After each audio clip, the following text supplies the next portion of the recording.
The streets have never been so quiet. The squirrels found a new hideaway. Tomorrow will never be the same. There is so much hope in our hearts.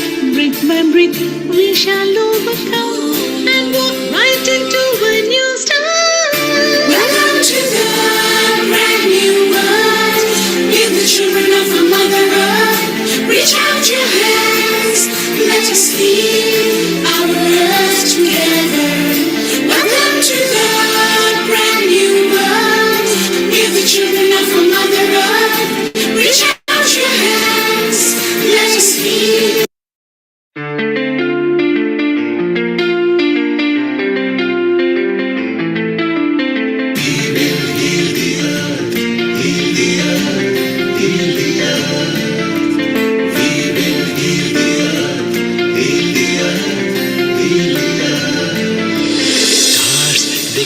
Stories which are brighter than yesterday.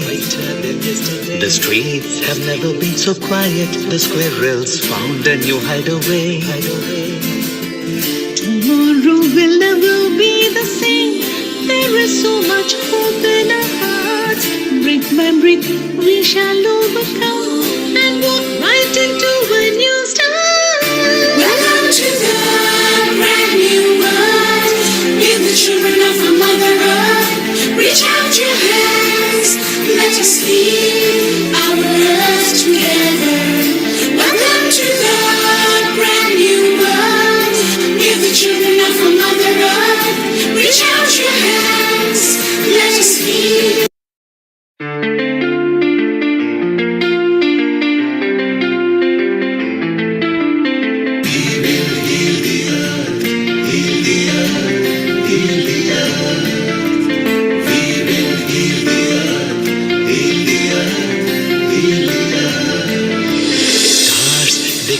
Stories which are brighter than yesterday. The streets have never been so quiet. The squirrels found a new hideaway. Tomorrow will never be the same. There is so much hope in our hearts. Brick by brick we shall overcome and walk right into a new start. Welcome to the brand new world. We're the children of a Mother Earth. Reach out your hands, let us lead our earth together. Welcome to the brand new world. We're the children of a Mother Earth. Reach out your hands, let us lead.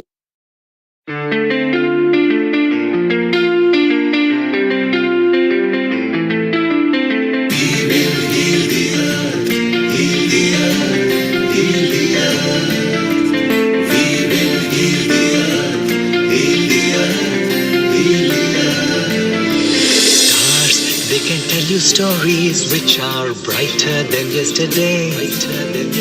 The streets have never been so quiet. The squirrels found a new hideaway. Tomorrow will never be the same. There is so much hope in our hearts. Brick by brick we shall overcome and walk right into a new start. Welcome to the brand new world. We're the children of a Mother Earth. Reach out your hands, let us lead our earth together. Welcome to the brand new world. We're the children of a Mother Earth. Reach out your hands, let us lead.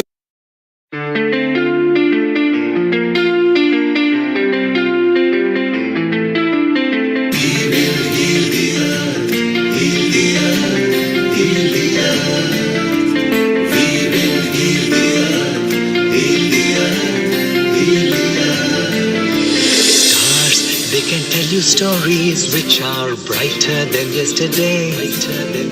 The streets have never been so quiet. The squirrels found a new hideaway. Tomorrow will never be the same. There is so much hope in our hearts. Brick by brick we shall overcome and walk right into a new start. Welcome to the brand new world.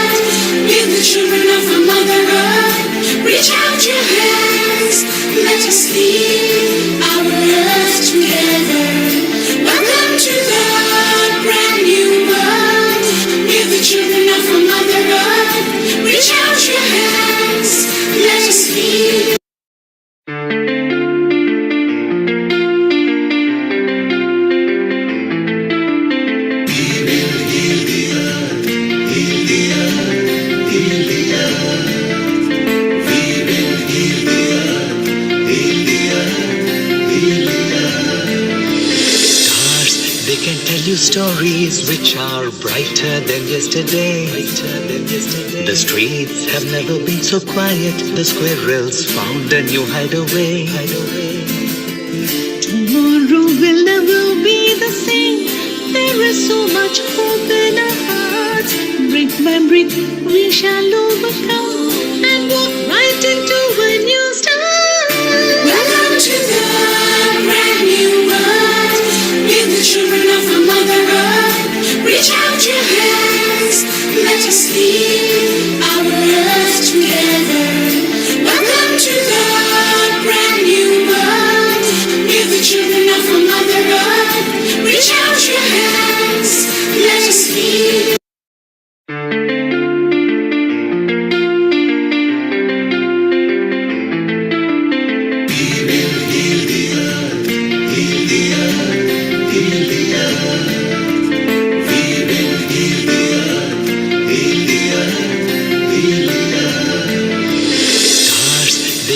Stories which are brighter than yesterday.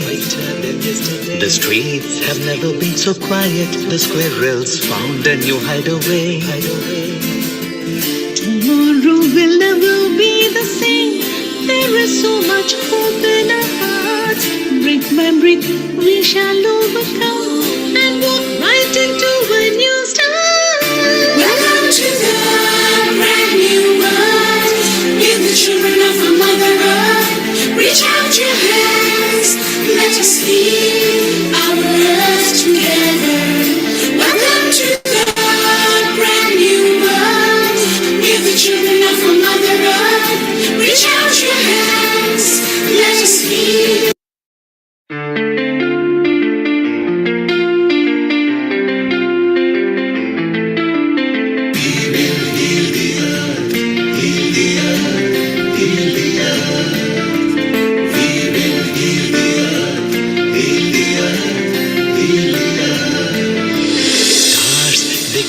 Stories which are brighter than yesterday.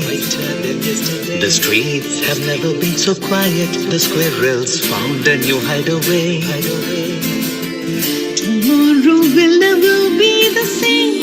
There is so much hope in our hearts. Brick by brick, we shall overcome and walk right into a new start. Welcome to the brand new world. With the children of our Mother Earth. Reach out your hands. Let us lead our earth together. Welcome to the brand new world. With the children of our Mother Earth. Reach out your hands. Let us lead.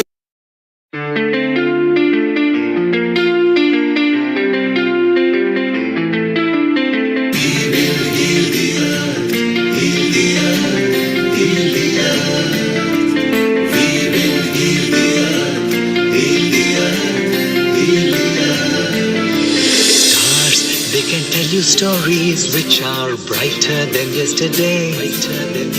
The streets have never been so quiet. The squirrels found a new hideaway.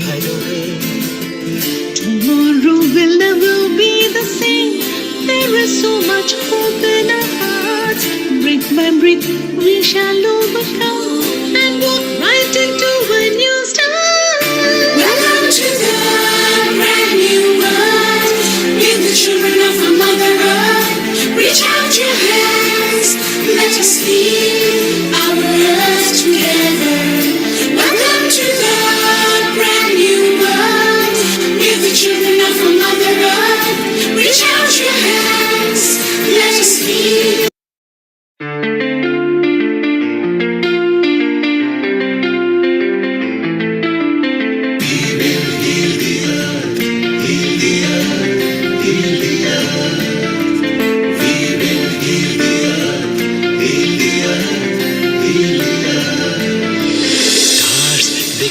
Stories which are brighter than yesterday. The streets have never been so quiet. The squirrels found a new hideaway. Tomorrow will never be the same. There is so much hope in our hearts. Brick by brick, we shall overcome and walk right into a new start. to the brand new world. With the children of our Mother Earth, reach out your hands. Let us heal our earth together. Welcome to the brand new. 10, 9, 8, 7, 6, 5, 4, 3, 2. Global Namaste. Good morning, good afternoon, and good evening to all the viewers of Healing Our Earth. My name is Amrita Sharma, and I'm the host of today's episode. Today's episode is on self-care and self-love. And before we dive into it, let's start with a little self-care that we do to ourselves by praying to the Almighty, to the God, and to the one with whose blessings we all are here. I'll be chanting Gayatri Mantra. You may hold any affirmation of your choice.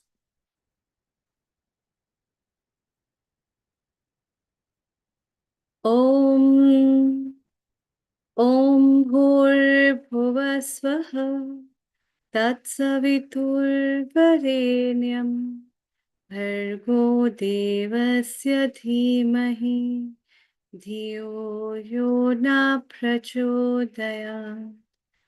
Om Bhur Swaha Tatsaviturvarenyam Bhargo Devasya Dhimahi Dhiyo Yo Na Prachodayat.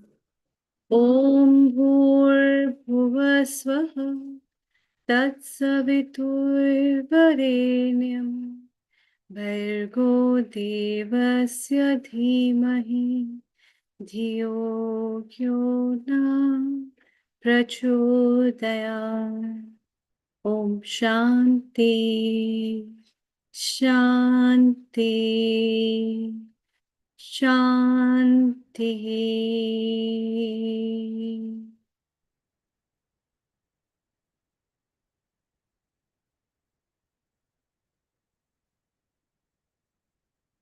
Smile.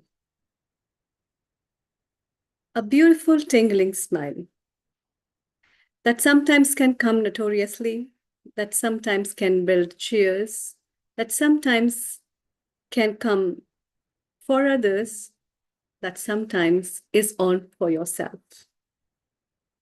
Smiling for yourself is one of the very important things that I have learned from life as a part of self-care. The self-love, which is a liking for oneself, of who you are, how you are, what you are. You're the most beautiful one. You're the most fascinating one. And you're the most fabulous person on the earth. As a professional, I see so many people thinking about themselves. There's a big race of getting an applause. And there's a big race in which we all are thinking about what people think about myself. But what I think about myself is a part of today's basic theme of this episode, self-care and self-love. I have a lot to say and a lot to deliver and also a lot to share, but let's hear from what all our experts have to say. And I'm very much delighted also to share these thoughts with our founder and director of Healing Our Earth, Neil Kumar. Global Namaste, a very warm welcome and good afternoon to you. A global namaste to you, Dr. Amrita, and a very good evening to you there in India. It's so beautiful. What a topic we have got. Self-care, self-love. Do you think that is very important in the current times and the turbulence that almost every country is facing? Yeah, exactly. Especially in today's time where people are suffering from mental health disorders,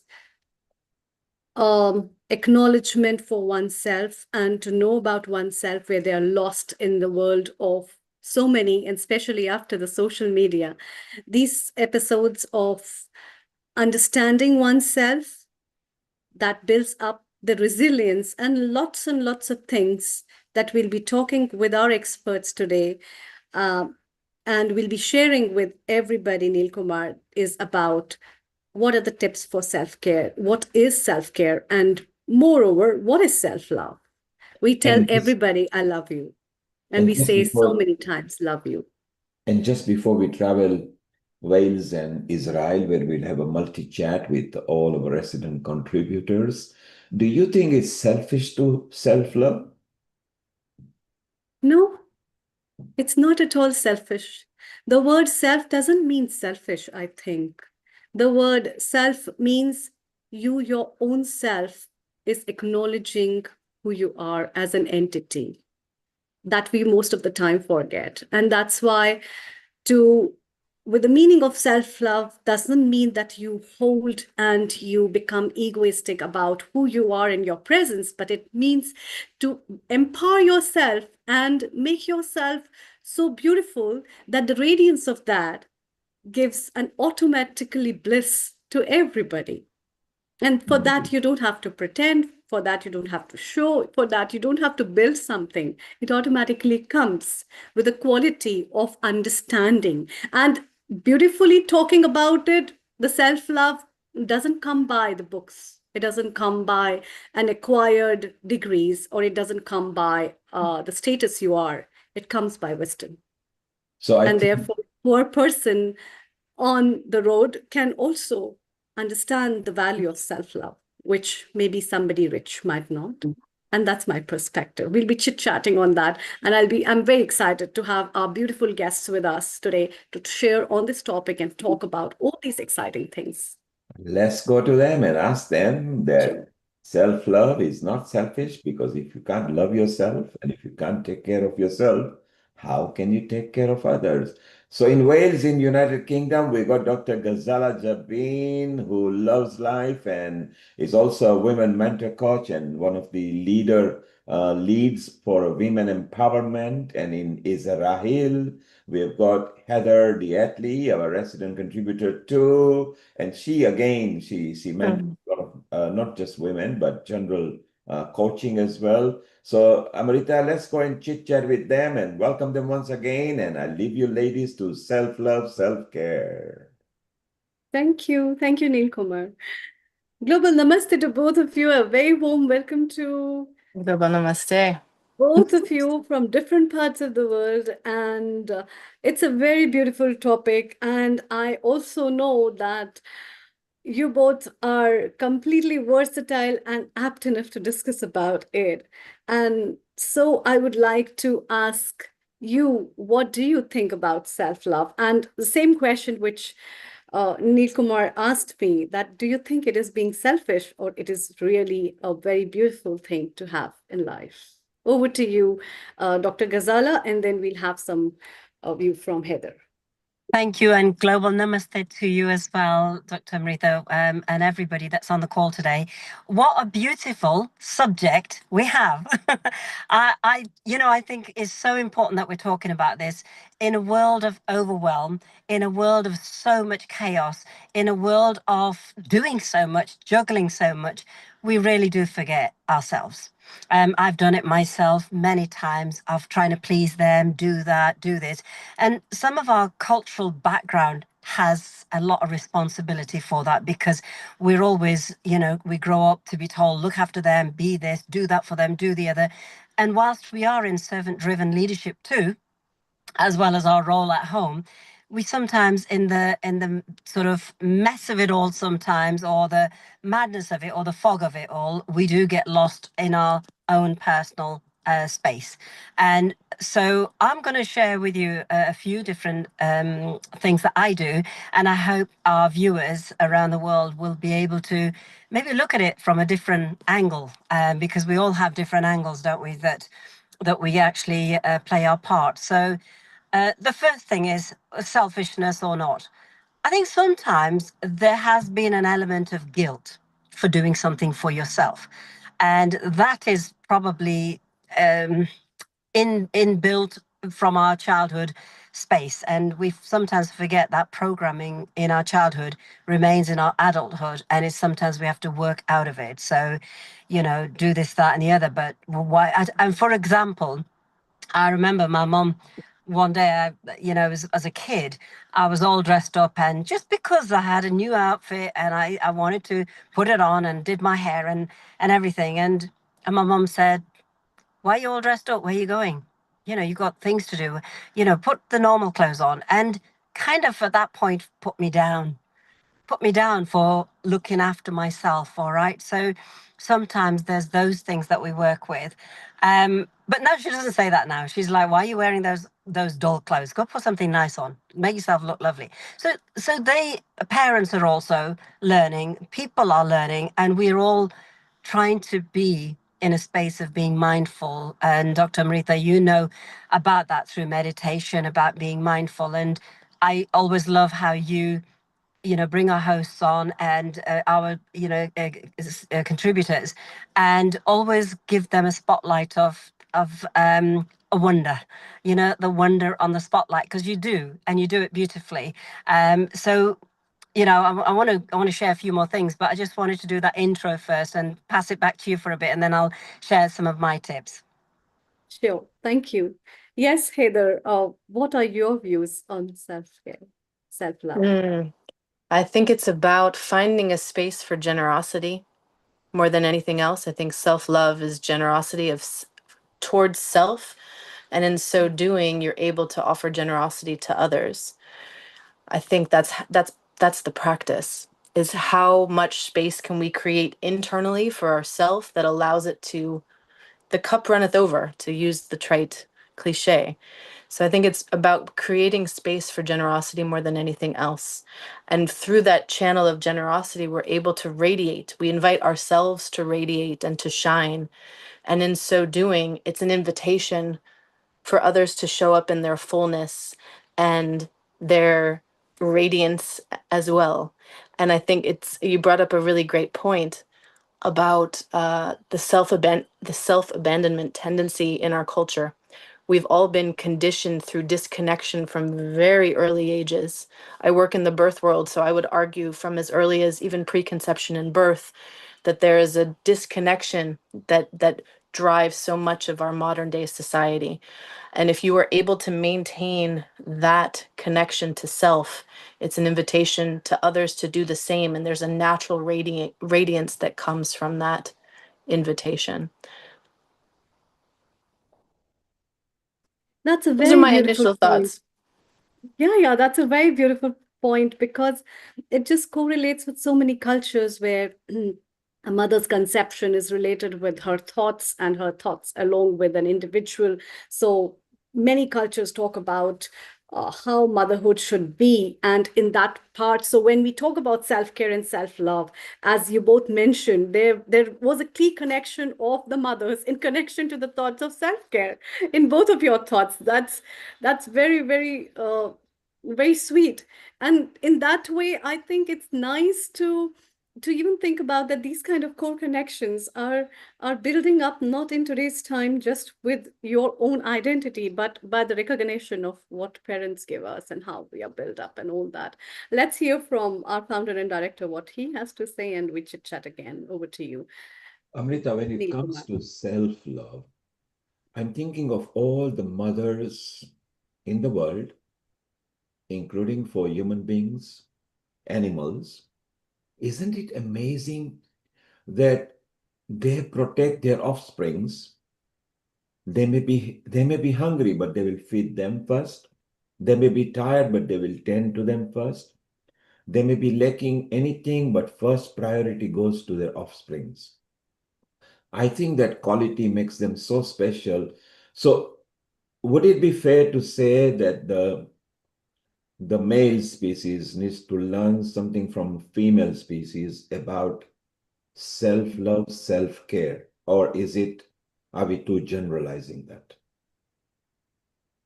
Yes, Dr. Ghazal. Yogi. I was smiling with that one. There's a reason for that. You're absolutely right. Whilst women, we feel the pampering, looking great, and all the rest of it is part of the self love. I mean, there's a lot of elements. But as far as I talk about my son, my middle boy especially, and I talk about self love. When he's doing his hair, every strand of the hair has to be in order. His self-love is so much to the point that I said to him, I said, "You're grooming yourself better than I do with my hair." And I go and present on stage and in front of TV cameras and look at you. Every strand has to be in order. And I said, "Charlie, that's some serious bit of tender care to your hair." And he said, "Yeah, Mum, but you got to look good, because when you look good, you do good." And he said, and also you don't get a second chance to make a first impression. So therefore, I have to do this for me. And I went, "Yeah, absolutely right, son." And so now when his hair is out of place, I said, "Charlie, check out your hair. There's a little strand out of place. You haven't checked." So I think generally there is a lot more of personal care that I see in men when I look at products on shelves and products for men, and I'm thinking, wow, they got more than us girls. I mean, we can't even decide on lipsticks. These guys have got this shaving cream, this cream for their face, this one for their gel, and all that nose trimming and hair trimming and everything. Yeah, men are starting to do so, but not like in the old days. And I think more men should, because when they're good in themselves, they will support their woman as well, whether it's their mother, whether it's their sister, whether it's whatever, because they themselves are in order to, as Charlie said, you've got to look good, do good, and they do good. So yeah, men is a good. That's what made me tickle straight away there, Amrita, because that's how I see one of the men. And Martin was the same. My late husband, his hair was in order, and I don't know whether it's genetically keeping oneself in check, but really clean. I think when I go around certain places and meet people or shake hands or network or be in crowds, there's nothing worse than when a man or a woman smells of BO. And I'm thinking, where is self care, self hygiene, self respect of being in that place? And I think talking about this subject, in even our recent events, we had men that were working with us, but I'm thinking, don't they know how to use a deodorant or wash them, underarms? Because the BO was awful and it doesn't get talked about. So I'm happy to talk about that. And I found that more in men than women. So back to you with that one. Thank you. Heather, what's your view on that? I'll take it a slightly different direction. I think, Dr. Kumar, it's a really important question because we've, been under the realm, the reign of patriarchy for 10,000 years, which has had harmful implications for both genders. And it has robbed men especially of softness and interoception and connection to their internal world. And that is, as I see it, and many have researched this and know it far better than I, but I think that's at the root of so much of the violence that we see, especially now. So my wish would be, my expression of self-care for both men and for women is to be able to have a space, to have communities, because I think self-care is about community as much as it is about individual work and respect in your self presentation, etc. I think it's also about how you show up in community.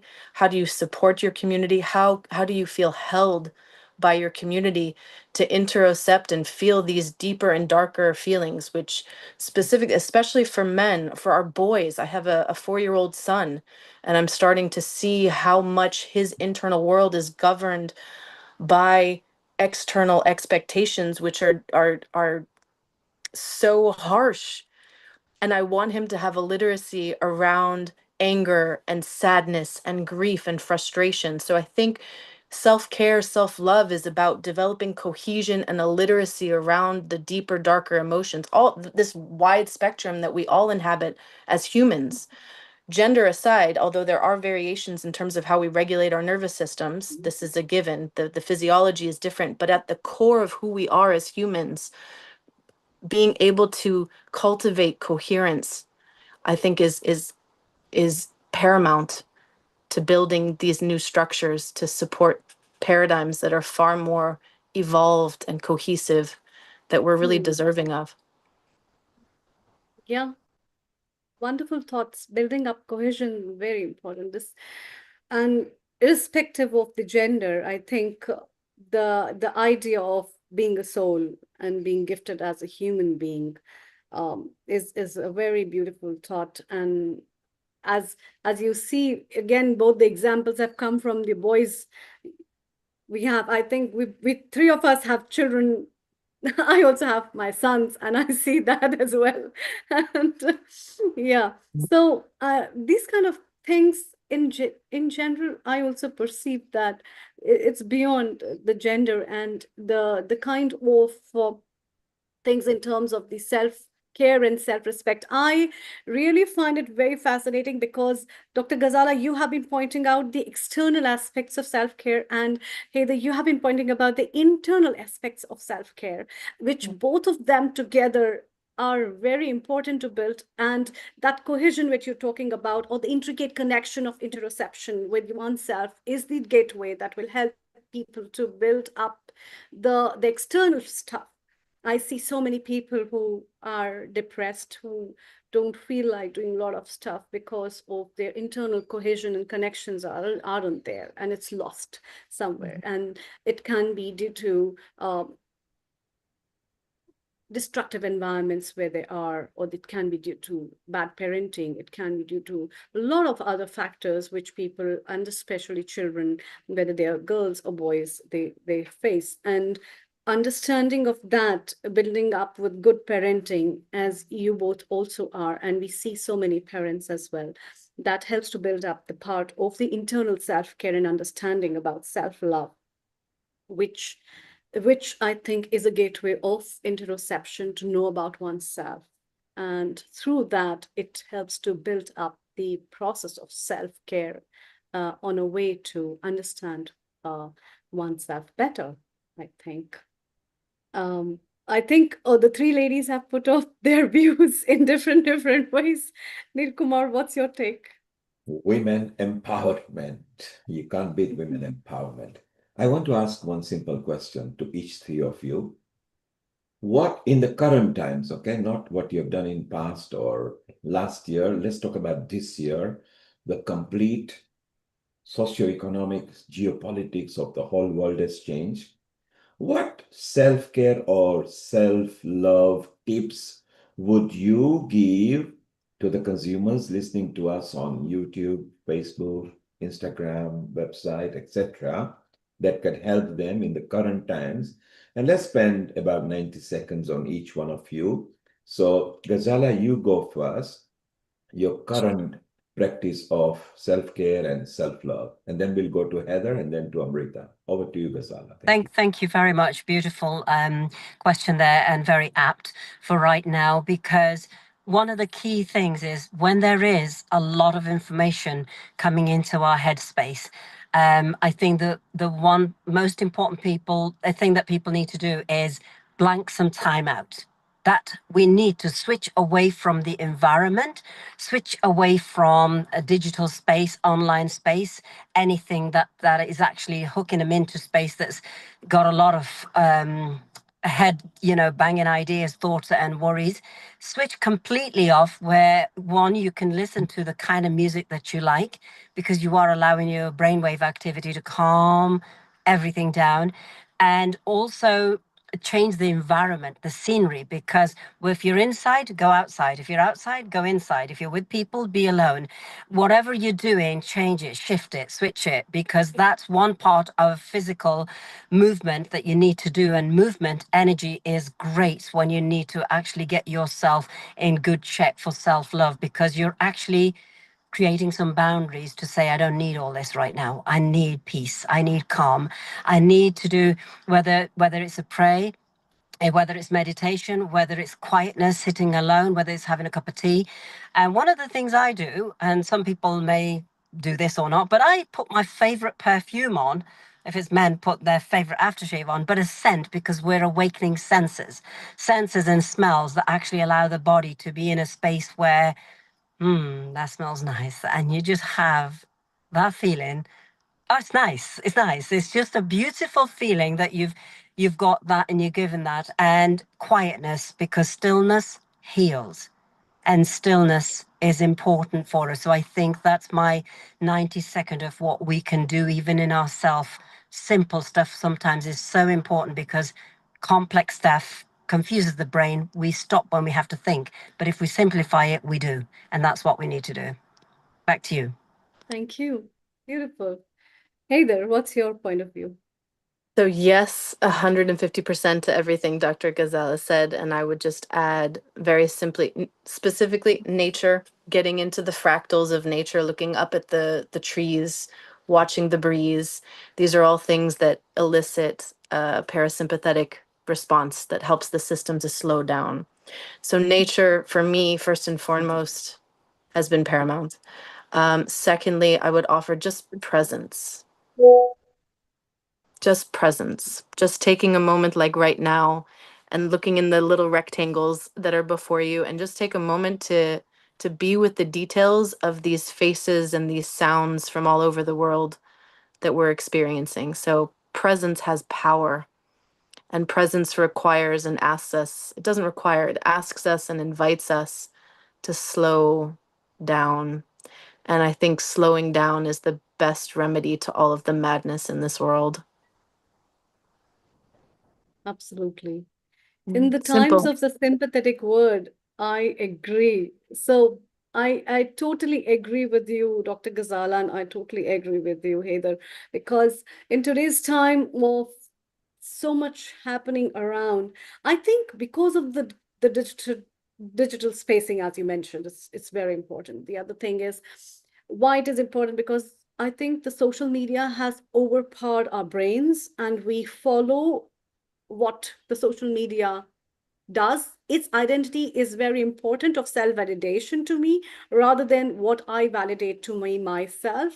And that's why everything comes from that way. And so these two tips of what you like personally is utmost important that you mentioned, Dr. Ghazala. And secondly, Heather, what you told about yourself, that it is very important to understand that the presence is the most powerful time. And that presence and that stagnation for some time, slowing down, will come only when we realize that that space which is there. I most of the time tell a lot of my students that punctuations are very important in life. Because where to give a full stop is very important, where to give a comma is very important, and where to give get set go is also very important. So in relationships with yourself, with somebody else, with the life, it's very important, the punctuation marks that builds up the space for self-care. And my best tip for self-care would be that it is very important to look into the mirror and look into your eyes every day and talk to yourself. Talking to yourself solves a lot of problems. Talking to yourself answers a lot of things. And talking to yourself also gives you a space to be silent and to bow down to the purity which is within you. And that's what you are. I think Absolutely. Neil Absolutely. Kumar, we have given some of the tips. What's your favorite one? You can tell us. Well, I love that one should look at oneself in the mirror. If you look at the mirror and you start liking and loving what you see, that's when you become calm and powerful because you are not doing it for others. You're not influenced by others. You are influenced by yourself because your soul resides in you. It doesn't reside on somebody else. So I think it's very important. And I love what Heather Ghazala and you've come up with because you're bringing this coolness and calmness. I want to come to aesthetics because you three are women. And women love their makeup, their appearance, and why not? Because they actually enhance Ghazala has already said she loves perfumes. And why not? Because it's nice to be in a fragrant environment, not just for the self, but as you are walking around and the wonderful scent wafts around in the jungle crowd, it does help. So we are going to dwell into personal beauty and self-care. And shortly, in about 2, 3 minutes, we'll travel back to London, where we've got a man giving us tips about hair care. And he has got vast experience apart from lots of things. So we want to hear from him and see what tips we can learn. But Ghazala, how important is physical appearance to you for next 30 seconds, if you could tell me? Absolutely. For me, it is because I am, when I start the day, I do look in the mirror and I look to see what needs sorting out. And I do make the necessary changes because I do that because I feel good. If I put my lipstick, I have different shades. I need to know which lipstick's winking at me saying this one today. I have that own regime. When I wash my face under the water, I put that on my face like in a love heart. When I put my moisturizing cream, I massage it like a big heart on my face. And I smile because then I say, that's nice. I'm loving my face. I'm looking after my face. My face takes me in a lot of places and I'm taking care of it. And then I do when I put my makeup, brush my hair. Brushing my hair, massaging my scalp with the brush is a beautiful sensation of relax. You feel great when your hair's all nice. And then I put the clothes on that actually I stand and admire myself. May think is vain, but I admire myself, thinking that's good, and I make a final check to see if any tweaks and adjustments that we have. And one of the nicest advice that I got was from my dear late mother-in-law. She was a retired nurse back in the matron days, back in the days when your uniform was in pristine order, and she used to say to me, check your handbag to your shoes, check your earrings to your necklace. Is it not overdone? Is it? And she gave me beautiful tips of a senior person that held me that when I go out like a lady, I go out like a lady because I feel good like a lady. And yeah, the day goes well. So personal appearance, tick, tick, tick, tick, tick, because once again, how good you look is how good you do, and then how well people receive you. And it's a wonderful feeling to do that. Thank you. And Ghazala, you did just that yesterday because you took your mom out and both of you were dolled up, both of you had the shades on, both of you were enjoying. What a perfect. So maybe during the Mother's Day, we want to know more about the mother's view because you did exactly that. Both of you were dolled up. It was so wonderful to see that. Heather, you love as well. I mean, you obviously coach people, physical and personal appearance. You agree it gives morale boosting and gives self-esteem? Definitely. Again, I come back to the cohesion. I think it's a matter of building cohesion internally and externally. And Dr. Ghazal, I loved your vision of lipstick winking at you. I love to play with different colors of lipstick as an expression of play and creativity and just style. So I love that vision. So I think it's a matter of matching the outside to the inside and vice versa. So again, we're building cohesion on all levels and letting it be playful, letting it be really playful and fun, while also taking care externally. And as an example, today I went for a lymphatic facial, which was a massage of all the lymphatic tissue and like myofascial release in my face. And I I feel fabulous after that. So it's a matter of elevating that sense of fabulousness internally and externally. Wow, so beautiful. And yes, you got yourself treated. And someone who doesn't use makeup a lot, and one day she came on the screen with a mild lipstick, and then everybody noticed, is our Dr. Amrita Sharma. Amrita, obviously, you got beautiful screen and you do take care of yourself. And what do you think? I love the description that Ghazala gave, Heather gave, and what tips do you have? Oh, well, first of all, I would want to confess one thing. What Neilji, actually, Neil Kumar told me when I was continuously with so much of stuff and then still hosting, and he said, you are what you are. You are really beautiful the way you are. You don't have to do anything. Come with a smile. And that's the appearance of your face. Because of my profession from being a doctor, I think I like a lot of simplicity, and I adore your thoughts, Dr. Ghazala. Sometimes I get time, then I definitely put on a lip shade and I try making up, but that's very rare. But yeah, and Heather, I agree with your stuff because I give some time to myself as well as a part of self-care tip. But the most beautiful thing that is so comfortable to come on the screen over here is that it has no boundaries. And that's the most beautiful part I like about Neil Kumar. And he just says, just come with your smile. That's more important. And I think these kind of things always give you a lot of confidence about yourself, the way you are, what you are, your own appearances, and then the way you want to groom.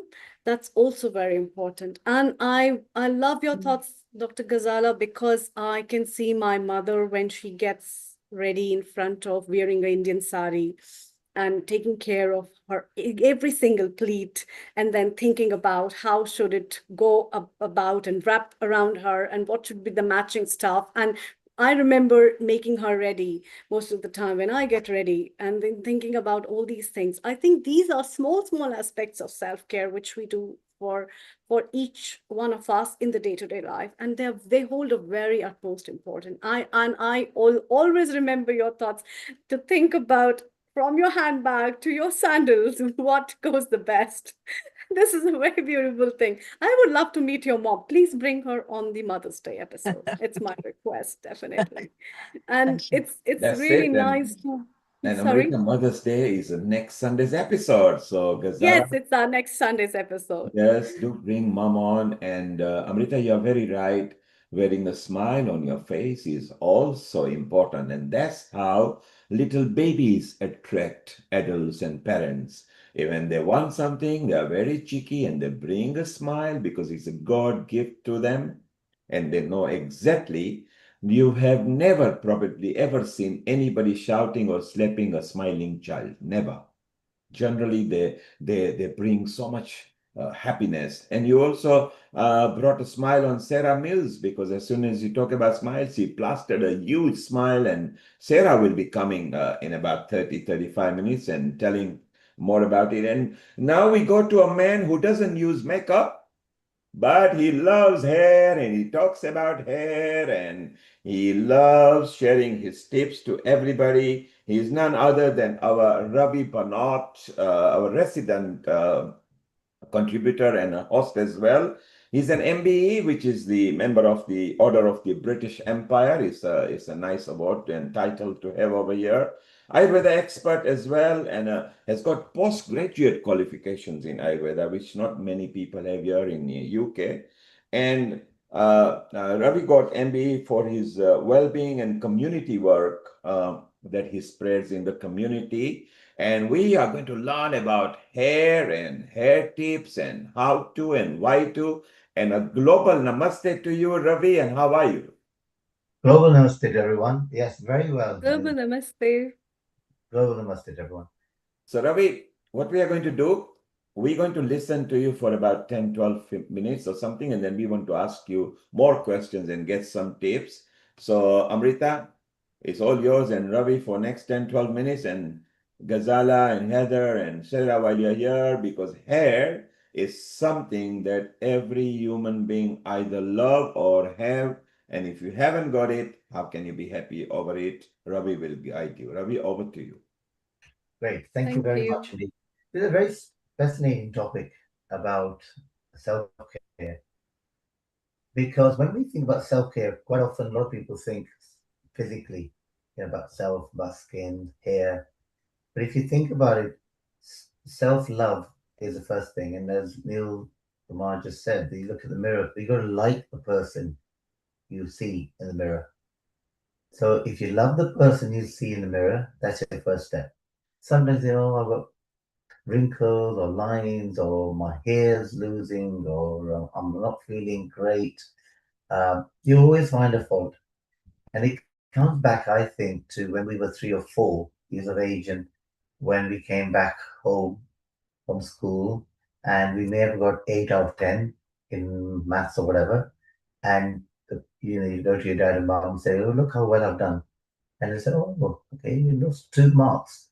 Where did you lose those? What happened?" So all of a sudden your focus is now on trying to obviously please them, and also you're thinking on the negative, on the two, which of course is important to figure out how you can improve.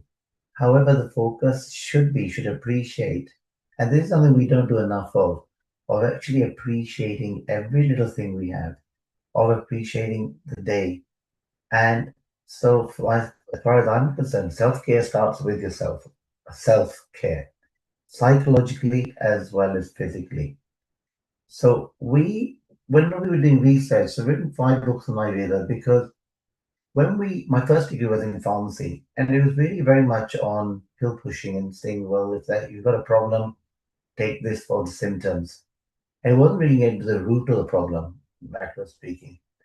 And when we were with hair loss, we were starting to in the pharmacy. We were supplying to a couple of the main clinics in London, minoxidil lotion, which at that time was a standard preparation.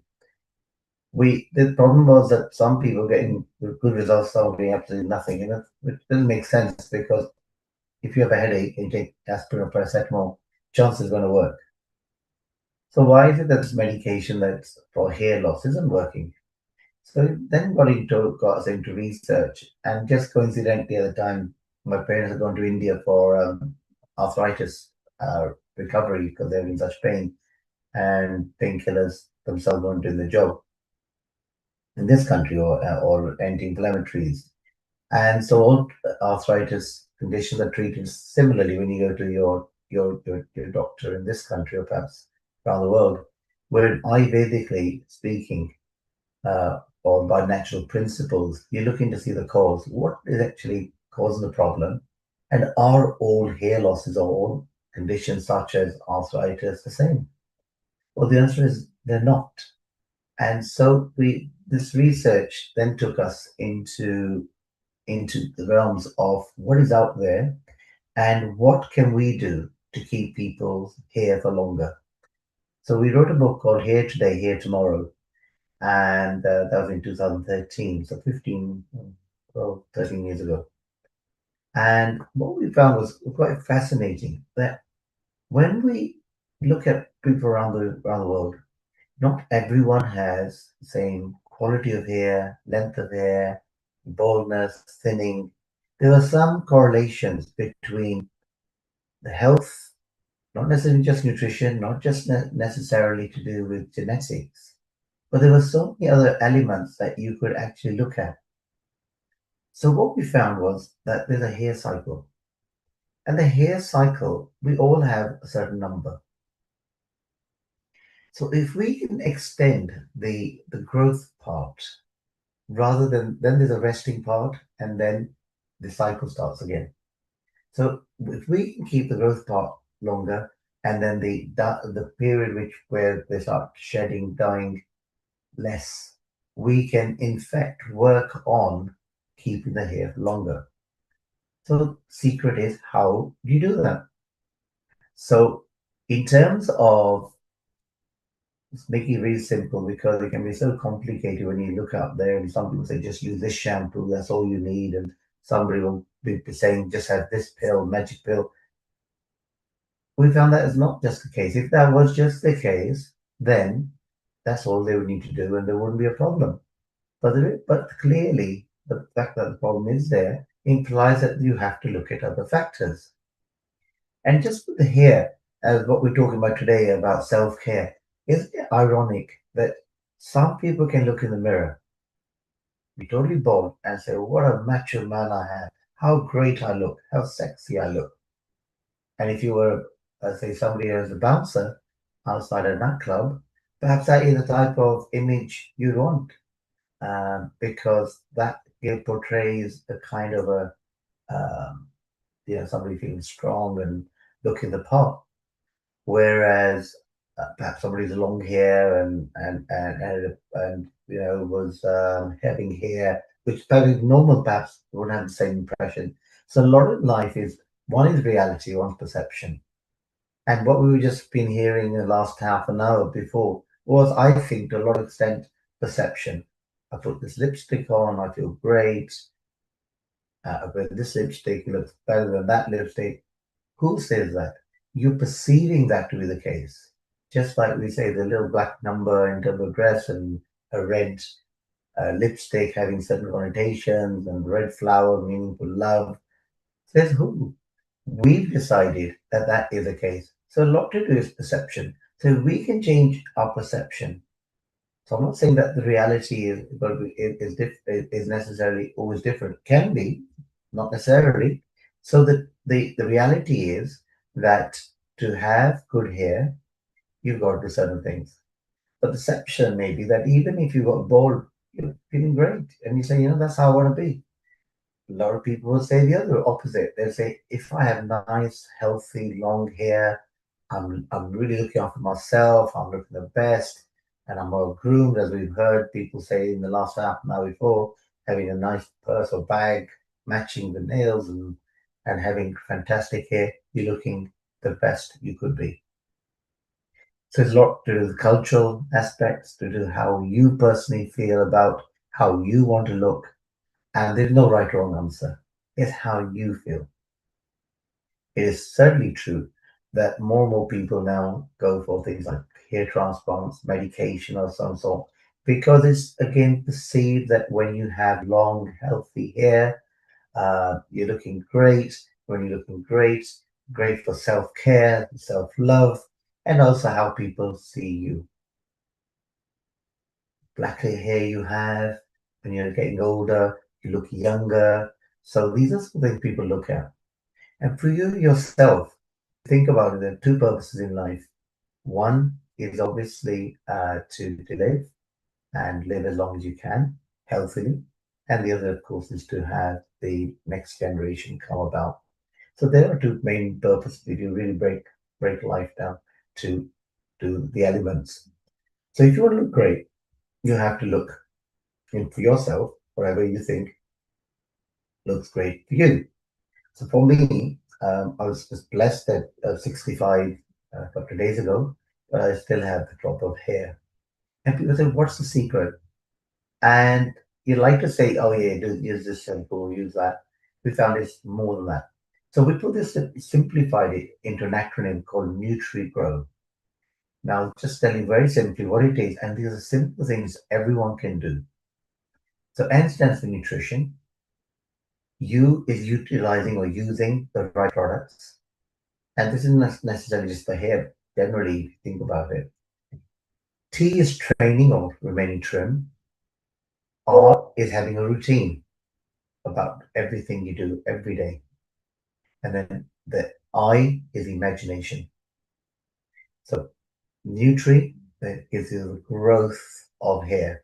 So we made this the acronym, and this is on the book that I wrote, Here Today, Here Tomorrow. Not selling it at all.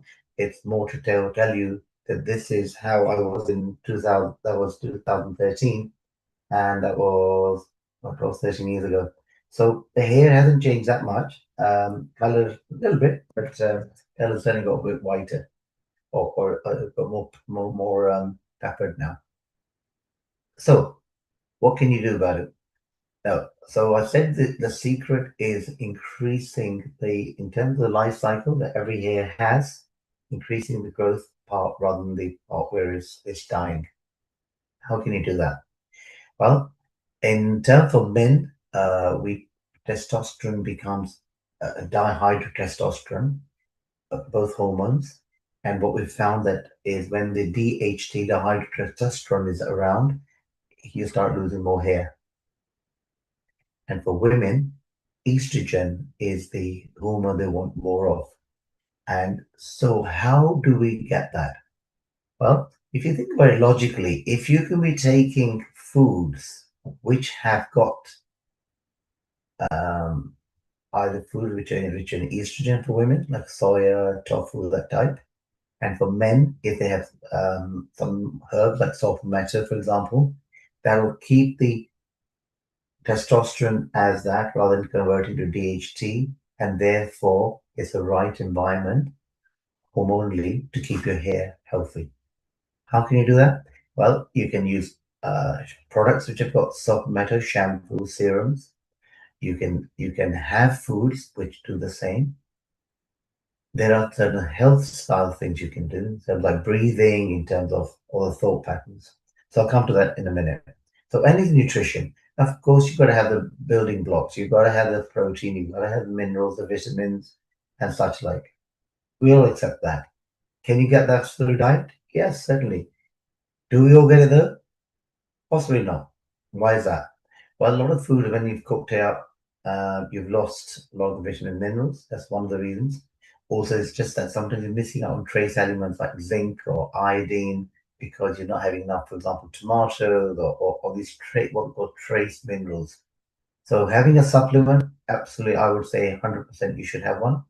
Not just necessarily for your hair, but just generally to make sure the body has all the components for great health. And if self-care is about looking good, self-care is about caring for the body within, giving it all the food it needs, rather than relying on medication. So that's number one, nutrition.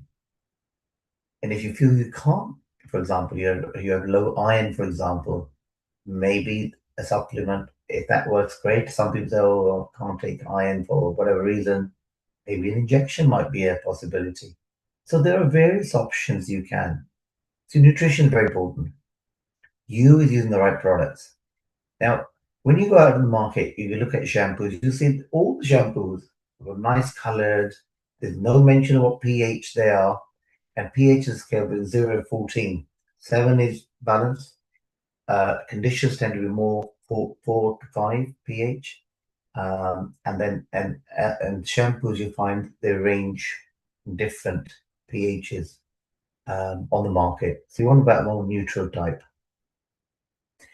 Now, how are you supposed to know that? There is no legal obligation for manufacturers to give any indication such as that.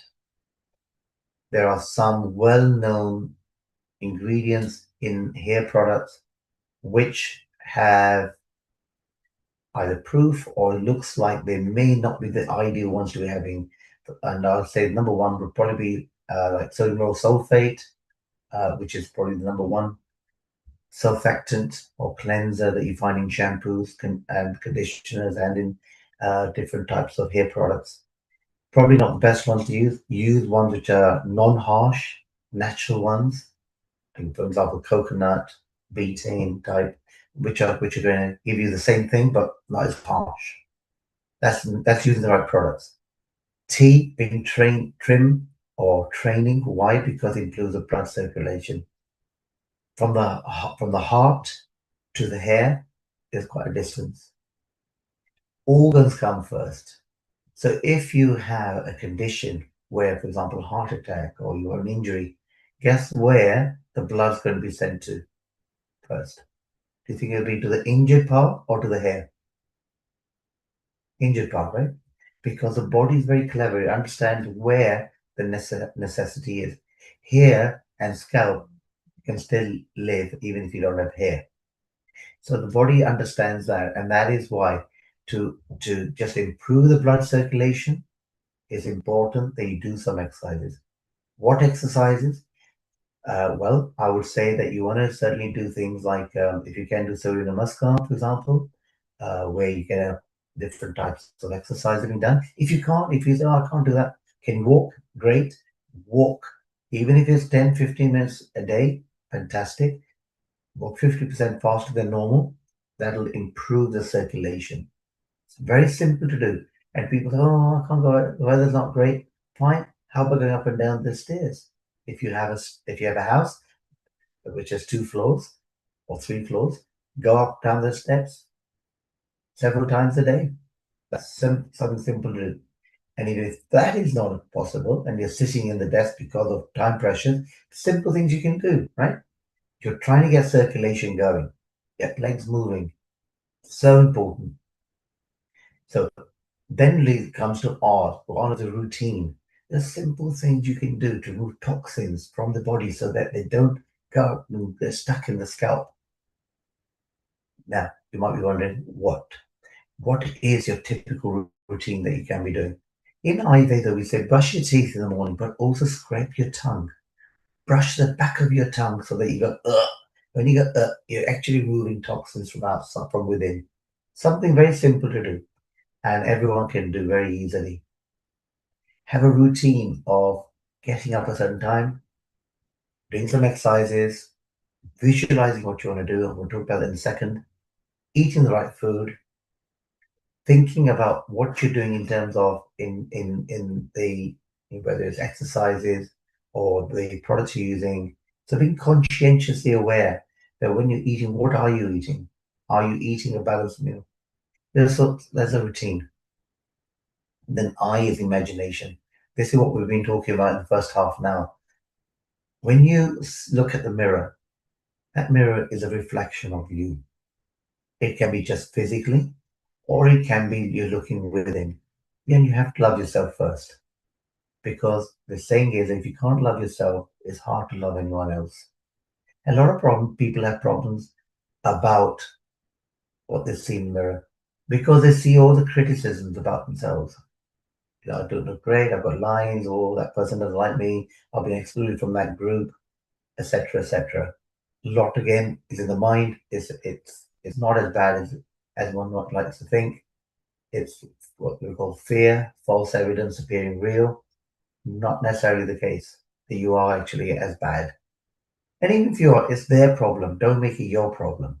So the I is imagine the hair you want. Now, how can you imagine the hair you want? Because we're very visual people. We have five senses. And out of five senses, seeing is probably one of the biggest, if not most, for most people. So what can you do? Perhaps you have your picture of yourself and you cut out a picture of a face with hair that you actually want. Or hair, just hair on its own, and you stick that onto a picture of yourself so you can visualize the hair you have, right? Because you've put a picture from somewhere else. Now you throwing it out to the super universe out there about what you want. And that's one of the problems also with how we've been trained. We quite often focus on what we don't want rather than what we do want. Oh, this is my problem. Oh, this is, oh, why me? Why I haven't got enough money? I haven't got good health, etc. Really? How about thinking about that? I want this. I want to look like this. I want to feel like this. I want to do this kind of charity work or work, make the difference in the community that I can do. Imagine why you're on this earth for. And I think that is a basis of, of for a lot of people to resolve the issues they have. They don't know what they want and they don't know why they're in this earth. Why they're on this earth can be something simple like bringing your children up, getting married, doing the best you can be doing. That could be enough for you. Don't have to be has to be enormous or have to become prime minister, but that is great. But then look up beyond that. I think when you work for others, as it's saying, the happiness your happiness lies in the happiness of others is the same because when you make other people feel good, you feel good. Now, a lot of people say, "Oh, but I can't do what I can't do. I don't know what to do." If you don't know what to do, send a message to me. I'll give you loads of ideas. There's lots of projects out there, even in your countries, wherever you might be, to be involved, to making a difference. So if you can just do those, I think you'll feel a lot better. Your health will be a lot better inner and out. So that's the imagination eye. And that gives you the growth. When I say growth, I'm talking about growth of hair. I'm talking about your growth as a personality, growth as a character, and growth as to what you are contributing to society. And that is so important. When you feel you're contributing to society, you're adding the to the wealth of the country in every sense of the word. You feel a greater value, and you feel that your health is as best as it could be. So that in a very short summary is things you can do for self-help and feeling great. So that was in a nutshell. So I know Neil said if you could then have some questions. So please feel free to ask anything you may have or any comments you might want to make or your own observations about health, particularly with hair and feeling great. So Ravi, that's amazing.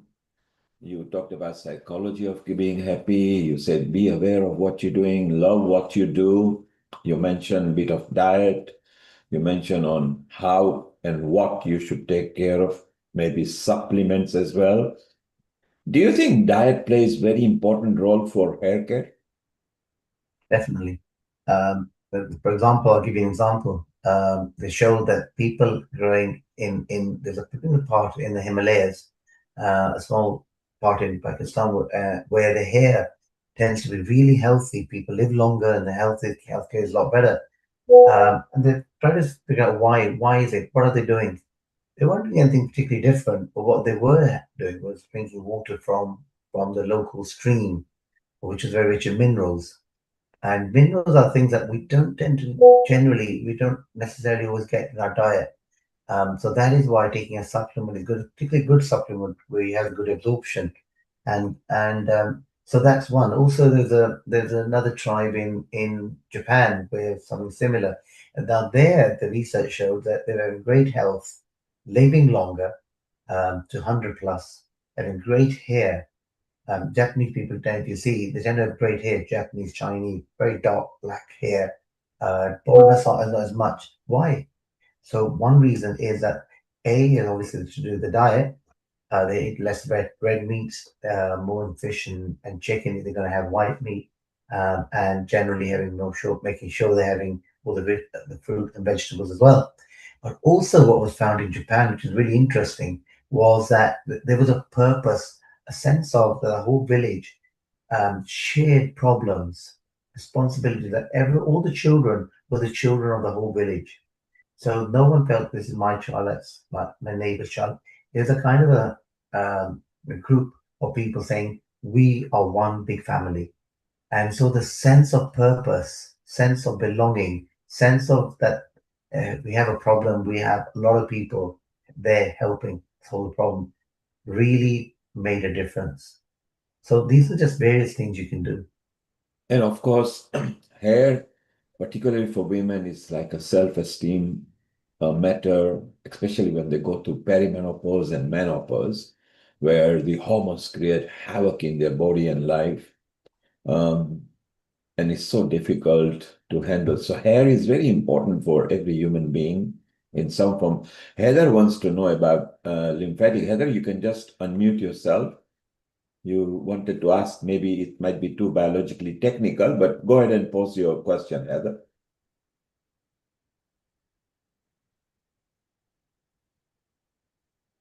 Heather, you are driving, so maybe it may not be safe, or in case, if you can unmute yourself now. Okay, now we have the option to speak. Thank you for your patience. Yes, so you wanted to know about the lymphatic system in the scalp. Yeah. You are muted again. So Ravi, your comment? Yes, but now again, research shows that the lymphatic system removes toxins. And somebody said earlier on the first half now about shampooing and making really feel good. Try shampooing your body without shampooing what we call there's a murmur point here called the Brahmarandra. You will find that you're not as relaxed, find you're not as cleansed or not feeling as cleansed. Because in terms of the Ayurvedically speaking, we have lots of murmurs. Murmurs is a point where the inner body and the outer body meet.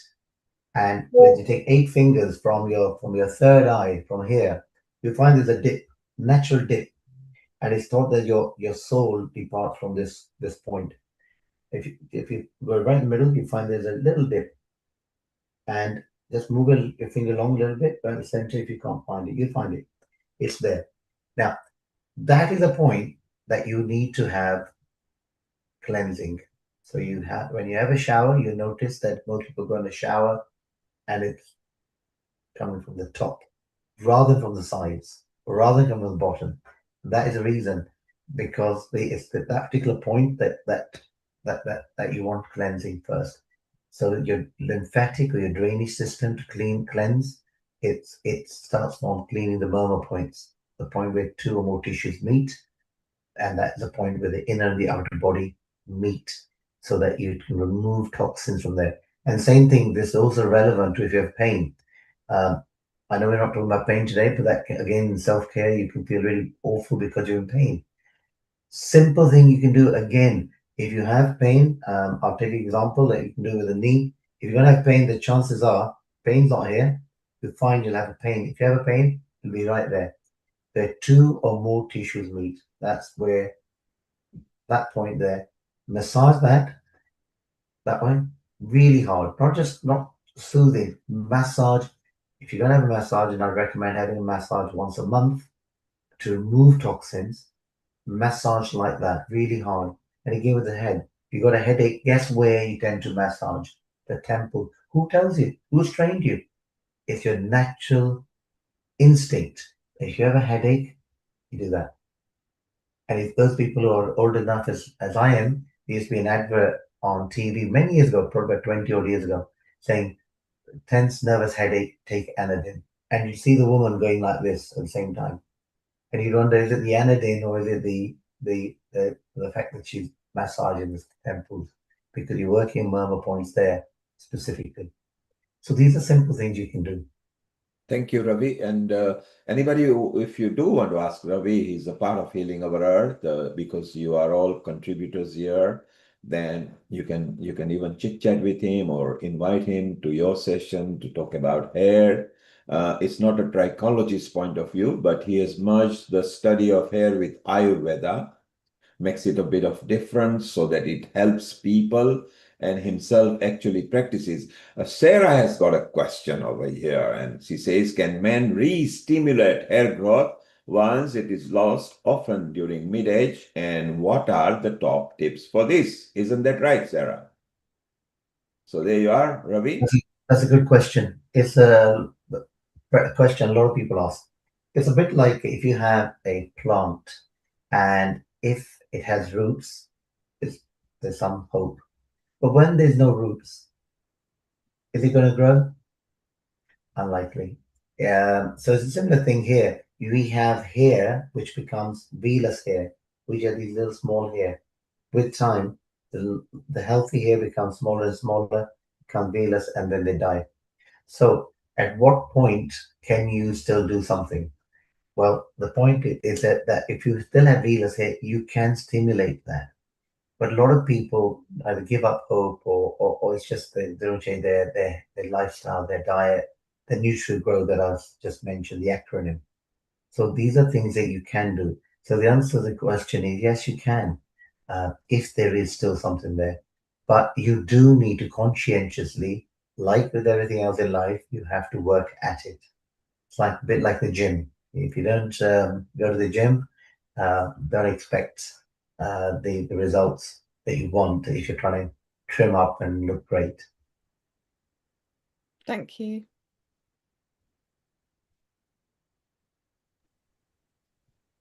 Yeah. So I would say, first of all, can I just say, Amrita, you've got lovely hair. And Neil Kumar, although you don't see him by his picture, but he looks like this in reality as well. Yeah, I have kapha hair, which is gifted from my parents, I think, and that's nice.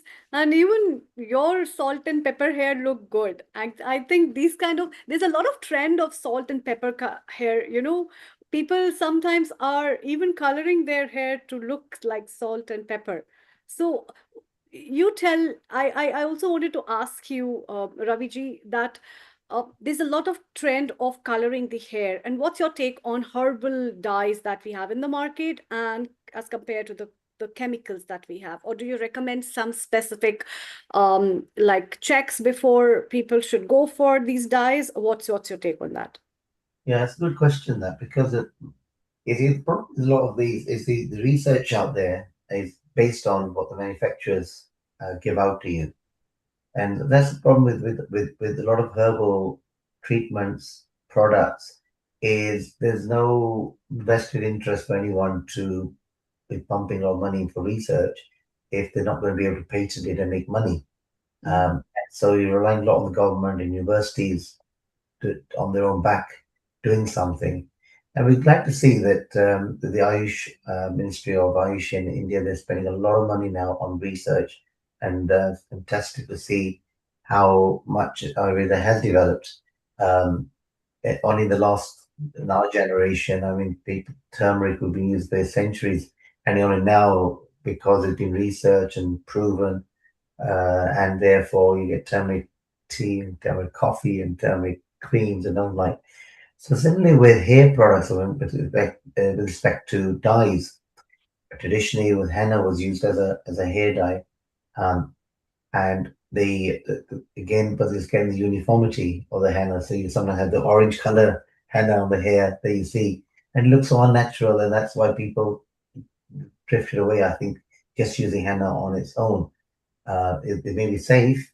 After all, you see henna tattoos and for weddings and such like. It's not a problem at all, but it's just the color.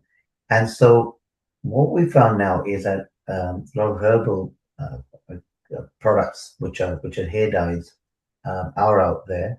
And by choice, I would recommend those rather than chemical ones, which quite often they put in other things in. And although they're safe, it's no reason not to suspect they're safe. They're not safe, but it's just a question of things like irritation, things like the long term impacts. Hard to always tell because the research, when it's done, is only over a short period of time, not over 30 years or 20 years. So in terms of by choice, natural, I would say. And I think the peppered thing also, Taji, is that look, the black hair looks lovely on you, and for men particularly, if I had all black at age 65, um, I'd probably look that's not authentic, or I'm it doesn't look natural. I think perhaps that's what it is. And so we don't want to be all white, but for a lot of people, all whites, silver color hair really suits them because it Yeah. has healthy hair and it just gives a personality of the person. So I think there's no, again, it's a perception thing. I think for some people, silver hair looks brilliant, but all black, I'm not personally, it's a personal thing, choice, of course. I personally think for a guy who's getting on in age, all black doesn't necessarily look natural. But women get away with it. I think women they do have, as Kumar was saying, women tend to feel that their hair is what other people look at, particularly other women look at. And to look attractive, they want to have nice hair. So they tend to color hair more. The market is a lot bigger for women than for men in hair colorants. But in terms of do men use hair colorants as much, and why they don't, I think the other reason is that with men we tend to we have a lot of hair on the beard, and it just, unless you're going to be coloring every week, the certain parts you can't color, practically speaking, certainly not on a daily basis.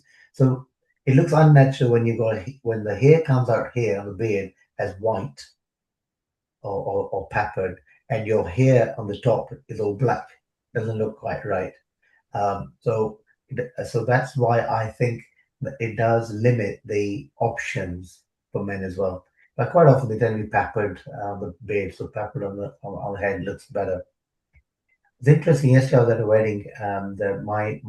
My friend, who's the father of the bride who got married, he's totally bald, good looking man, and he has a very sharp, thick black eyebrows. His chest is full of white hair, and it kind of, you start wondering, totally bald, black, white. So what is his natural color? And he swears he doesn't color the black. So sometimes you can have a situation where your hair is white. He's bald now, so we can't tell what color hair he would have had. But it's interesting how hair color can change between different parts of the body. Absolutely, absolutely. There's a big study about genetics and hair, graying up of hair. And that's why a lot of people have patterns in which the graying of hair starts.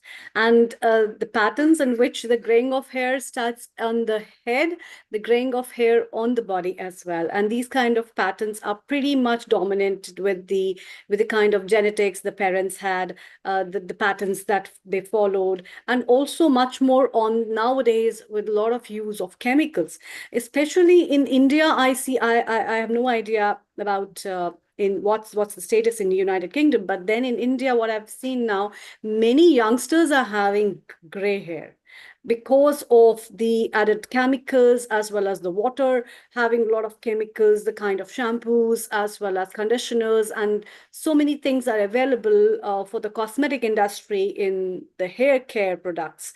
So that kind of a thing, which is very much prominent, I feel, which I see the trend is among the teenagers. Right from the teenagers, students and children complain of, oh, I've got a hair fall, I've got graying up of hair, and so I go for smoothing and hair care and hair spas. And what's your take on hair mask? A lot of people do hair mask, you know. Yeah, a great idea. Hair mask. So just going back one step. I think one of the things that we find a lot of young people do now is they have very tight hair. They put either the hair is really so tight, or they have a ponytail really tight, and that puts more stress on the hair. And by putting more stress, you're pulling the hair constantly. You're gonna chances are you're gonna have more hair, thinning hair falling. That's one of the things. And that's where a hair mask is really useful because a hair mask can have different ingredients in. We manufacture hair products in the UK, and we use gopi chand, which is an Indian clay, which has been used traditionally for giving nutrients, minerals, particularly back to the hair and scalp. And so a mask with whether it's with that, or whether it's a mask intended to cleanse, or whether it's intended to add more volume. There are various depending on what ingredients you're using. But it's like a mud mask people put on their face, or a mask with different ingredients in, because it either is giving more moisture to the skin, or it's tightening the skin. And so if you have fine lines, it helps in that. So I think a mud mask or a mask in general, was the hair for the skin. I think that it's a popular idea and does seem to work. Hmm. Thank you. I also have a question from all three of you.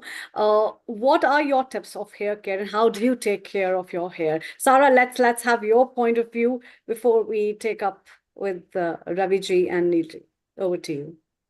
Yeah, it's really interesting, and I love. It's fascinating everything you've like shared with us. Thank you so much, because I find it really interesting how it's often not about age when you go grey. I mean, my dad, I have very, very few, I'm over 60 years old, have very, very few grey hairs at all anywhere on my head.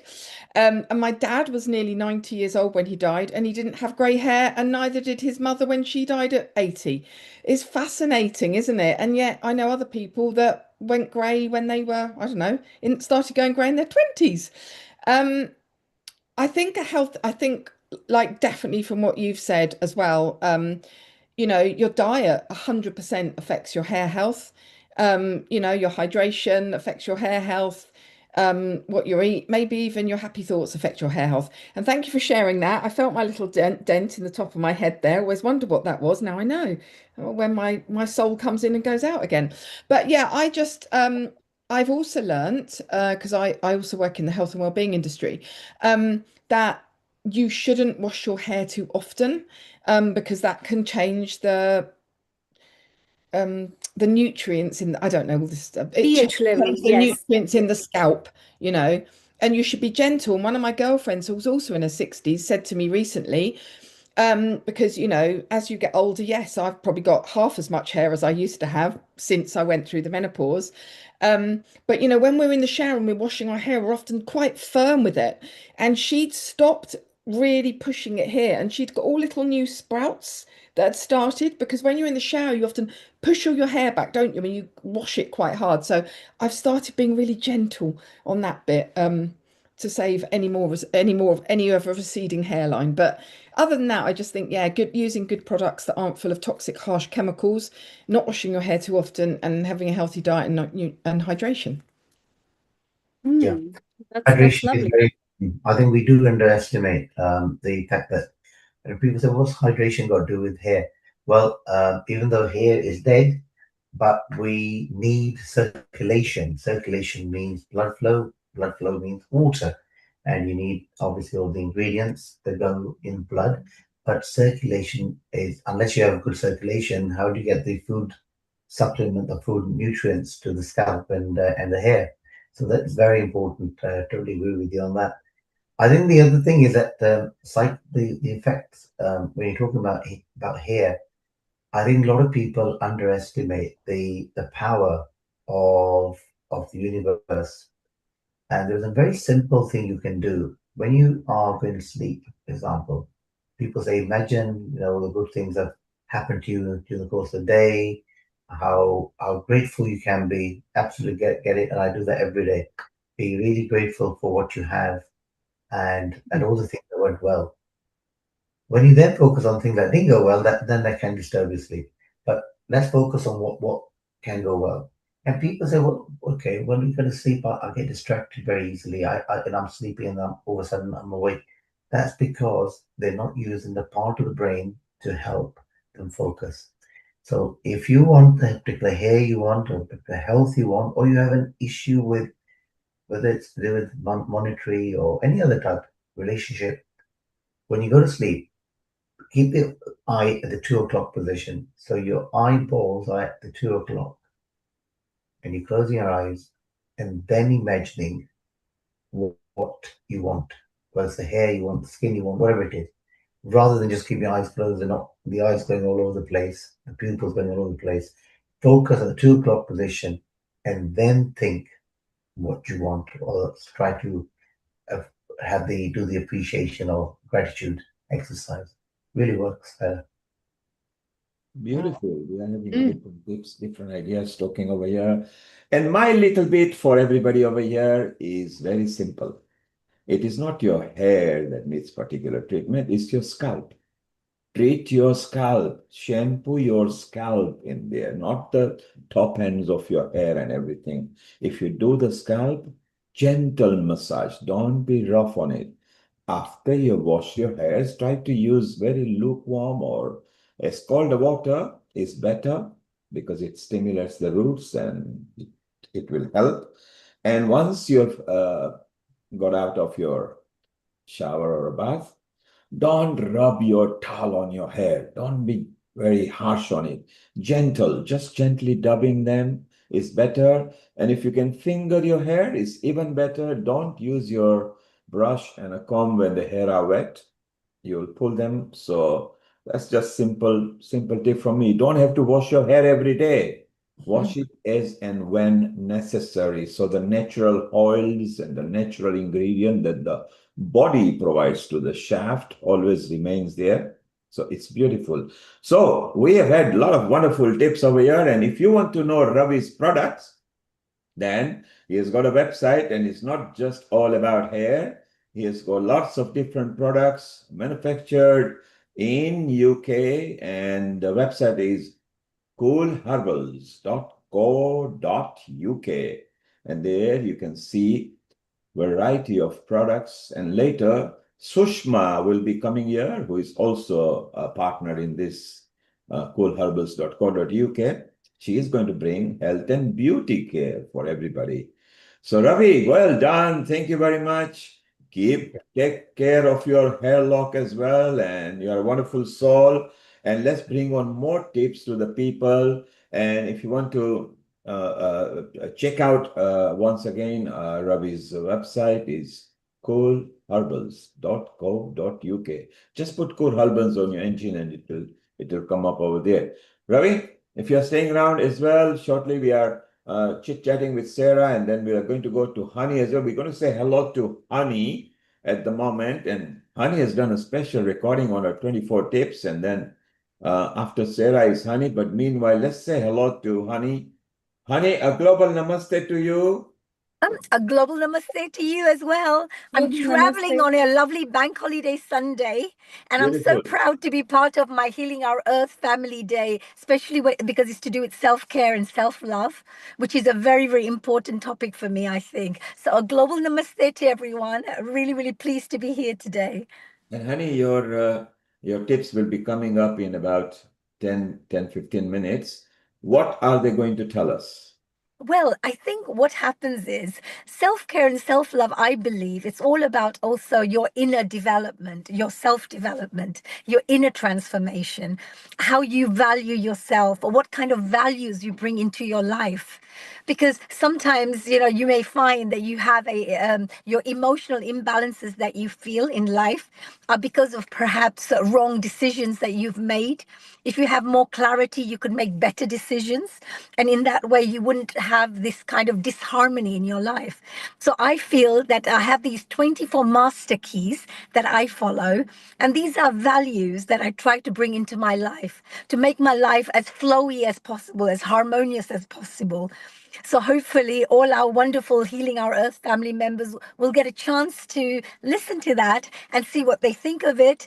And I'm sure there'll be some little nuggets there that will help and will connect to each and every single one of us out there. Thank you, honey. So let's for next 10 minutes go to Sarah because she is going to say, love the skin you are in. Skincare is important as well. So Sarah, Global Namaste, Sarah runs an organization called WOW. So it's actually a WOW organization, which is beautiful. She loves mentoring women as well and has got a lot of following there. Amrita, you and Sarah, let's talk about skincare. And Ravi, thank you very much. And if you're around, we'll even talk to you about the Thank you skin. so much, Raviji. Thank you. Well, Thank, all yours, thank you, Sarah. Neil. Oh, thank you. So lovely. Skincare. Yeah. Global Namaste, a very warm welcome, Sarah. And Sarah, you are into WOW, right? And with the women, skin and hair are very important. And especially when it comes to the skincare, people nowadays, whatever generation we see, especially we see the Gen Zs and the Gen Alpha, people are definitely very careful, and especially we see children as well. They really love to take care of your skin. So what are your tips and what are your ideas that how much care at every age people need for the skin? Over to you. Thank you. Thank you. Always lovely to be here. Yeah, fascinating. I always learn so much. It's always good to be here, and I love being part of this space because I think this conversation is it's about self-respect, isn't it? Self-awareness, and how we choose to show up for ourselves, which we've heard from other contributors every single day, is so important because here's the truth. From my perspective, and from the wellness being world that I've worked in for the last nearly 18 years, alongside a leading health and wellness brand, your skin is not just something you look at. Actually, it is something you live in every single day, and your skin is your story. It's your largest organ of your body. It protects you, it communicates with you, and it reflects what's happening beneath the surface. And I think that's the thing that so many people overlook. And yet, so many people are in constant battle with this. They're trying to fix it, cover it, fight it. But what if we shifted that? What if instead of fighting our skin, we literally just started partnering with it? To me, skincare is not skin deep. This is where I always say skincare is first an inside job. And I'm sure many other experts here already know that. And it's topical secondary, not first. So you can have the most luxurious creams in the world. The company I'm partnered with makes them. But if your gut is inflamed, if your hydration is low, or your body is overloaded with toxins, your skin will literally tell that story on the outside. So I want to help people just flip that narrative and look inside first, because the foundations for me here are some absolute non-negotiables I live by. They're simple, they're powerful, they're transformational, and they've worked really well for me since I've been aware of this in the last 17 or 18 years. So, firstly, really hydration is everything as well. Your skin cells need water to function, repair, and glow. You can tell when you've got an inner glow, it glows on the outside. So, if you're dehydrated, your skin is too. That's a full stop. So, gut health equals skin health. And so many more people are aware of this now. But your gut health, predominantly governs all of those things. And honestly, one of the biggest shifts people can make is your gut and your skincare your gut and your skin health are in constant conversation with each other. So if your gut is out of balance, guess what? Your skin will often reflect it. Think inflammation, think breakouts, think dullness, think sensitivity. So instead of just treating the surface, you've got to go deeper. Feed your gut and your skin will follow. Some simple things, powerful ways to support your microbiome, which affects your outer skin, is add in gut loving foods daily. Think about fermented foods like kefir, sauerkraut, kimchi. Think of fiber rich foods like leafy greens, oats, flax seeds. Think colorful plants, berries, vegetables, whole foods. These feed the good bacteria your body needs to thrive. So that's the first thing. The second thing is support that with pre and probiotics. Sometimes even with the best diet, we need extra support. As other contributors have said, you may need to supplement that. That's where prebiotics, like feeding the good bacteria, and probiotics, adding beneficial bacteria, come in. And this is something I personally use every day through my partnership with the global brand that I work with called Arbonne. We have beautiful, healthy, vegan-based gut health drinks. They're all designed to support this balance in a really, really simple, effective way, going beyond what food alone can sometimes do in today's world, not as a replacement, but just as a powerful addition. And thirdly, it's really important to reduce what disrupts your gut.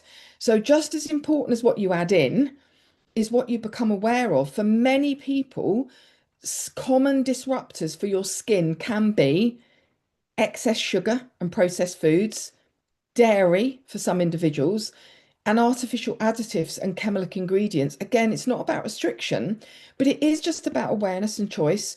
So when we talk about loving the skin you're in, it's not just about what you see in the mirror.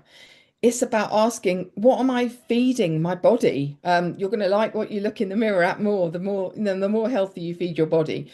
And what am I giving my cells to work with? Because when your gut is supported, guess what? Your skin becomes clearer, your energy lifts, and that natural glow, that's not a filter. That's actually your body functioning healthily. So be mindful of those common triggers, like I've mentioned, potentially dairy, highly processed foods. These can quietly disrupt your system and they can show up on your skin, like I've mentioned.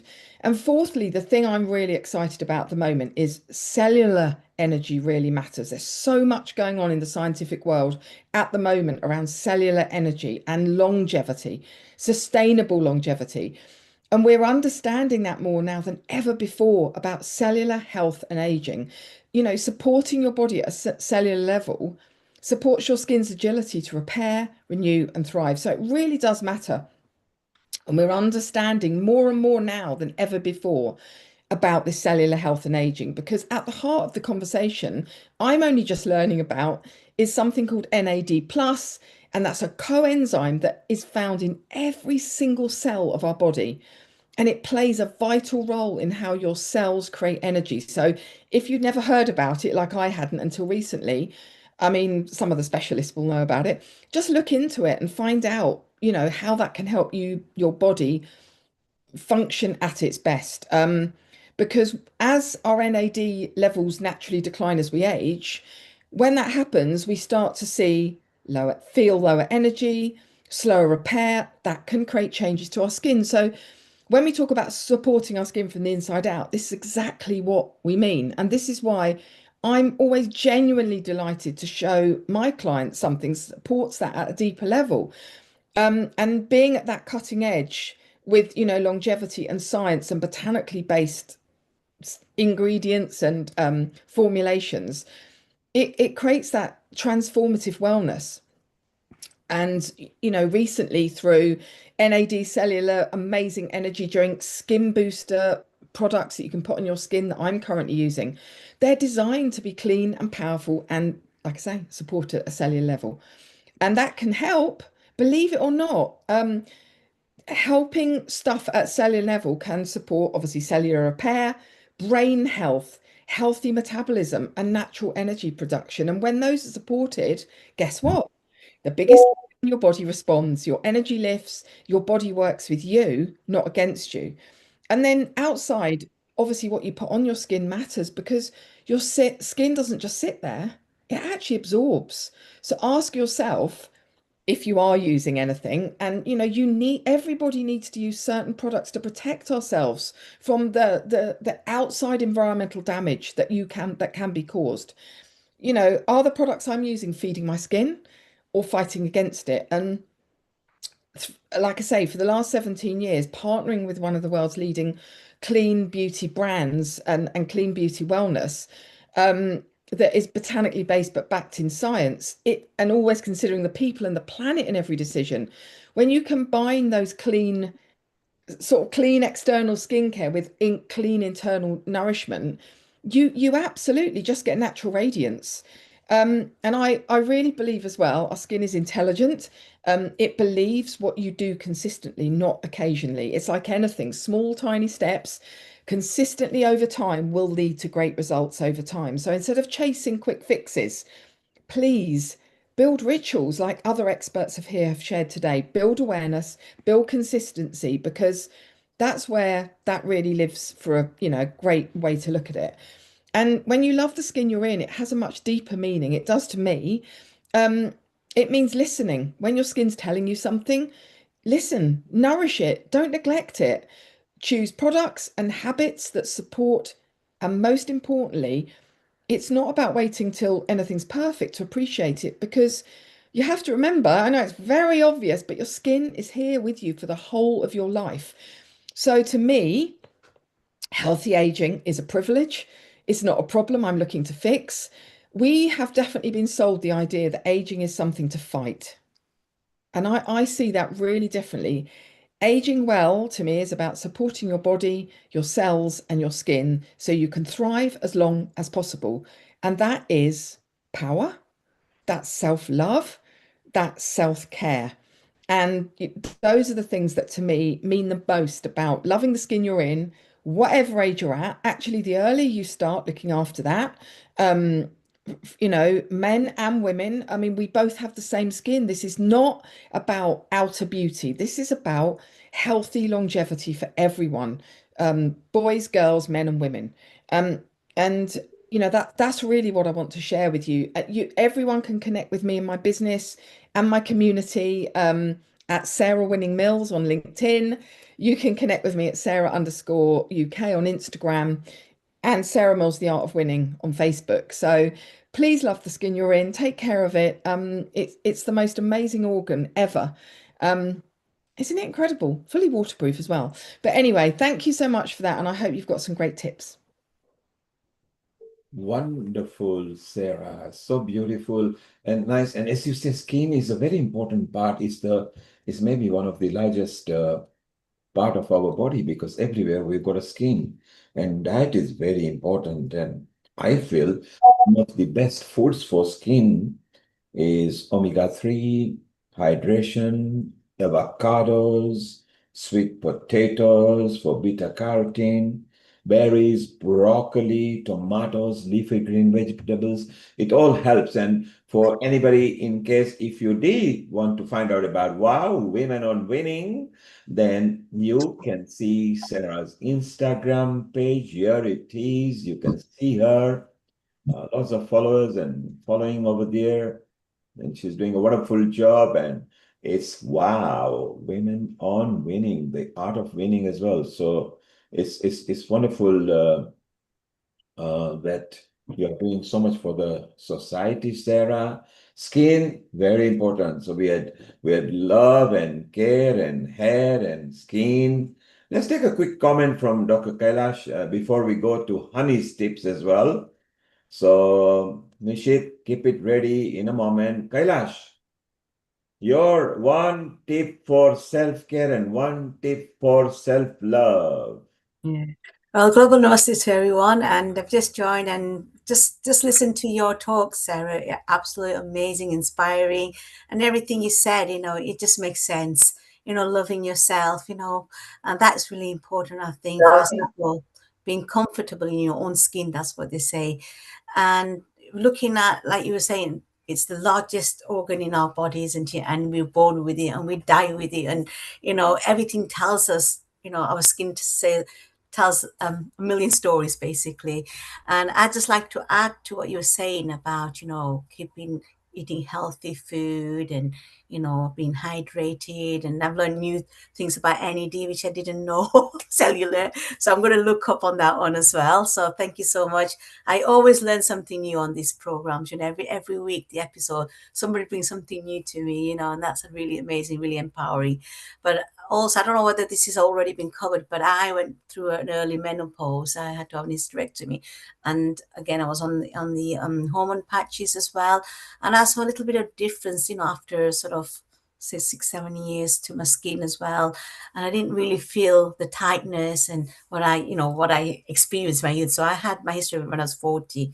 And I think that also contributes, the early menopause contributes to it.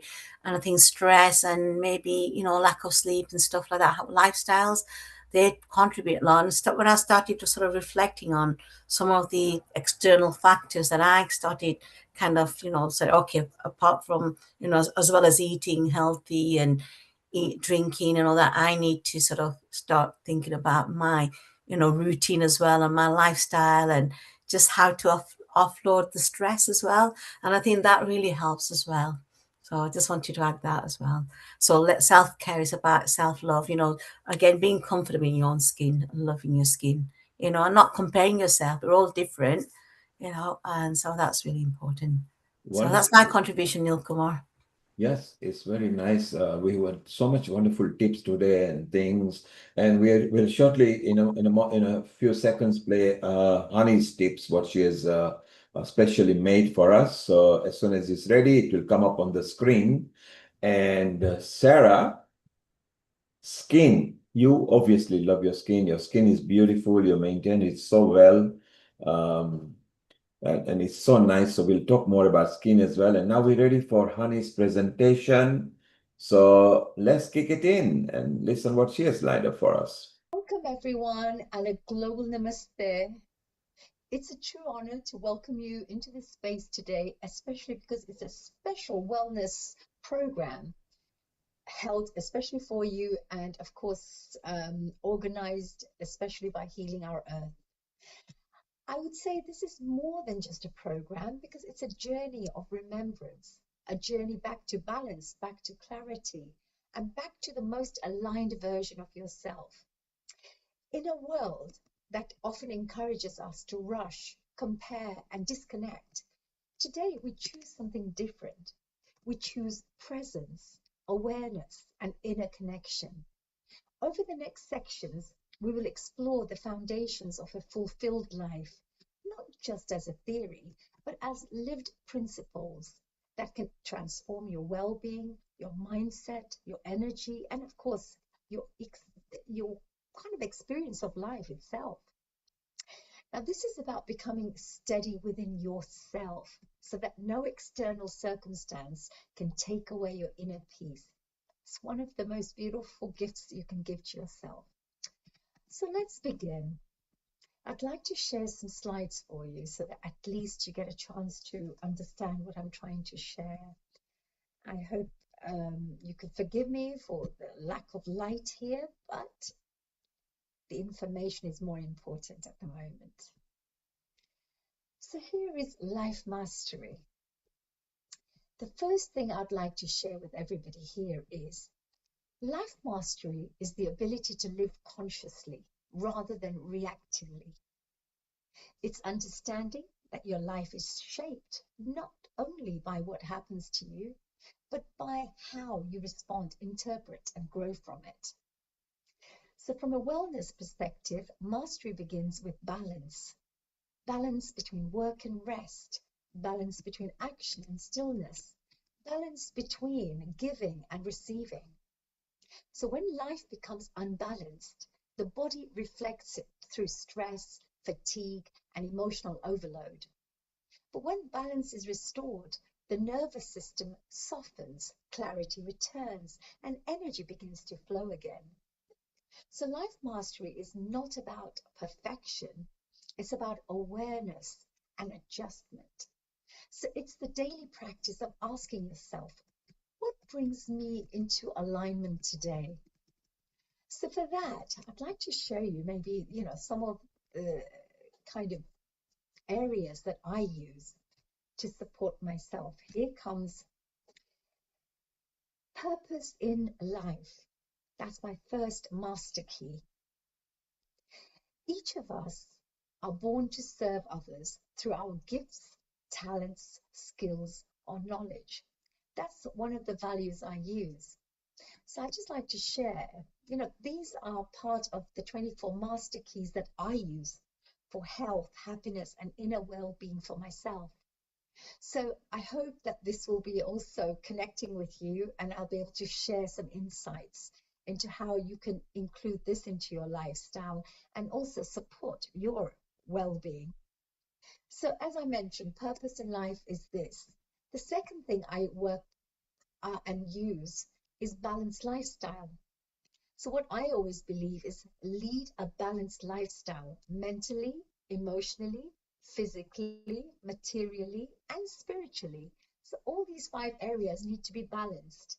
In this way, you feel that you're living a very fulfilled life. As we move forward is healthy living. And let's see if I can perhaps maybe, there you go, extend this. So healthy living, our body is a temple that needs nourishment, cleanliness, respect, and rest. So that's something that I try my best to follow. Of course, we can't follow this all the time because sometimes we're so busy, we don't have enough rest, but it's there. This is the value that we incorporate into our lives and keep reminding ourselves. And the other part is inner knowledge. This is normally gained through sacred scriptures, like studying sacred scriptures, enjoying personal development courses, training programs, and of course, connecting to the universal consciousness. So second part that I use is what I called priceless virtues. This is the foundation of a balanced and awakened life, I feel. So let's have a look at this. What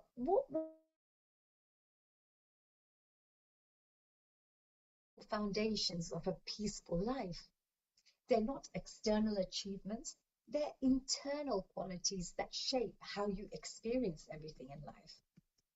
So priceless virtues such as love, gratitude, honesty, and contentment have a direct impact on your emotional well-being. And when these qualities are present, the mind becomes less reactive, the heart becomes more open, and the body experiences less tension. So gratitude, for example, shifts the nervous system from stress into calm awareness. Contentment reduces comparison and restores inner sufficiency. And these virtues are not abstract ideas, they are daily emotional choices. And the more they are practiced, the more life begins to feel steady, grounded, and meaningful. So for this, let me share some of the values that I tend to use for my well-being and in my life. So one of them is love. Pure unconditional love is felt, shared, offered, and displayed unconditionally. And I really feel that by incorporating this value in your life, each time that you could get quite upset with things, etc., you remind yourself and then you just try to give unconditional love, because that's who you are as a person. That's the values that you live by. Second thing is, of course, joy. Bring joy into your life and the life of others. I mean, so cheap. You just put a smile on someone's face and it just absolutely changed their day. You make magic happen in their lives just by bringing a bit of happiness, smiles, and joy. So I believe bring joy into your life and the life of others. It makes you feel so good as well when you see others happy. Truth. Live honestly and in alignment with your soul. I think whatever your inner voice tells you, you need to follow that. And I always ask myself, is this hurting anybody? Is this going to be destroying anything? Am I doing good for others? And that kind of helps you to understand that whatever you're feeling inside and whatever's guiding you, you're doing the right thing, because it's never going to be something that will be detrimental to others. So contentment, that's the next value. Be satisfied with your present self and your life journey. So whoever you are at this moment in time, I know we're going to have many, many lessons in the future. You're going to become a better human being, hopefully, in the future. And we're going to keep learning new lessons and becoming wiser. But just be satisfied with your present self, who you are at this moment in time, and your life journey, your experiences of life. So now we move on to the powerful personality traits. So you may ask, what is the personality traits? Well, your personality is not fixed. It's shaped by repetition. So powerful traits such as respect, non-judgment, generosity, and emotional calm are cultivated through awareness. From a well-being perspective, these traits are deeply healing because they reduce internal conflict. When judgment decreases, then you will find that stress reduces. When kindness increases, emotional resilience strengthens. And when respect is present, relationships become more peaceful. So these traits also regulate energy. They prevent emotional exhaustion and create healthier boundaries with others. And true strength is not forceful. It's the ability to remain centered, kind, and grounded even in challenging situations. And this is emotional mastery in action. So what are the values that I tend to use for something like this? Let's see if we can move forward to our personality traits. So let's check this out. First one, respect. Show respect to all living and non-living beings. Now you may be thinking, what do you mean living and non-living beings? I mean, at the end, I would say living things could be every single human being, an animal, it could be trees, it could be everything that's living. And non-living beings, I would say, some people say Mother Earth is, it's not actually a human being, but actually it's a non-living, but it is a living being. Stones and the water, everything that you see, like maybe a temple you go to and you see a beautiful statue of Lord Shiva or Buddha. I mean, you may think it's non-living, but you should still be respecting it, because you're not going to be sitting there eating chewing gum and sticking it onto the Buddha, are you? Of course not, because you have respect. So I say show respect to all living things and non-living beings as well. Moving on, non-judgmental. Allow others to be who they are without judgment or bias, because you don't want to be judged yourself for who you are as a person. Why would you judge others? They may have certain opinions, they may express themselves in different ways. It's who they are. But if you can become non-judgmental and let them be who they are, I'm sure that you would enjoy them doing the same for you to be who you are. So non-judgmental, I think, is really, really important. And generosity, being generous, give freely. Just know that abundance is infinite, because there is so much in this world. There is just so much. You can give lots and lots of love. You can be generous. If you've got 5 slices of bread, you can give 1 to someone else. It doesn't mean you're going to be starving, but you could help a starving person live by giving them that 1 slice of bread. In other words, just be generous in everything that you do. And the other part is peacefulness, bringing peace within yourself. Remain calm, centered, and peaceful in all situations. This is very important, actually, because resilience is very important. And when things tend to push you out of balance, this value is what will help you stay steady and balanced. So now we move on to seeds of spirituality. Now, what's a seeds of spirituality? Well, let's check this out. Spirituality is not separate from daily life. It's the awareness of connection in everything. It's the understanding that peace is not something you find, it's something you cultivate within.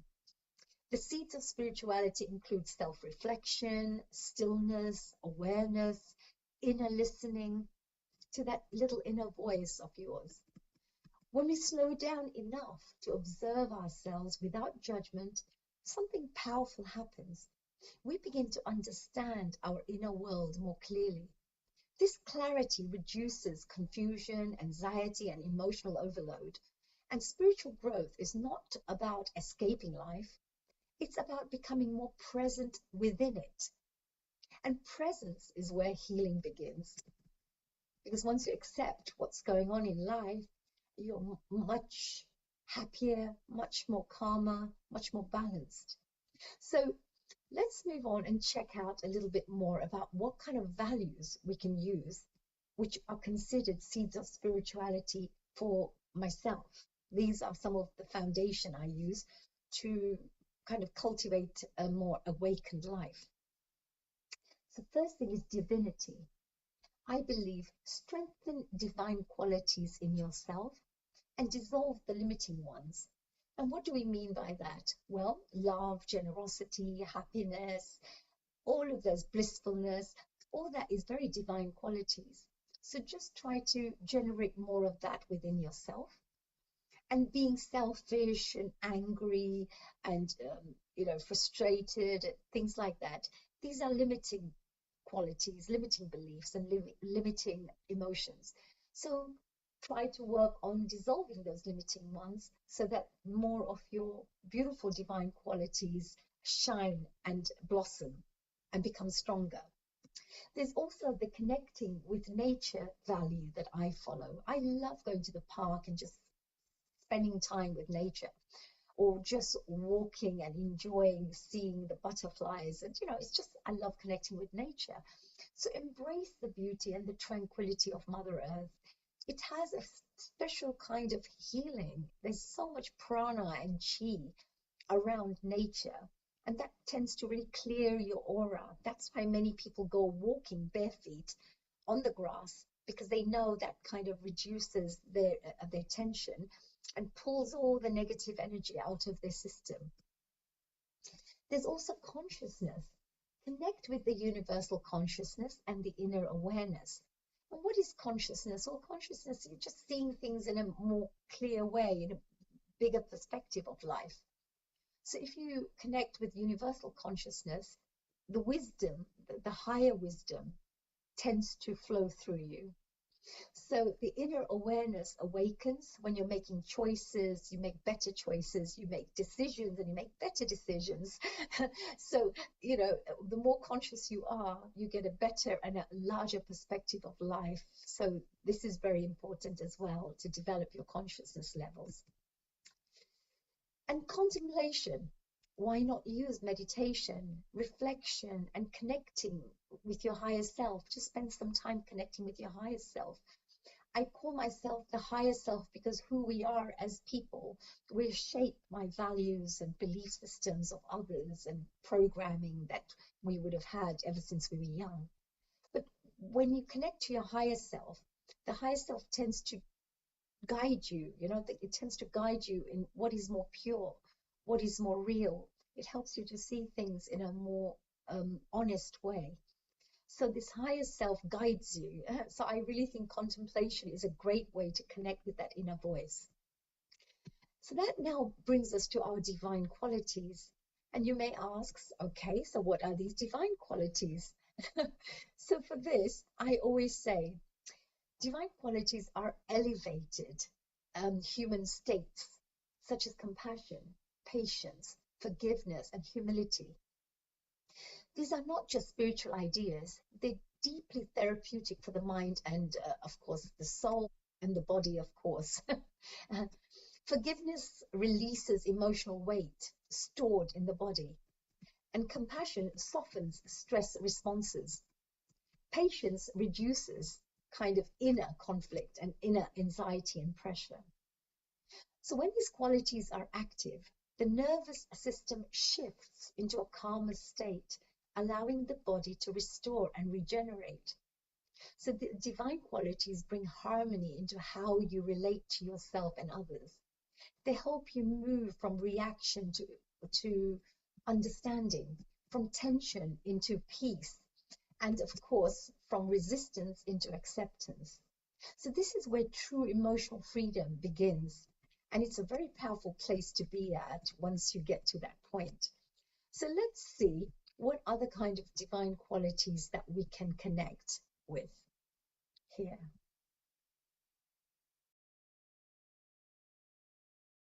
Forgiveness. This is a great way to release your own inner pain, the resentment you feel about things that have happened in life, and just free your spirit. So forgiveness is a very powerful tool to have. The second one is wisdom. Develop wisdom through experience, through knowledge, and through inner guidance.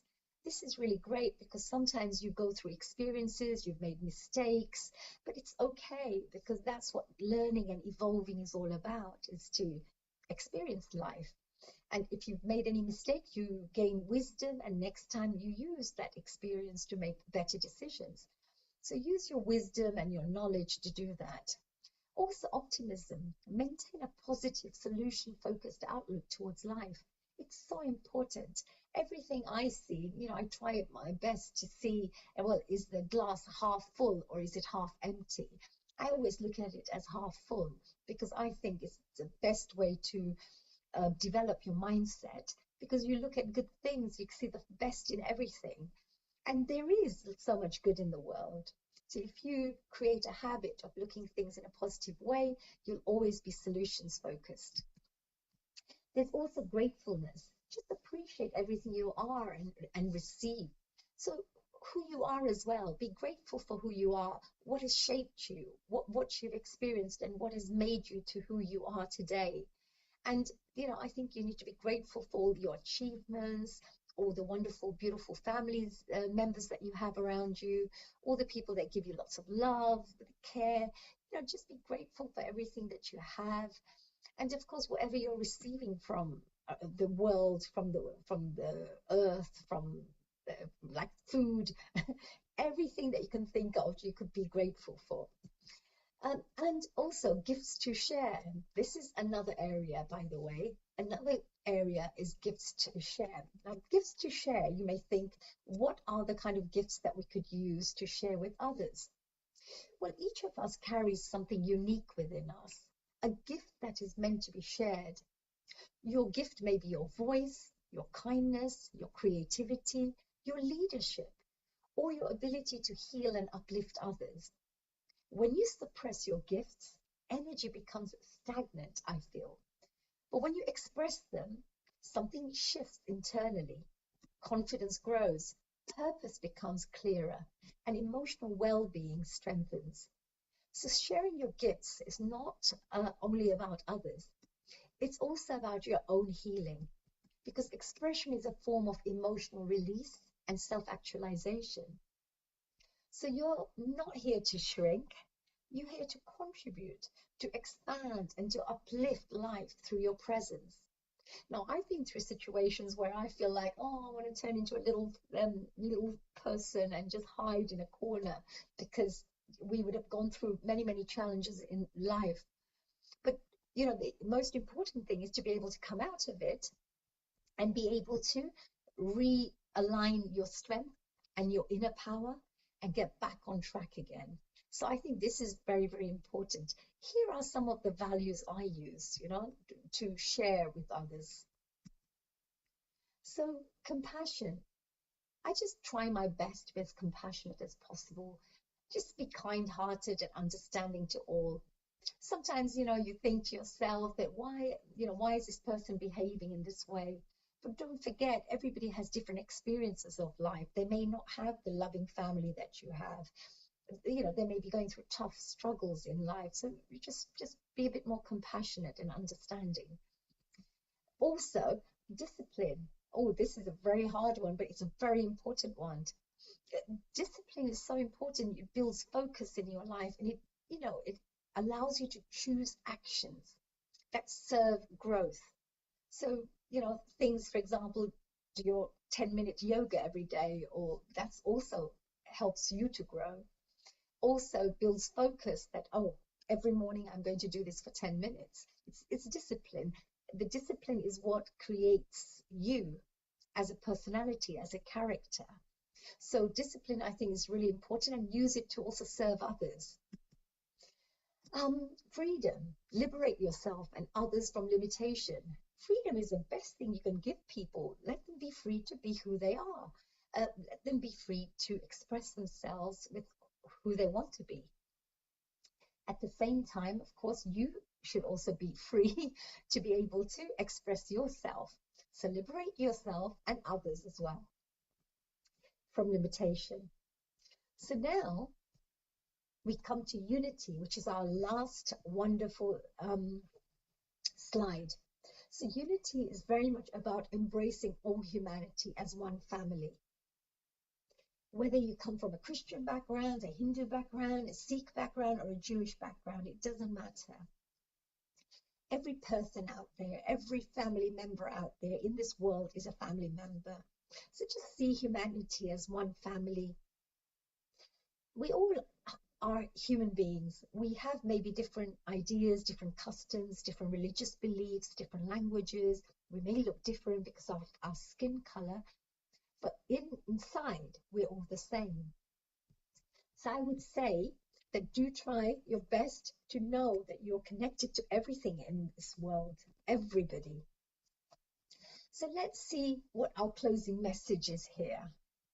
Well, I think with our closing message, I'd just like to share actually, as we come to the end of this journey, I think it's wonderful to take a moment to absorb what has been shared so far. Everything we've explored today is not separate. It's all interconnected. Life mastery, virtues, personality, spirituality, divine qualities, and your unique gifts, all of these come together to form one truth. When you live in alignment with who you truly are, life becomes lighter, clearer, and more meaningful. So you do not actually need to become someone new. You simply need to return to becoming yourself with awareness, with kindness, and with intention. So as you move forward, just ask yourself, what can I soften within myself? What can I strengthen in my daily life? And how can I choose peace more often in my daily life? Transformation does not happen in one moment. It happens in repeated moments. Repeated moments of awareness, making the right choices, and self-respect as well. So I just wanted to finish off by saying thank you for being here, for being open, and for choosing to invest in your own well-being. And may you leave this space feeling more grounded, more peaceful, and more connected, especially to your own inner light and your inner power that you have. And may that light also guide everything you do moving forward. So for that, I'd like to say best wishes for your wonderful journey into wellness. And I hope you've enjoyed this little presentation. Sorry I haven't been in the right place today. I've been traveling a bit, but I just wanted to share this 24 master keys with yourselves and with my whole Healing Our Earth family out there.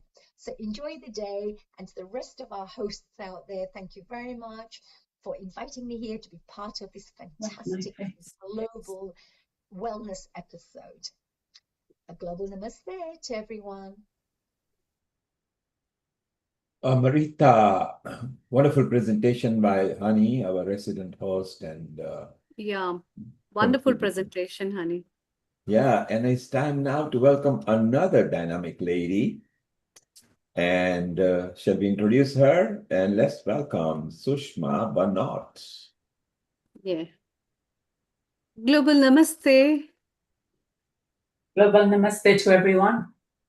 And So I'm glad to welcome Sushma Bhanot. She is MBE, MR Pharmacist, RS diploma in Ayurveda and is a co-director of Cool Herbals, the UK's leading Ayurvedic company. She is a pharmacist, Ayurvedic consultant, homeopath, lecturer, author, and philanthropist dedicated to empowering women through education and training in health and beauty. Promoting financial independence, Sushma has authored 2 books on Ayurveda therapies. Slimmer in 1 hour, Slim Forever. I think it's a must read. And Secrets of How to Do Ayurvedic Massages, which is very popular among many therapists. So that's really good and great to know about it. I wasn't knowing. So, a very warm welcome to you for today's episode, Self-Care and Self-Love. And I think self-care and self-love is very closely connected to you, Sushmaji, because you share with people the tips of self-care through Ayurveda, through holistic healing, as well as well-being and wellness. So over to you. Thank you so much. Hello, Namaste everyone, Global Namaste. And it's such a pleasure to be among such dynamic people once again. Thank you, Amritaji, for your lovely welcome and to the whole team. I was listening closely to the previous speakers and I'm absolutely fascinated by the different concepts of self-care. So I would like to give you, to start off, I would like to give you my personal take on it, really, on my personal, what I feel is self-care and self-love. And this is quite personal because everybody will have a different definition of self-care and self-love. As we heard earlier, for some people, it's the outward appearance and the outward, how they look, how they feel. And for me, it's kind of more internal, as Haniji was saying just now. So it means that and this is what I'll be talking about a little bit more in detail. For me, it's more about protecting my mental health. And that's what self-care and self-love means to me. And I'll tell you a little bit about that and some of the tips that you can implement or tell people around you. Also, protecting my boundaries. How do we form an invisible kind of shield around ourselves so that we are not affected by external factors so much? So it's about knowing where those boundaries are, which is very often difficult to know, and it's often by experience. Again, for me, sleep is self-care. If we don't sleep, we absolutely are really not good for very much, and we cannot function, we cannot speak, we cannot give love back, basically. So make that a top priority. And we're not very good at it because we always find some distraction, and I'm a culprit of that, whether it's reading for too long or looking at social media or just catching up. It's not good if you're not making the time. Also, my self-care and self-love is making time for myself. And this doesn't mean that you have to give yourself a full day, give yourself a lot of time. It doesn't mean going on holiday. All it means is doing something that is important to you for a few minutes. So try to even give yourself 5 minutes, and that will give you a wonderful sense of love that you've done something for yourself. It could only be having a nice cup of coffee on your own. And it might be just walking in some nature reserve or nature park. So that's all I'm saying. That is a form of self-love and self-care. And also, I would like to say, try to make time for spirituality in your life. And this platform, the Healing Our Earth, is amazing in doing that. So in your daily life, whether it's just holding your hands together in gratitude, or praying, or just listening to a lovely inspiring song, 5 minutes just to do a mantra, some words that help you. That is a form of self-love and self-care. Also, finally, I would say that self-love and self-care is learning to say no. A lot of us find it very difficult to say no to anything, whether it's to help someone, whether it's to do an extra job, whether it's for the children. I'm not saying you say refuse things, but really try to consider what it will mean for you and for your well-being if you don't say no. And also, I would say it's very important. Part of self-love and self-care is to be vulnerable. A lot of us are very, we are scared of showing our vulnerability. But it's only when we do that that people can start to care for you. And there was a very good example of that recently when I lost 2 members of my family in the last 6 months. It was only when I was opened up to people about how I felt that they were able to give me words of support and comfort. So don't be afraid of being vulnerable. So those are just some of my personal things that I would say are to do with self-love and self-care. Now, what I would like to focus today on mental well-being, as Amritaji said, that is something very important to me. So, Ayurveda, as many of you know, has many answers for mental well-being. It's not just for the physical complaints of pain, inflammation, digestive problems, but it can help very much so in mental well-being. Now, some very cold facts. 1 in 6 adults will actually experience a common mental health problem, such as anxiety or depression. And 27% of individuals in the UK experience some kind of mental distress. And we're not, the public, a high proportion of the public are not receiving they haven't got access to mental health services. So that's what we need to do moving forwards. And because I'd just like to say Asians in particular are a little bit more vulnerable to these things because there is some stigma attached and they don't really always report if they're struggling or if a member of their family is suffering. So something that we need to, something I'm working on now actually to try to reduce some of that stigma. We also have the cultural barriers. It's only now we've got the tip of the iceberg where we are actually managing to even mention it. So we do need to do a lot of work on breaking down these cultural barriers. And there are also higher rates between Asian people, higher rates of mental illness such as depression and anxiety, particularly females. And again, that's something I'm working on at the moment. And it's important to be able to recognize the symptoms of mental illness. Just to reel some off. Maybe faster breathing. People may experience irregular heartbeat. They may have hot flushes that are not related to menopause. There's nausea, maybe loss of appetite.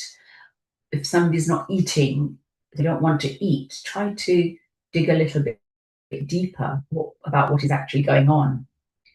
Increased worry, unnatural worrying about everything, feeling emotional all the time, and not being able to forget bad experiences. They may not be sleeping, and they may just be acting a little bit out of the ordinary.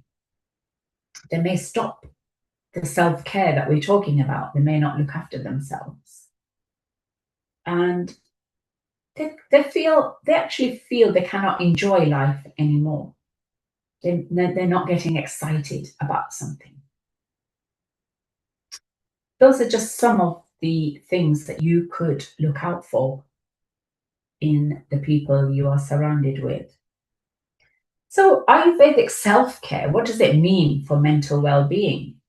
So we need to balance the mind, manas, by cultivating clarity, sattva, regulating energy, and reducing stress through daily routines, dinacharya.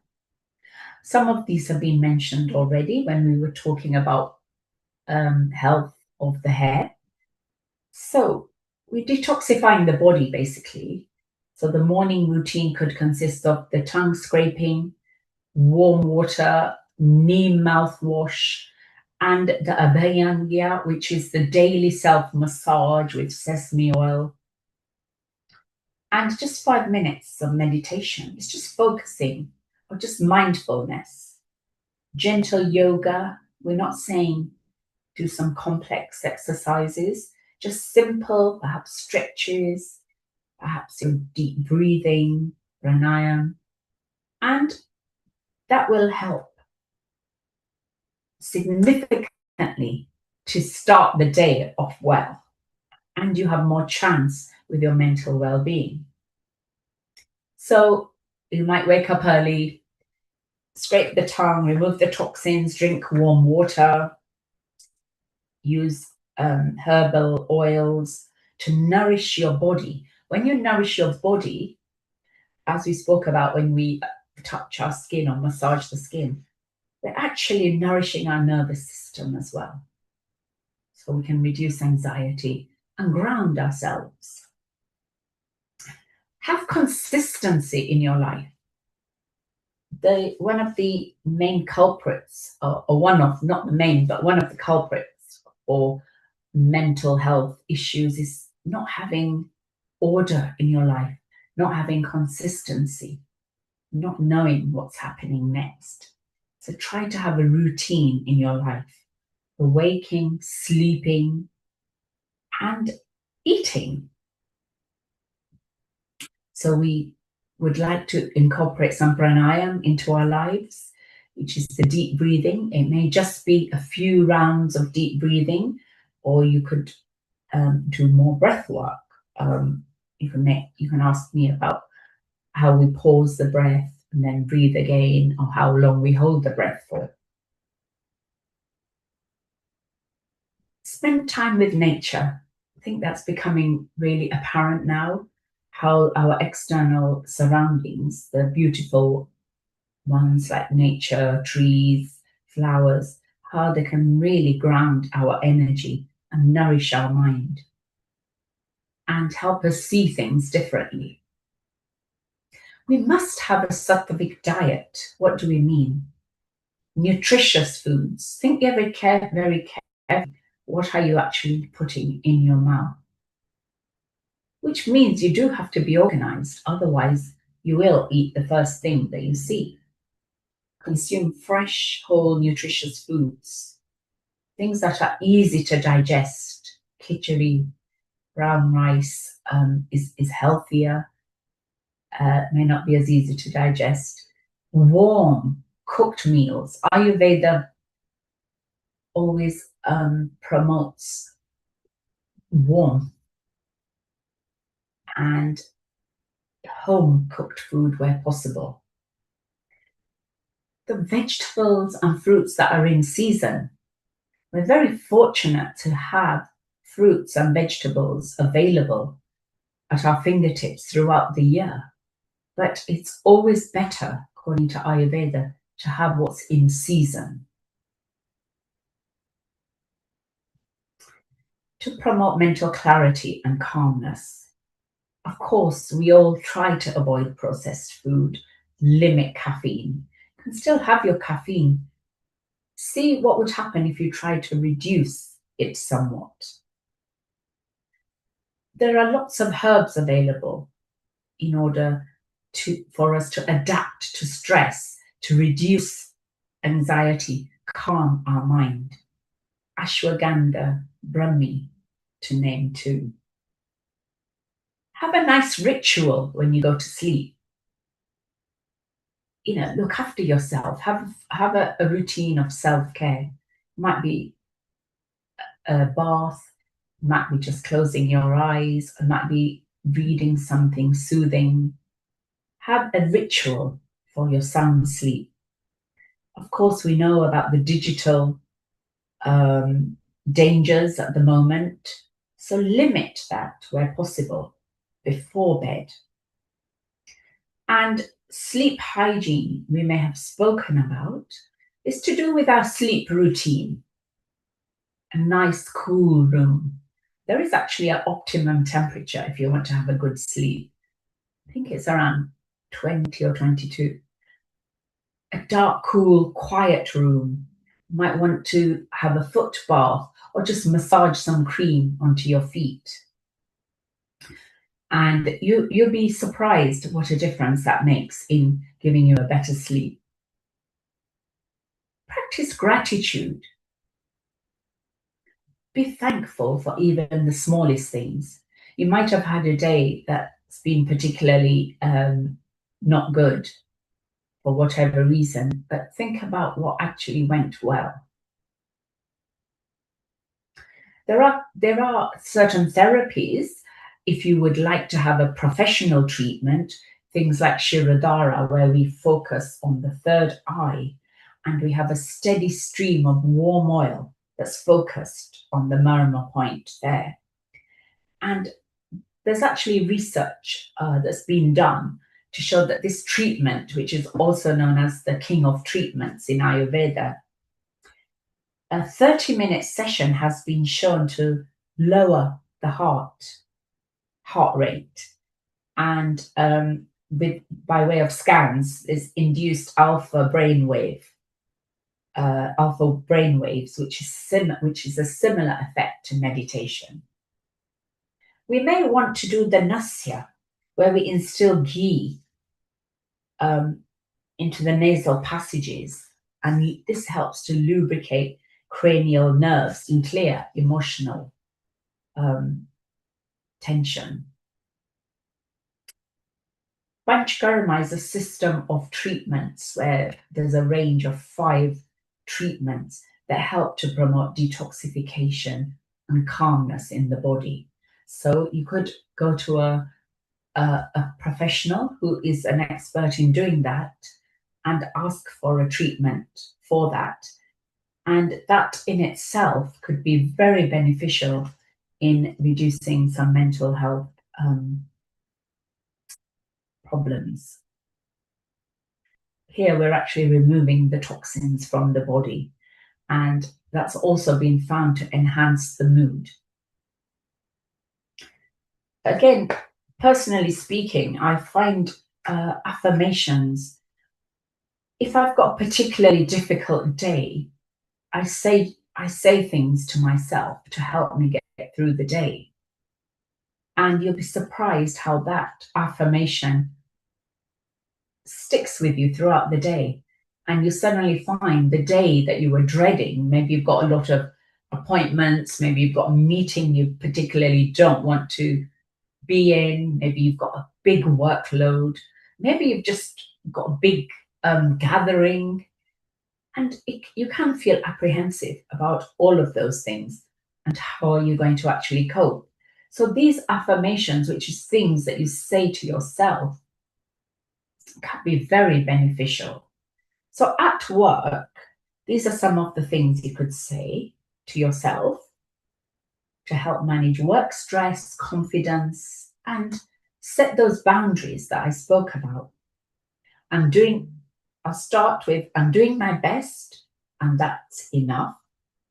I cannot be perfect, and I don't need to be. I am in control of my reactions. By asking for help, I'm not being weak, but that's actually a form of strength. I'm allowed to say no to protect my energy. My voice matters too, so don't be afraid to say things. I will leave work-related stress at work. and enjoy my personal time. I can address any tension or miscommunication with clarity, not aggressiveness or avoidance. Don't avoid, in other words, difficult situations, but go in with a calmness and a sense of winning. At home, what can you say? What are the mental affirmations you could say? My home is my peaceful sanctuary. I am allowed to rest, and rest is not failure. I deserve time to myself. You don't have to earn it. I am worthy of love and respect. I don't need to control everything. I am gentle with myself as I navigate challenges and hurdles. Another herb, just to finish, another herb that I find is very useful, and you could incorporate this into your routine, it is actually turmeric. And in Ayurveda, when we say we have these energies, the Vata, Pitta, Kapha, it helps to balance, turmeric helps to balance all these three energies, the doshas. And nowadays it's being recognized for all sorts of things, medically speaking as well. And various medical papers have been written and are being written on it. So I find just a simple mixture, which you may have heard of, is promoted as golden milk. So in hot milk, you would put in turmeric, black pepper, ghee, and honey. That's what we call golden milk. And it can help to calm and soothe the mind in the evenings, or whenever you feel under tension, just make some of this. These are some of the homely remedies that you can use. And so that's something, just a useful tip. If somebody's feeling particularly stressed, they're going through a big project, you can make them golden milk and find that that will be quite beneficial. So that is my my few words, if you like, on self-love and self-care, especially for our mental well-being. So thank you, Neilji, and the team for the opportunity. Sushma, what a wonderful soul you are. And for those people who don't know Sushma Banat, an MBE, which is a member of the Order of the British Empire, just like her husband. And she told the hubby, if you can do it, I can do it too. So women empowerment, and she is a co-founder of Cool Herbals. Just go to coolherbals.co.uk and you will see vast arrays of herbal and Ayurveda product. Sushma, you are lucky because not only are you a pharmacist, you also have knowledge in Ayurveda and homeopathy. Yes. So makes you an Ayush expert. So it's so wonderful. And Amrita, if you now have her number, keep in touch with her. She could be very good for SATA as well, since she can bring a bit of scientific knowledge to the other alternative Indian Vedas and Indian knowledge system. So that'll be very useful. Shushma, wonderful presentation, nicely done. And maybe in some of the women episode, you are back again, and wonderful to have you. Kailash, your comment, you heard her. Absolutely. Thank you so much, Sushmaji. That was very, very, very inspiring and uplifting. Lots of tips you've given us today, and I hope that you've got there somewhere in the book somewhere that we could have access to, because it's complementary what Honeyji said and what Sarah said earlier. It's all coming together holistically, and so much there to take in. And I love the way that both you and Honey talk about the spirituality as well. So it's so important, and it plays a big part in my life as well. And I think, more often than not, people don't have the consistency or discipline in their life. And that's something that I'm going to take away as well. Those small steps, Yes. and I've started doing those, and it becomes slowly becomes habit, it becomes part of your routine. So I think, that disciplines are absolutely crucial. So thank you so much for sharing your knowledge and wisdom with us. Thank you, Kailash, from one MBU to another MBE. So it's your beautiful Amrita, women empowerment. We have had so many women bringing self-love and self-care, but we are going to break the ice and we're going to bring another man who is regular producer here at Healing Our Earth. Shortly, he is going to self-care, self-love for organ donation as well, what he loves. But Amrita, your comment on what Sushma shared and gave the tips of. Yeah, thank you, Neil Kumar.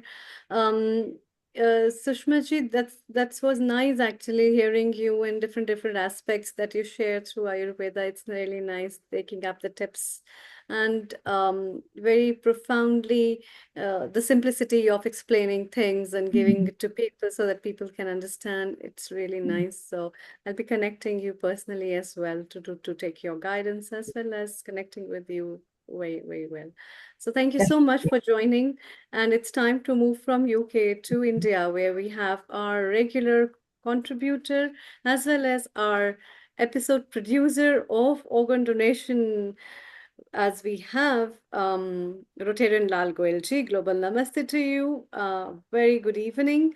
Rotarian Lal Goel ji is the founder and charter president of Rotary Club of Organ Donation International, as well as the chairman of Organ Donation India Foundation and GYAN. And today, he's uniting for good and inspiring people about self-care, self-love, and saving their lives through organ donation as a gift.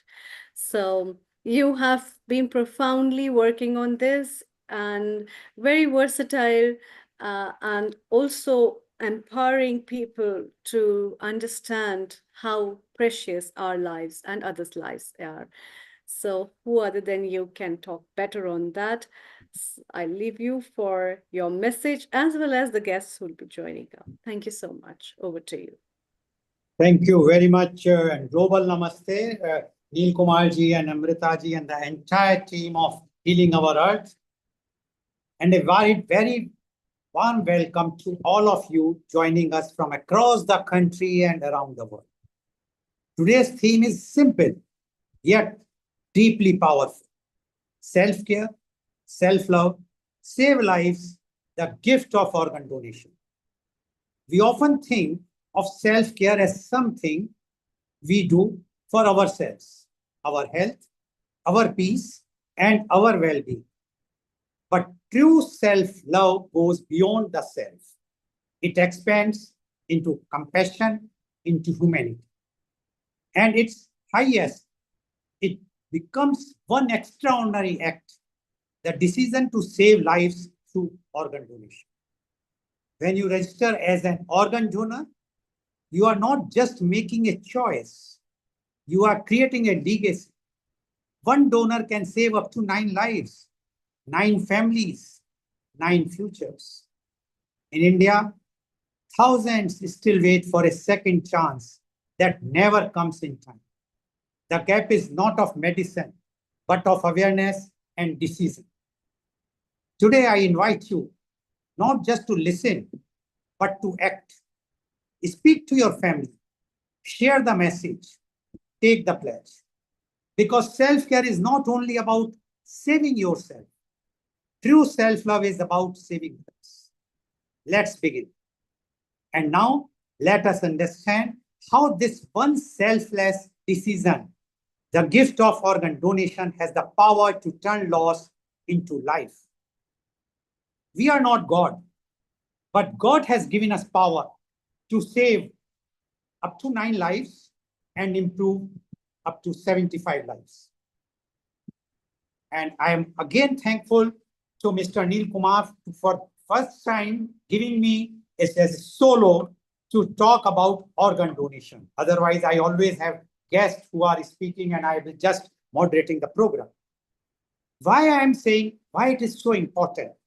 The reason is very clear that in India, which, as you know, that's a highly populated country in the world, today the problem is people are dying for want of organ. The shortage is not because of organs, because the organs are not available. Why they are not available? There are many reasons. But first of all, we have to understand few things, basic things, then I will come to that aspect. First thing is why it is so important. Because in India, more than 5 lakhs people are dying every year, which works out to be every minute one person is dying. So as we know that the healing of Earth total program span is about 5 hours, it means 300 people will not be there in India during this program only. While in UK, the figure says in 2024, 422 people died in whole 1 year. Now you can very well say UK is a small country population-wise. Yes, 20 times less populated. Multiply 20 with 422. It is not even 10,000 in a year. While in India, more than 5 lakhs. And that figure is also not correct, which I will explain you afterwards. Now, why?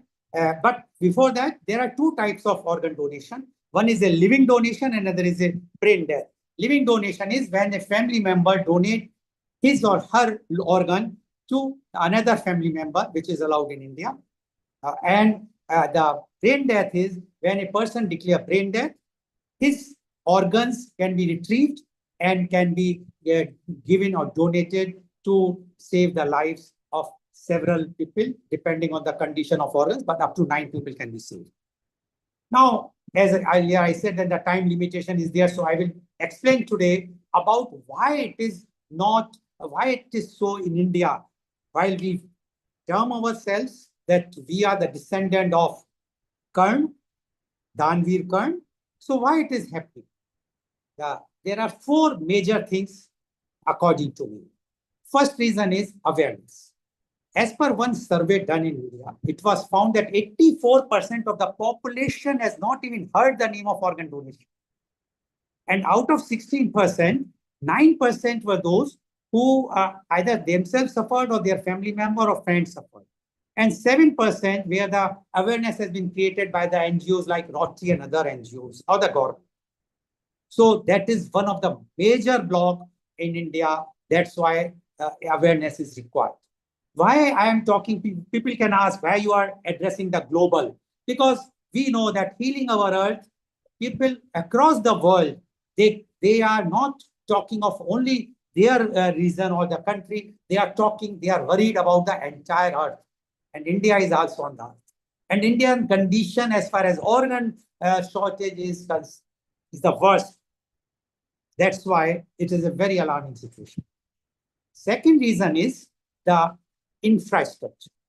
As per NATO, National Organ and Tissue Transplant Organization, a organization set up by Ministry of Health and Family Welfare of the Government of India. According to NATO, only 15 or 16% district headquarters have the facility to retrieve the organs. Forget about the transplant.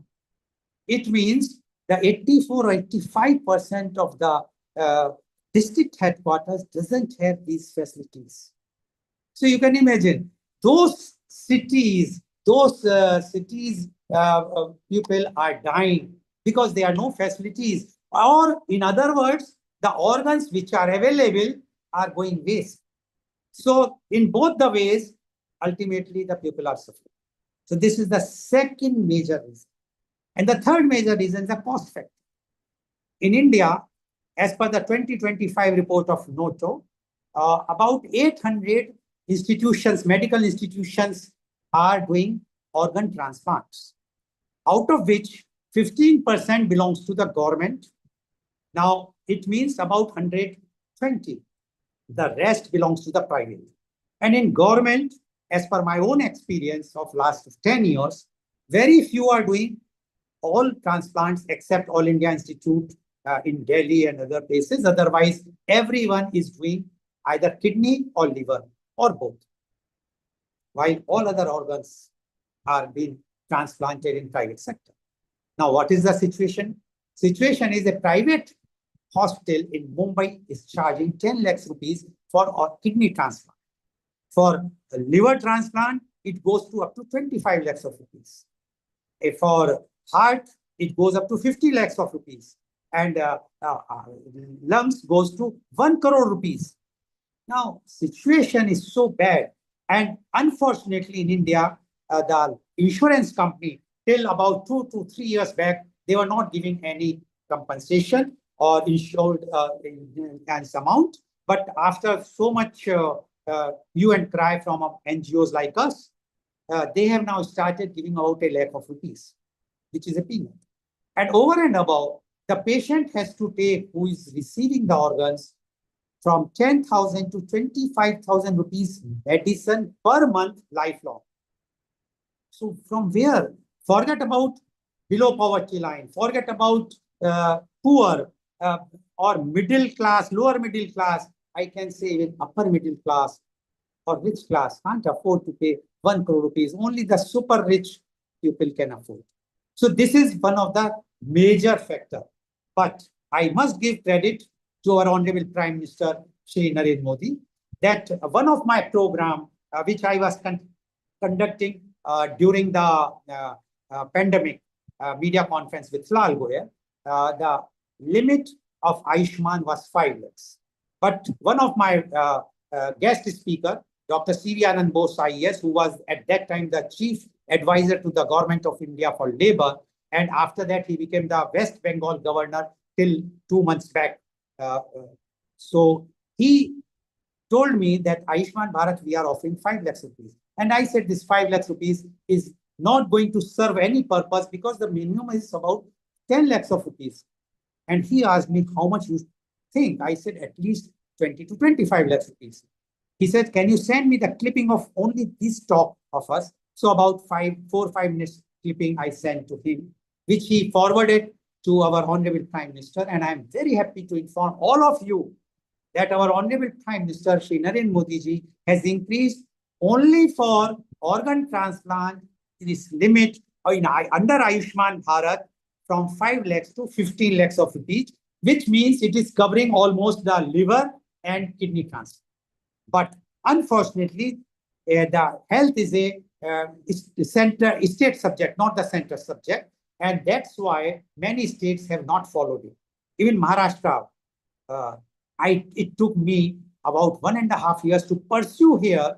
And again, I am very happy to announce that on 4th of November last year, that is 2025, I got a call. And when I went to the Ayushman Bharat headquarters here, they says, Mr. Goyal, because of your efforts, our Chief Minister, Shri Devendra Fadnavis, has increased now limit from 5 lakhs to 20 lakhs, 2 lakhs of rupees for all those who are the domicile or residents of Maharashtra. Now, this is something, but it's still miles to go. So this is the third factor. And the fourth factor is the myths.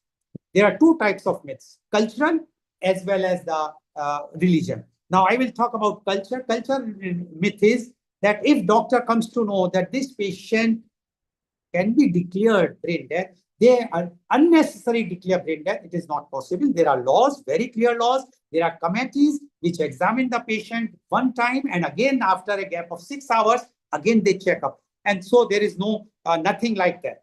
So that is not correct. That is all wrong.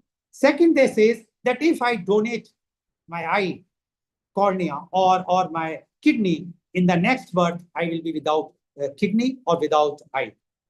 That is also wrong. Because as the ladies knows who are listening this program or who are watching the program, that the women develops, few of the women develop problems in their uterus when they become 45 or 50 years. And the hysterectomy, which is a medical term to remove the uterus, take place. At that time, nobody asked whether I will be born without uterus. So this is also myth. Now comes to the religion point of view. Now in India, there are 5, 6 major religions.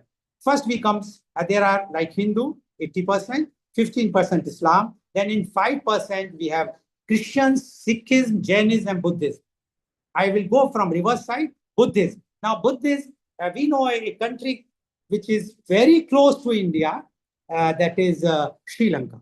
Now Sri Lanka is having a surplus of eye cornea, and they are exporting even to India and other countries. The reason is very clear. In Buddhism, it is written that if you donate your eye, you will attain the topmost position in Buddhism. It means Buddhism is not against organ donation. So religion is not a bar as far as Buddhism is concerned. Second, I comes to Jainism. My wife is a Jain, and all you know that husband has to listen to wife. And so I used to go with her to many of the Jain Mahamunis, and I found that they all promote organ donation. And the living example is that in Maharashtra, Gujarat, Rajasthan, and Madhya Pradesh, where the Jain's population is more, people are very much proactive as far as organ donation is concerned. So it means Jainism is also not. Then we come to Sikhism. Now, Sikhism is very clear. Where there is a self, there is no God. And where there is a God, there is no self. And we have seen during the COVID time how the Sikhs were on the roads in Delhi and other places to offer the ventilators, the oxygen, the medicines, and the food without bothering of their life. And that's why the people in Punjab are very much motivated as far as organ donation is concerned. Then it means Sikhism is also not against. And then comes the Christianity. I have already given an example of UK and our Healing Our Earth, which is based in UK. They know that the majority of UK is Christians. So it means Christians are not against. And I will again give an example of Bible. In Bible, there is a book called Gospel of Mark, chapter 12, verse 31, where it is written, love thy neighbor as yourself. What it means? It means you love your neighbor as you are loving yourself. I was in London. I was discussing with one of a very senior person of organ donation there. And he asked me one question. He says, Mr. Goel, you are a Hindu? I said, yes. You are going to the temple? I said, yes. What you are asking from the God? I said, I always ask, as I'm an old person, that my old age should be peaceful, without any tension. My children must get more money, good health, and wealth. And my grandchildren also should study well. He said, have you ever asked for that your neighbor or your community should also get wealth, etc.? I said, never. This is the difference. In Christianity, when we go to church, we not only pray for ourselves, we pray for our community also. And we have seen in UK, as I have given, and other country, I can give the example of USA. In 2024, about 6,700 people lost their life. If you multiply, because the population of USA is 4 times less, if you multiply 4 with 6,700, it is not even 30,000. Same population. So that is also Christian majority. So it means Christianity is also not. Now there are 2 religions which are left, Islam and Hinduism. I will take Islam. Because Islam, WhatsApp University says, no Muslims want to donate. Islam is against organ donation. I said, no. And I will tell you, I went to Aligarh Muslim University on the 28th of February 2026. And for the first time in the history of Aligarh Muslim University in 150 years, that the organ donation awareness program was conducted, and I was the chief guest and keynote speaker there. And when I was going, I was advised my family members, my friends, and well-wishers not to talk about religion there. And I said, no, I will be talking. Let's see. And they will say that they can harm you. I said, no problem. I told them that, see, look, and I will tell you one more thing, that when I started my talk, there were 1/4 of the hall was full. And my talk was about 2 hours. And after 1 hour, the hall was full. And after that, they have to bring more chairs to accommodate. And majority was of ladies in hijab and burqas. And after 1 hour, they started crying. Tears were rolling. The reason was that they were told that Muslims, it is against their religion by their mullahs or maulvis, whosoever. And I told them it is wrong. I said, in Quran Sharif, chapter 5, verse 32, It is written that if you save one life, it is like you have saved the entire mankind. So where is it is against? When the Quran is saying like this. And then I gave a practical example of Saudi Arabia. Saudi Arabia is the Islamic country everybody knows.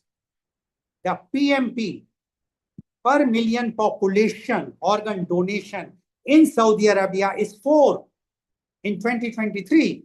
While in 2023 in India, the PMP was 0.65.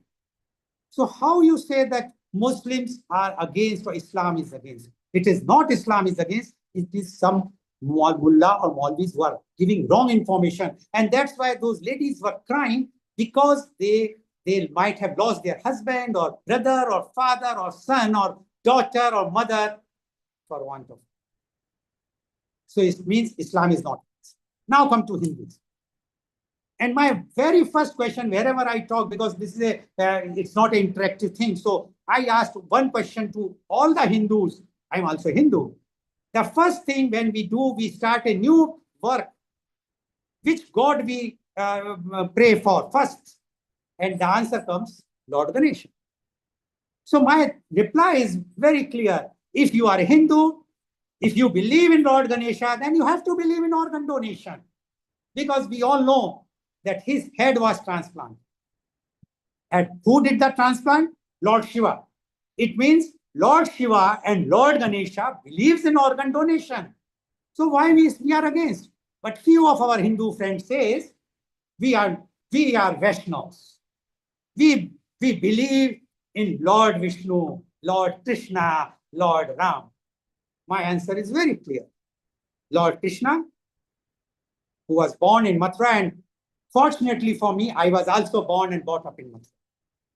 Lord Krishna in Gita, in chapter 2, verse 22, he says that as the body discards the old clothes, soul also discard the old body. So I asked the people when I addressed the meeting, what you are doing with your old clothes? Are you burning them or burying them? And the answer comes very clearly, neither burning nor burying. Then what you are doing? You are donating to some, whom? To needy persons. It means when you donate your old clothes to needy person, and Lord Krishna says, body discard the old clothes. Similarly, right, soul discard the old body. So why you are burning them? Or in few cases in South, burying them. Even Hindus buries in South. Why? Either you are not a believer or you are not a Vaishnava. Believe him. Few people say, no, we believe in Lord Ram. Okay. The entire Ramayana is based on what? It is based that Lord Rama has followed his father Vachan. His father said, I have given promise to your stepmother that you will go to exile and Bharat will become the king. But when everybody prayed Lord Ram, even Bharat said, please, I am saying I am surrendering. What Lord Ram said? I believe in my father's word as truth. Now, many people are filling the forms here. But because we have an opt-in system here in India, where the decision is with the family, we are not following what our parents, what our siblings, what our children have mentioned in the pledge form. So it means Lord Rama is also, we have to follow this. So where is the question that Hindus are against? So no religion, please mind it. I still have 8 minutes, 5 minutes late and 3 minutes more. So no religion, please mind it, is against organ donation. So why? Because so-called Pandits, so-called Dharm Thekedars, they criticize organ donation. I will not name them. Very popular. But we should not go to them. We should understand that we have religion books of all religions, whether it is Hinduism, Islam, Christianity, Sikhism, or Buddhism or Jainism, they all go for organ donation. And that's why it is very important. And again, I will repeat, we are not God, but God has given us power to give new life up to 9%. We can go to temple, church, mosque, gurudwara, donate money. Can we save life? Can we give a new life? Even doctors fails to give new life if the heart fails, if the kidney fails, if the liver fails. So why we are not following this? And that is my appeal to all of you. And who are having relatives in India, please ask them to fill up the form, but first talk to your family, because there is an opt-in system in India. When a person declares brain death, only the organs can be taken. And once you are brain dead, you are unconscious, your family has to take a decision. UK on 20th May 2020 changed the system from opt-in to opt-out. And opt-out system is where once a person becomes adult, his or her organs become the property of the government or the state. And that's why I appeal to you all, talk to your family, those who are not staying in India, but they have relatives or friends in India, please tell them to pledge it. It's a very, very serious condition, and especially for youth, because there is a report in Economic Times about 4 or 5 months back that 20% of youth in Bangalore are now suffering with organs failure. So it's an alarming thing. My appeal to you all, again, I will give thanks that today's topic, although the topic is self-care, self-love, I added with the due permission from Mr. Neil Kumar, Save Lives, the gift of organ donation. Thank you very much. Again, Amrita ji, sorry, I have I am not taking time, 9:30 sharp, although 5 minutes I started late, but no problem. Any questions? I still have time for 5 minutes I can answer. Thank you very much. Global Namaste. Thank you. Thank you so much, Rotarian Lal Goyalji.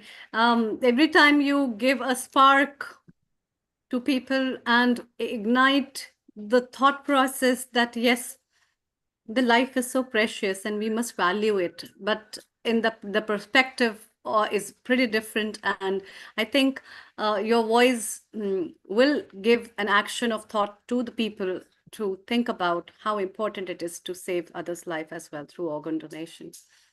So thank you so much. And I think this is a very beautiful way and a different way to of self-love and self-care, where you care for yourself so that you are able to give your organs to someone whom you love, you can be helpful to someone. Maybe someday you can save, I don't know how many lives. So that's a very beautiful thought. Thank you so much. Thank you very much. It's time to move from India to UK, where we have our dear Dr. Seema Shah.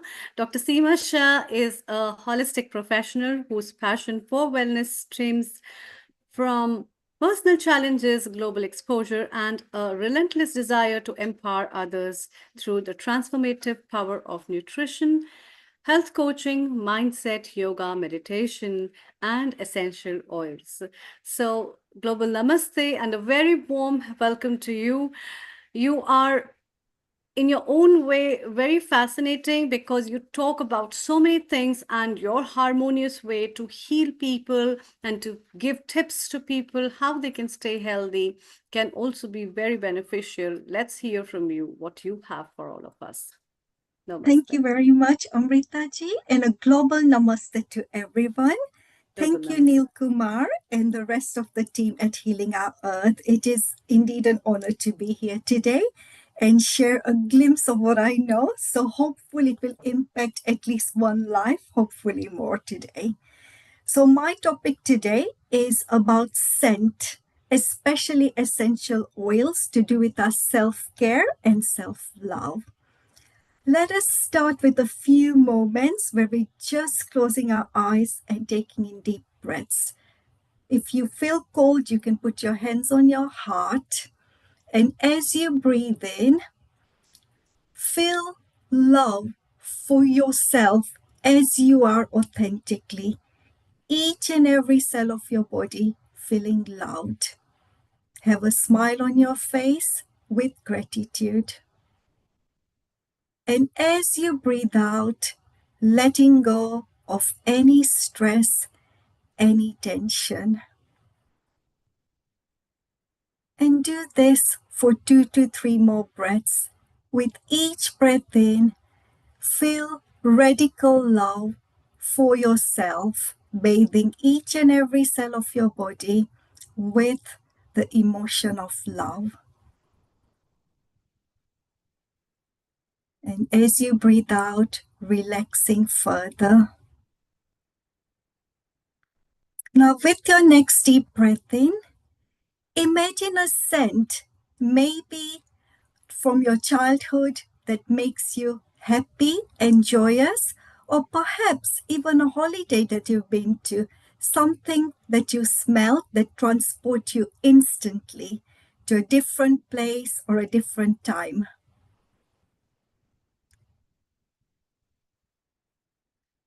And how does that make you feel? So I want you to keep this thought in your mind as you slowly, with a smile on your face, open your eyes and think about, what does self-love mean? And why is self-care so important in cultivating self-love? Now let's think about, when we go on, say, an aeroplane, there's this safety announcements made. And when these announcements are made, one of them is, put your own oxygen mask first if there's an emergency before helping somebody else. Because if we feel low in oxygen or have collapsed, how are we in a position to help other people around us? And think about a device. We constantly charge our technological devices, but if we're running low in our own energy, in the batteries within us, so to speak, how can we give out the optimum that we can give out for our purpose and passion with this human being that we are? So with this, when we replenish ourselves with self-care as one of the tools, we can help to cultivate self-love, which then helps others around us, our planet, and generations to come. And scent is a really quick way of doing it because it can transport us. For example, whenever I go to a place like Italy and I smell those oranges, which are seasonal on trees, it makes me feel very joyous, that Mediterranean sunshine, joyous kind of feeling in me. And perhaps for some of you, sandalwood and some scents like jasmine induce certain memories as well, from childhood or some spiritual or, just being somewhere, family memories. So scent works very quickly. It's linked to our root chakra. So the first sense to develop in our human experience. And that's why babies know where to tune in and where their mother's milk is, even if their eyes are not open when they're born, because it's the first sense to develop. It's for survival, and it works through our limbic system, which is our primitive brain stem. And it's a really quick system because it's to do with our survival, and it helps with emotions, behavior, memories. So that's why scent transports us. And when we can harness essential oils or natural scents for our health, well-being, self-care, they can be very potent gifts of nature for us. So today, I invite you to discover self-care not as luxury, but as a priority. Because when we enrich our lives, we can enrich everything and everyone around us at a different level than when we feel depleted. And essential oils are potent because of the way they are made. As an example, it takes lots of peppermint leaves to make 1 drop of peppermint oil. Same, orange and lemon oils are made by cold pressing the rind of those citrus fruits. So if we were to eat certain things like have a peppermint tea, it wouldn't be as potent as say something with a peppermint, a natural good quality ingestible peppermint oil base, for example, a throat lozenge or something like that. So they're very potent and need to be used with caution. When it comes to the essential oils, one breath can shift a lot. And there are various ways of using it. So one way is using it in products which are around the house to make the area smell nice. And one of the ways I like using it is a diffuser. So this is a diffuser. They come in various different sizes, shapes. And the idea is to put some water and a good quality essential oil in a diffuser so that once it's turned on, the smell spreads and the properties of that essential oils can be used. For self-care, I like to use, especially at nighttime in the diffuser, lavender essential oil. So how these essential oils work is they shift the mood quickly. Lavender helps to activate our parasympathetic nervous system, which is the relaxing part of our nervous system. Hence, I like to use this at nighttime with the lavender, and it helps me relax and feel calm and composed. On the other hand, if I wanted something to motivate me, to energize me, especially in the Northern Hemisphere in the winter, I tend to use during the daytime things like citrus oils like orange or even lemon or lime in my diffuser because it uplifts me straight away when I smell that, and it transports me to thinking about that holiday or that happy place, and it just makes me more productive. So that's one of the ways of using the essential oils. The citruses are especially uplifting. So they work with the parasympathetic nervous system, the sympathetic nervous system, which is the opposite of the parasympathetic. And that's the activating part of our nervous system, makes us feel motivated, makes us feel like we can achieve our goals, and gets us past procrastination and into action. So that's what they're useful for. Especially useful as well for students studying is those the uplifting oils as well. Now, I want you to think about this. Scent is not just fragrance. It is frequency. It has memory because it can transport us straight away to things, and it can be used for our own healing and self-care. So practical uses of essential oils. I've talked about lavender, which is relaxing, and there are other relaxing ones. For you, it could be something else. Cedarwood is another nice one. We talked about the uplifted. So lemon, oranges, those are really uplifting. And then the grounding or spiritual ones when we want to get really grounded and composed as well. So things like frankincense, sandalwood, those are excellent. And in fact, a lot of incense sticks and natural fragrances used in spiritual places do have those essential oils or components of the wood or the resins with that. For our physical care, we can also use essential oils as a healing tool for our self-care. Peppermint is linked to the upliftment. It can help energize and focus. It also helps with digestion. So when we feel, say, sluggish or under the weather, for our self-care, we can think about peppermint. And it's commonly used in some preparations for colds, coughs, things like that. Even for headache remedies as well, peppermint is very often used for that. Eucalyptus is another beautiful one, which helps with breathing and clarity. Again, both of these can be used in the diffuser, and that helps to open up the sinuses and upliftment as well. One thing I personally like is to use essential oils in something called roll-ons. So they come in a little bottle, or you can prepare your own, but it's got like a little roll-on bit, and I put on pulse points like my wrist. And I love doing that because once I do that, that's like a natural fragrance. Unlike the synthetic fragrances, which have got a lot of toxic things in a lot of instances when they're synthetic, this also helps Mother Earth because we're not using anything which is toxic that's leaching out to Mother Earth as well.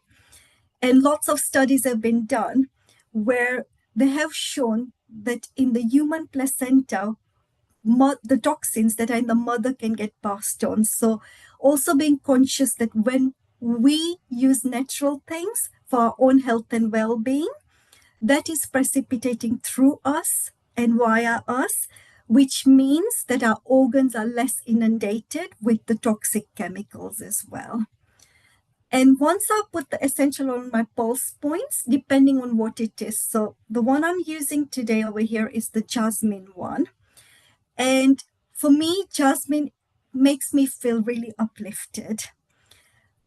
So for myself, one of the self-care affirmations I love to use with this one is I love myself unconditionally. And how I do it is when I'm doing alternate nostril breathing, anulomilam, when I put it here, I can smell the essential oil. And as I'm doing the practice or any breathing practices like palms close to the nose, I use that affirmation in my head with the power of the essential oil, instantly shifting how I feel. So 3 things. One is breathing technique, and anulomilam, which is alternate nostril breathing, helps to stabilize and harmonize our parasympathetic and sympathetic nervous system. So it basically regulates our nervous system, bringing harmony. And essential oils, powerful tool to shift things alongside affirmations. So maybe if you're listening to this live and you got an essential or a scent near you, you can give that a try. If you're listening on a recording or later on, try this and see how this works for you. Because when we care for ourselves, we're not just caring for ourselves. It's impacting our families, our communities. It's impacting the globe as a whole, our planet, and generations. So using natural fragrances, heart-centered breathing using affirmations, and these essential oils, and using it as a self-care tool, either to sleep better, even in a salt bath, for example. Lavender at the end of the day is an excellent essential oil to use to wind down. Eucalyptus is a great one to soothe tired muscles as well. And peppermint, a great one to open up the sinuses. So depending on what you need at that moment in time, you can tune into the properties of essential oils. But here's what to bear in mind. They are potent. So using a good quality essential oil, because if you're diffusing it, you don't want to be inhaling toxins. So it needs to be a pure, reputable essential oil that you're using for our physical and mental well-being. Also, we want to make sure that we're conscious for our planet. Some essential oils, is it causing deforestation to basically harvest that essential oil quantity that are needed? So especially the wooden ones, be conscious of where the sourcing is. Is it fair trade? Is it pure? And is it impacting Mother Earth negatively by encouraging deforestation, or is it done in an ethical way? That's something very important to bear in mind. And the other thing is, in terms of toxicity, we want to make sure that the essential oils we're using haven't got fillers, they've not got colorings, artificial things blended into them like scents, and they're pure. In terms of how we can help for future generations, I'm a mother.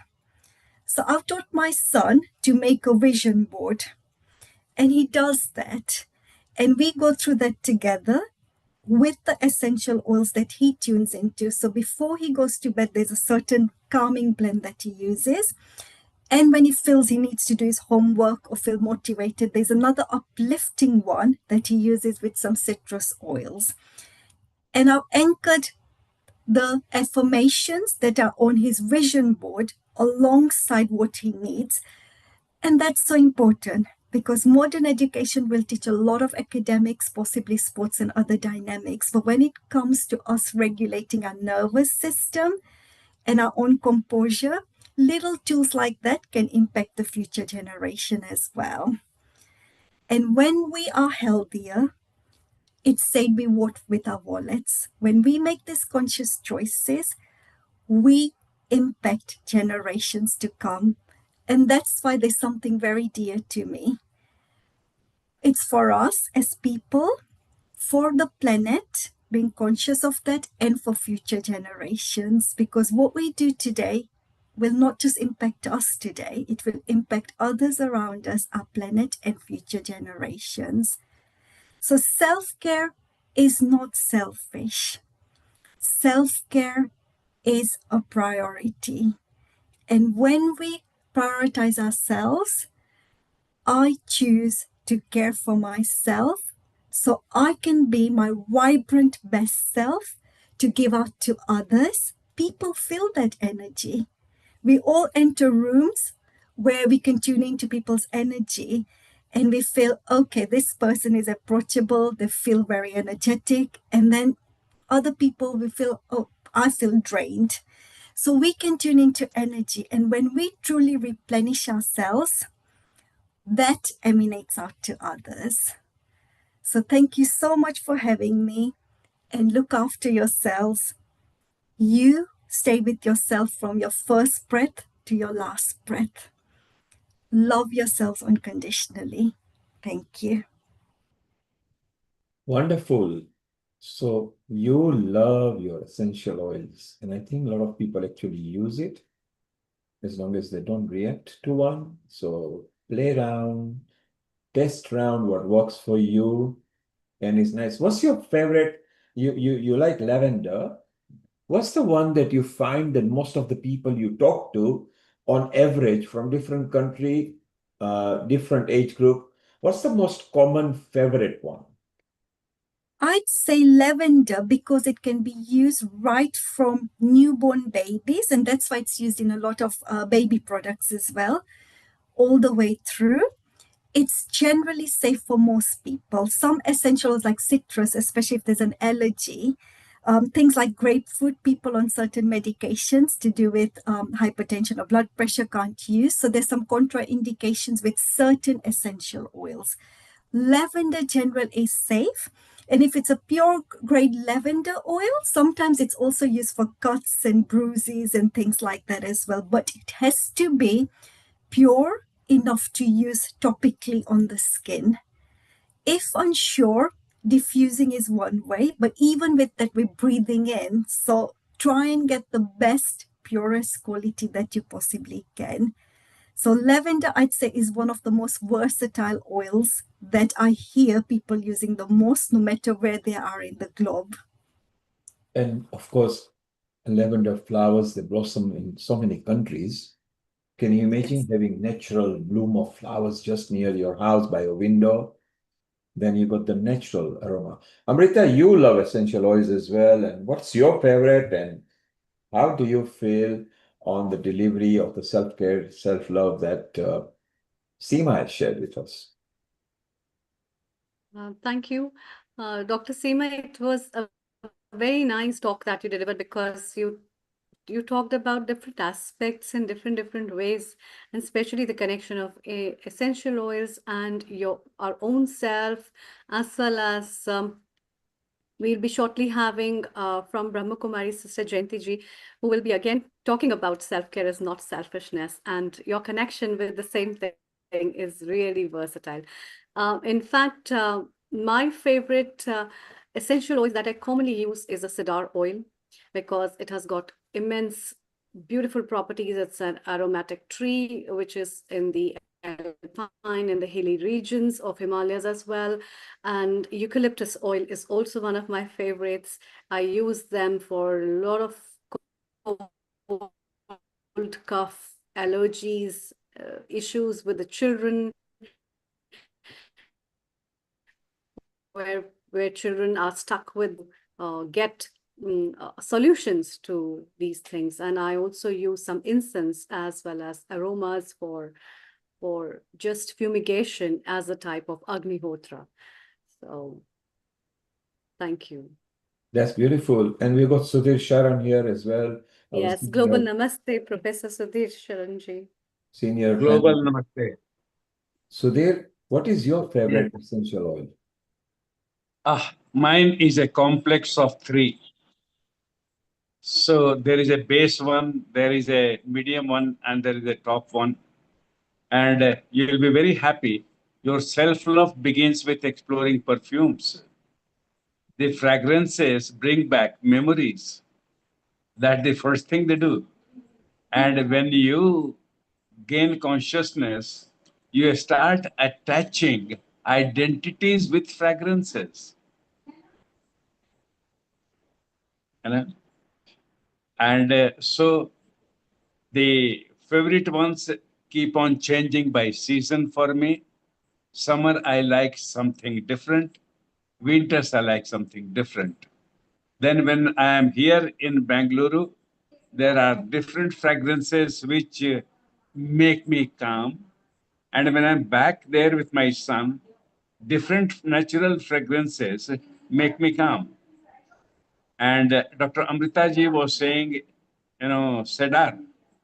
Well, pine is a very close relative. And amazing fragrance when it rains, not very hard. It just drizzles. And then if you're under a pine tree, oh, it's divine fragrance. So this is my answer to you about fragrances, Neil. They are our self-identity. They are our memories, treasured memories. Fragrances are also your connection with the supernatural. So, like we heard about Havan, then you see how many aromatic compounds are there, and when you perform that, then you are transported from mere physical to the spiritual domain. So all these things happen. And by the way, the brain structure is funny. Our olfactory thing has a special area in the brain. So that again is a very, sophisticated way of nature to tell smells are important, way beyond important, and it requires, not only a study, it requires a very enlightened teacher to tell you what the fragrances can do for you to make you love yourself and make you care for yourself. And there are some like music which can make you totally shielded from the harshest elements of life. We have no control on what kind of situation God will put us in. But then it is said, before God tests you, He gives you the strength to face the challenges given. Fragrances are one of those strengths God gives us to face adversities of life, at the same time celebrate the gifts of life. That fragrances for you, in my view, Neil. Hope Beautiful. I conveyed the essence to your Beautiful. question answer. Thank you for letting me say. Wonderful that fragrance, actually, fragrance is surrounded throughout our life.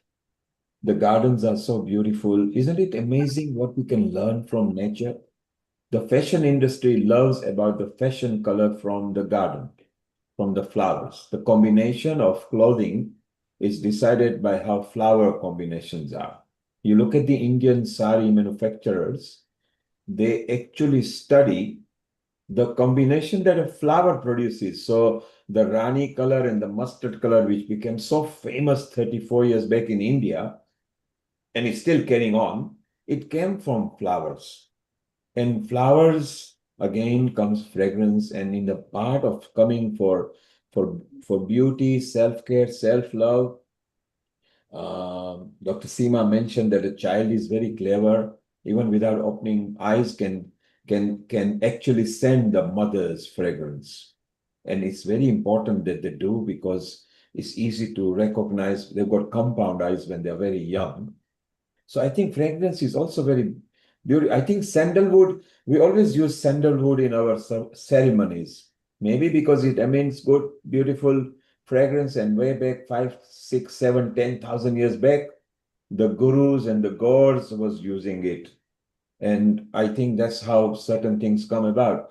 Seema, you like oils quite a bit and you've studied it. Which is the safest one that doesn't react to people? So again, it depends on a lot of complex things. Like I said, lavender is one of the safer ones to use if unsure, but it also depends on the quality of the essential oil. Because any oil that is not of good quality can cause more harm to our organs. And also, essentials just isn't about our physical well-being.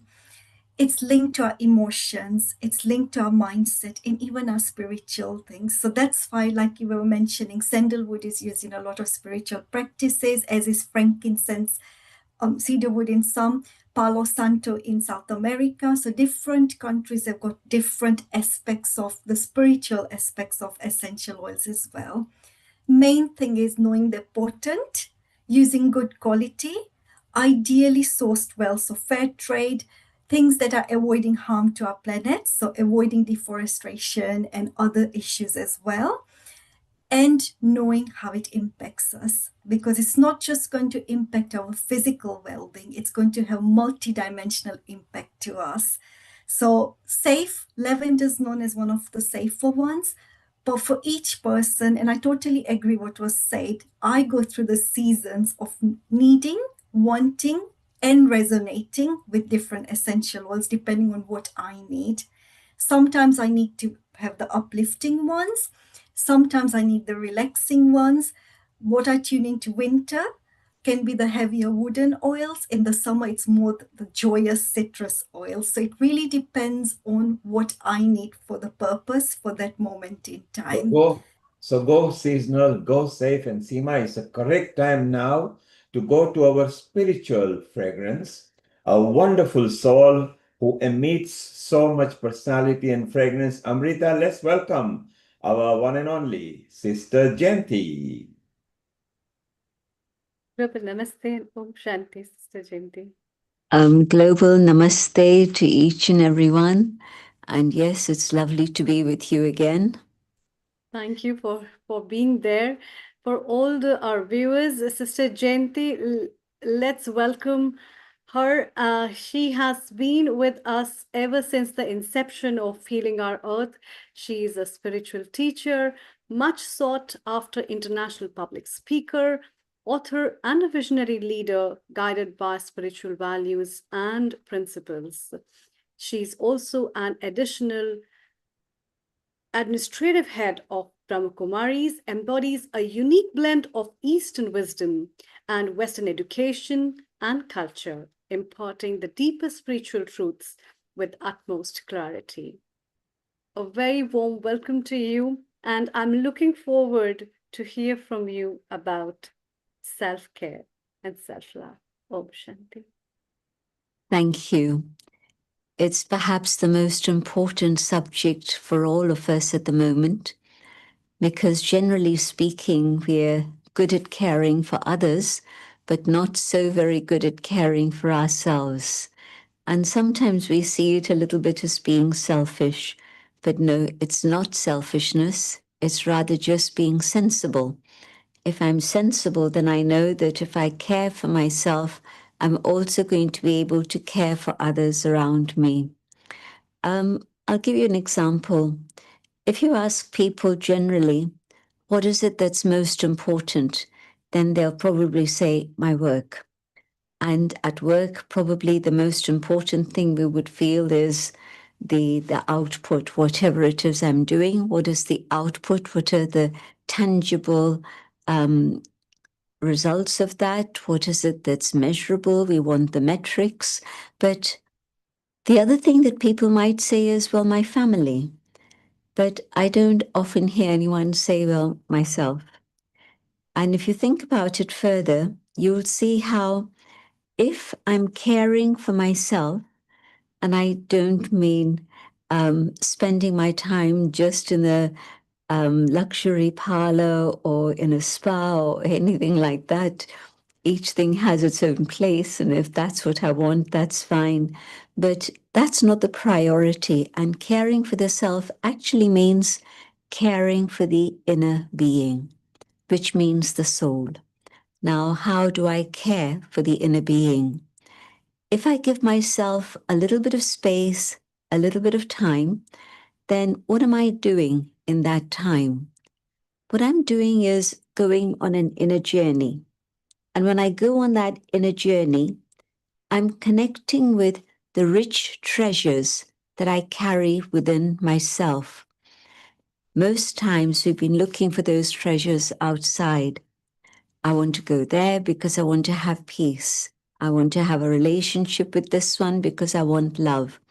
If I do this, I'm going to be happy. If I buy this, that's going to make my day. Or if I eat this, that's the best thing I can do.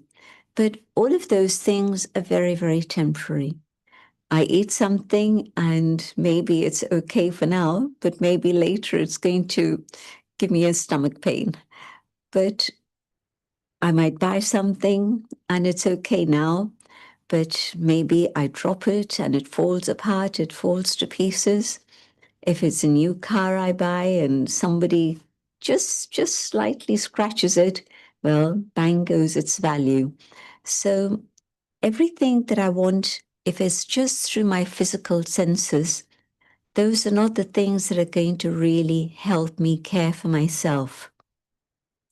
Giving myself time means going on that inner journey, connecting with the original goodness and the core values that lie within.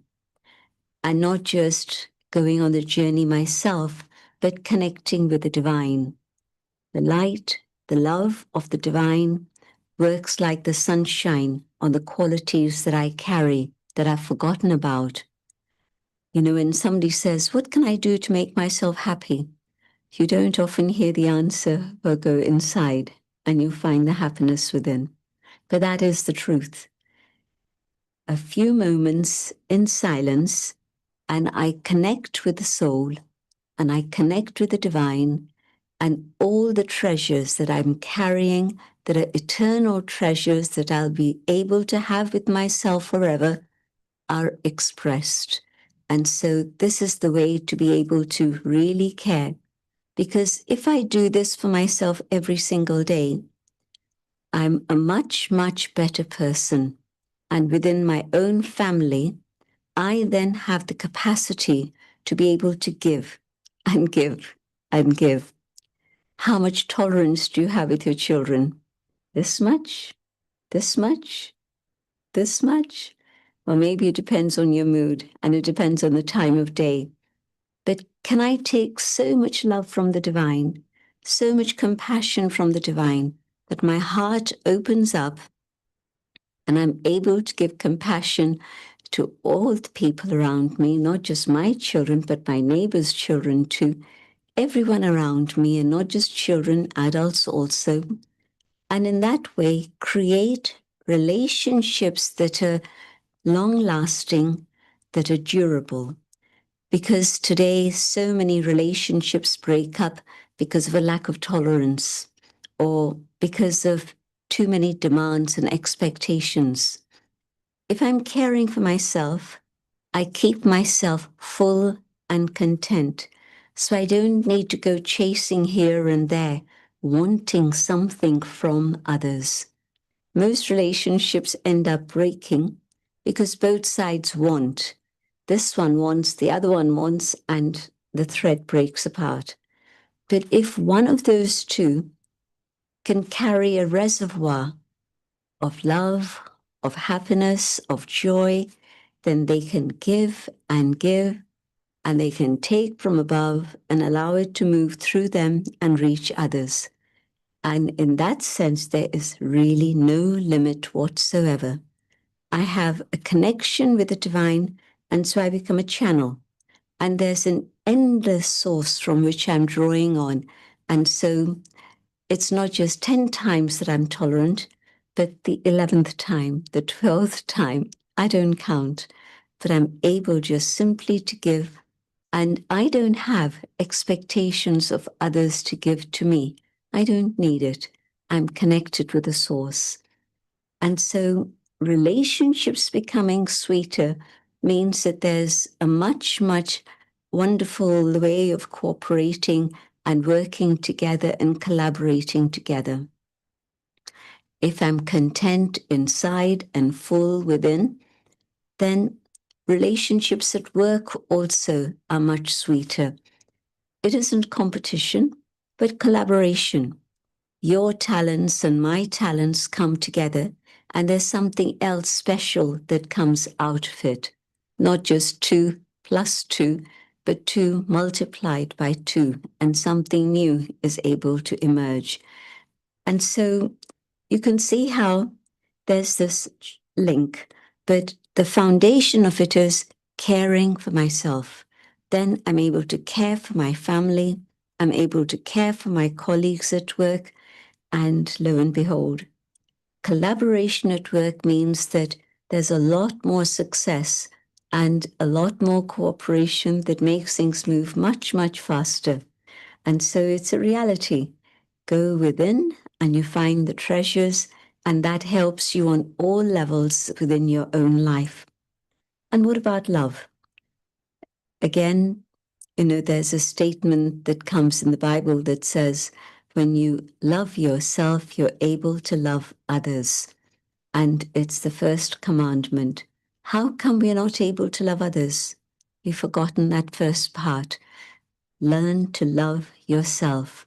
But what I'm seeing is that if I look in and I see defects, I see weaknesses, and these are the things that keep tripping me up in my day-to-day activity also, then things go wrong. But if I look inside and I see, yes, there are weaknesses here, but I connect with the one, and with the power that comes from the one, I'm able to rectify those weaknesses. I'm able to sort out my own inner faults. Then through that process, I begin to see how I can love myself. When I see positive change happening within me, and I see myself following my own inner core values, I can love myself. Here's an example. Every day I go to work, and every day I'm stretched beyond my capacity, not because there's too much work, but because I'm asked to fudge the truth. I'm asked to say things that I know are false. Whatever work it is I'm doing, I don't want to name a specific profession, but you know how the world is today. It's described as Kali Yuga, the Iron Age. And so at this time, whatever is going on, it's always a mixture, a little bit of falsehood, a little bit of truth. And so in that current state, I come home every night and I feel this heaviness and I don't like myself. Why? Because I've been going against my own conscience. But then I say, well, what can I do? If I don't do this, I'm going to lose my job. If I really had that conviction that the path of truth is going to lead to victory, faith and truth are the treasures that are going to allow me to have victory and success in my life, then through that connection with the divine, I draw spiritual power, and with that power, I don't mind standing up for myself and saying, well, I believe this is the way to go. And if you feel that I can't do this at work, maybe it's time for me to look elsewhere. Without that inner power, I would never have that courage. But when I start following my conscience in my life, and I'm taking a very extreme example of work, but you know how in life sometimes it's more convenient to fib. It's not so easy to speak the truth. And I'm not talking about speaking the truth at the expense of somebody else's dignity. No, I'm talking about allowing the highest within myself to be expressed and emerge. And when I do that, then truly I can say, yes, I love myself. And the more I follow my inner core values in my life, the deeper the love that I feel for myself. And of course, when I feel that love for myself, it's easy to love others around me. If there's discontent and I don't love myself, then that's what I spread around me also. And so it's really, really simple to learn how to love the self and to know that that's not selfishness, but it's the way to keep myself whole, healthy. And in that wholesome attitude towards myself, then I know that relationships are also going to be built on that love and trust. I know then that whatever it is I do in my life will also be right. Should we have a few minutes in which we experiment with this idea? Yeah? Okay. So I hope you're sitting somewhere quietly, comfortably. If you're driving, then I'd say find the nearest place where you can pull up safely and just join us in this little experiment. You can keep your eyes open, but the important thing is to see what's going on in your mind. I focus my thoughts on the inner being, the soul, the being that I am. And in this awareness of my eternal form, my spiritual identity, I connect with the divine. And in the presence of the divine, from the ocean of love,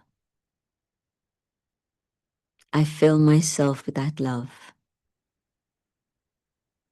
From the ocean of peace, the peace that is within me emerges. From the being of truth, the power of truth reaches me. I realize how valuable I am as a child of God.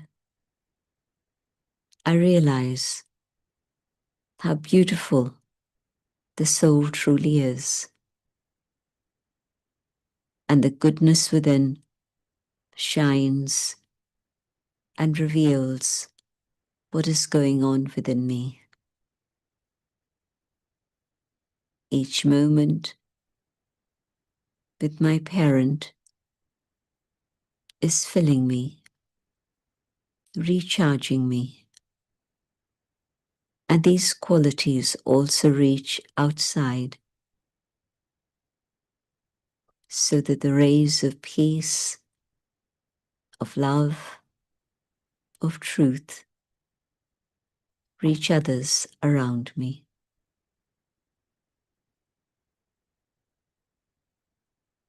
Holding this awareness, I come back to the physical dimension. And now I begin all the tasks that I'm involved with, but now feeling full and complete within. So I can do what I need to do without stress, without anxiety, but with a confidence of self-esteem, self-love, knowing that caring for myself is the first step towards being able to care for others. Om Shanti. Thank you to my dear brother Neil. Thank you to Amrita and all the others on the team. And a global namaste to each and every one. Shanti, thank you so much, sister, for this light, I think, and it reminds me of the favorite prayer that we had in the school. हमको मन की शक्ति देना, मन विजय करे, दूसरों की जय से पहले खुद की जय करें. I think that's the universal message that you have given through your words to everybody, how important it is to value oneself and see inside before we see the world outside. And if the myself within me is beautiful, I think the word is beautiful. And thank you for giving so much of wisdom through these words. And I can feel the aroma that Dr. Seema was talking about that you have shared. And the same aroma is on everybody's face. See, everybody's smiling and there's a peace on everyone's face. Isn't it, Dr. Seema? What a wonderful connection we had through Sister Jayanti when she shared about the aroma of this beautiful knowledge of self-love. Absolutely. Thank you so much, Sister Jayanti, and to the whole Healing Our Earth community. Definitely the fragrance, mind, body, and soul starts with us. Self-care, self-love, and radical self-forgiveness in some instances to get there. So thank you so much. All good wishes for this program as it continues. I'll take your leave now. Thank you. Thank you so much. Om Shanti. That was Sister Jayanti with us, and today's tips in relation to self-care, self-love, and how to build the inner being and recognize the inner being is so, so important. And I'm excited again to move to Israel with Rachel because she is going to share something more exciting with us in terms of self-care, self-love, and for being oneself. So, Global Namaste, a very warm welcome. Thank you, thank you, thank you. It's always nice to be part. And I think that is one of the most, as women, I think that's one of the most, the hardest thing that we have to keep remembering is if you can't, you got to take care of yourself so you could take care of others. We're so quick as mothers to take care of the kids. And I keep telling everybody, if you're going to be sick, who's going to take care of the kids? So you gotta, that is like, that needs to be echoed into every single woman. You gotta find time to take care of yourself first, because you can't do everything you want to do if you're not going to take care of yourself. I tell myself I can't afford to be sick. Exactly. The engine of the house. We have to keep digging it in because we say it, but it's a whole new, it's a practice. It's a lifelong practice. No, take care of, stop. I know you have 10,000 things to do. That's enough now. And talking about that today, we're going to jump straight in there. Today, I decided we're going to speak about sleeping because, well, first of all, hello, I am Rachel Wolf, and I'm a naturopath, and I treat mind, body, and soul. And we're going to be talking about how to get a better night's sleep. I know we all want to sleep. We all talk about sleeping. First thing we wake up in the morning is, oh my God, we didn't have a good night's sleep. We did have a good, everybody has a comment about their sleep. So my first question to everyone is, when did you last wake up feeling genuinely rested? Not just functional, but actually rested. And it's a question you need to ask yourself. For a lot of us, sleep is the thing that we sacrifice first and try and fix up later. We treat it like a luxury instead of what it really is. And sleep is the foundation that holds everything else together. If it's mood, immunity, hormones, digestion, emotional resilience, all of it runs on sleep. But for some reason, we don't make it a priority. So today, I'm going to share a tool that I work with that works directly on the nervous system to help you from the transition of alert and active state of a daily life into the calm, safe state your body needs in order to sleep. Lots of times we're so busy and on our phones and TV and all of that, and all of a sudden it's like, okay, I'm going to bed, and we switch it off and we wonder why we can't fall asleep.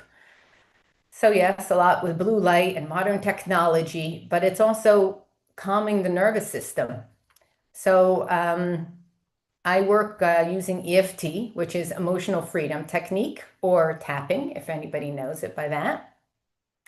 And by the end of this talk, I hope you will have the tools that you can use tonight to try and get a little bit of a better night's sleep. So what's EFT? EFT is a gentle technique that combines two things. Focuses our awareness on how we're feeling, and light tapping on specific acupressure points on the face and upper body and hands. The tapping sends calming signals directly to the amygdala. And the amygdala is the brain's danger threat detection center. When we're lying in bed, unable to sleep, the amygdala is often running in the background, and he's scanning for danger, checking out. The amygdala is a very primitive part of the brain, and it doesn't know the difference between a tiger or tomorrow's to-do list. In its mind, in its sense, it's the same sort of fear. And it just knows alert, it's not safe, not yet, because we're going, and he has to stay on alert.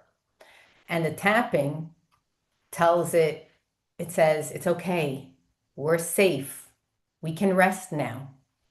So research has shown that EFT can significantly lower cortisol levels.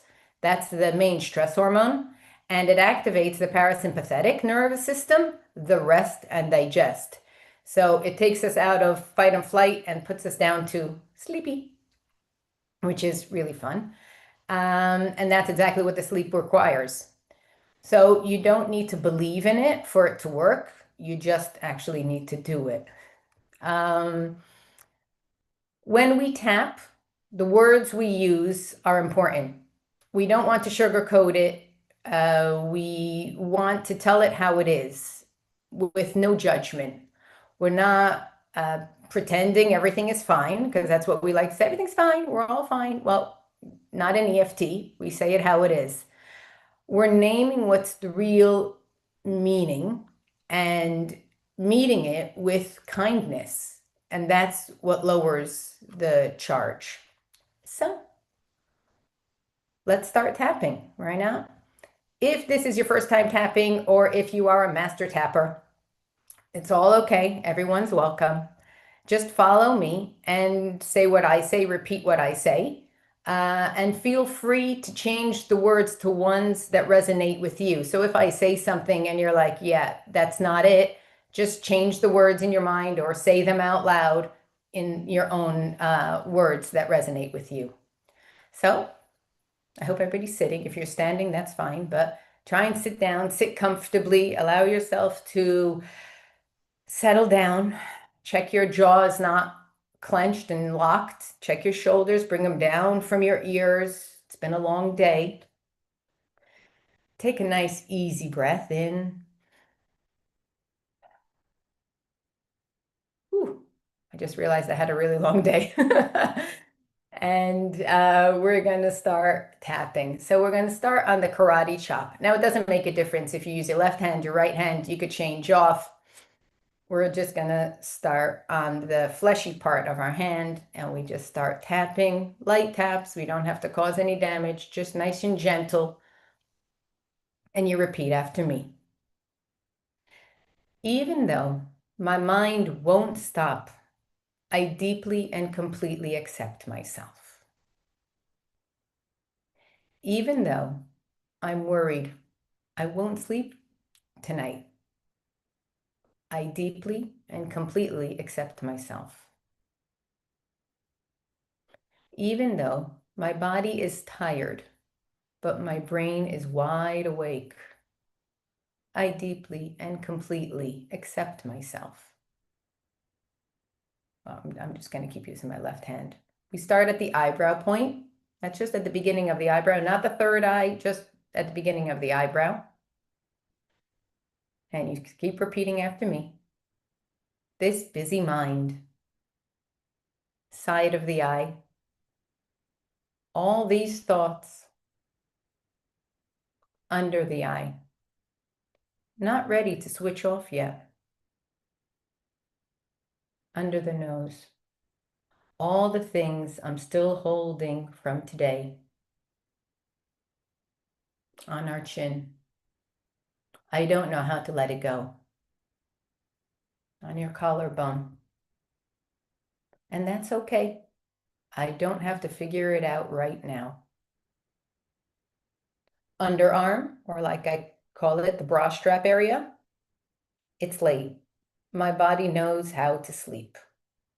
Top of the head. I've slept before, and I can sleep again. I'm going to do another round, back to the eyebrow. What if I allowed myself to rest? Side of the eye, even just a little. Under the eye. I'm choosing to let my nervous system slow down.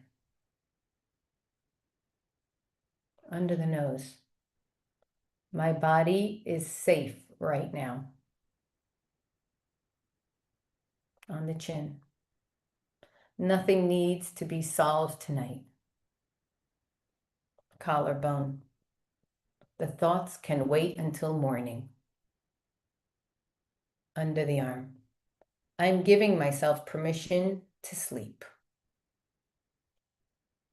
Top of the head. Deep, peaceful sleep is available to me. And our last round, eyebrow, I'm safe. Side of the eye, I'm resting.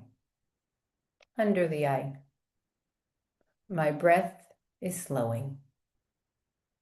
Under the nose, my body is heavy and warm.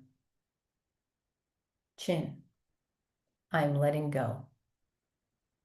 Collarbone, slowly. Under the arm, gently. Top of the head, I'm drifting towards sleep. Take a slow breath in and let it go. Take a second to notice what shifted, even slightly. Maybe a little bit more softness in the shoulders, a small drop in tension. That's your nervous system responding to the tapping. EFT works best when you practice regularly, not just in a crisis tool. And if you use it at night before bed, even just for 5 minutes, you start to build consistent cues for your nervous system. Tapping at night means sleep is coming. So a few practical tips is if you tap at night, tap in bed. Practical context matters.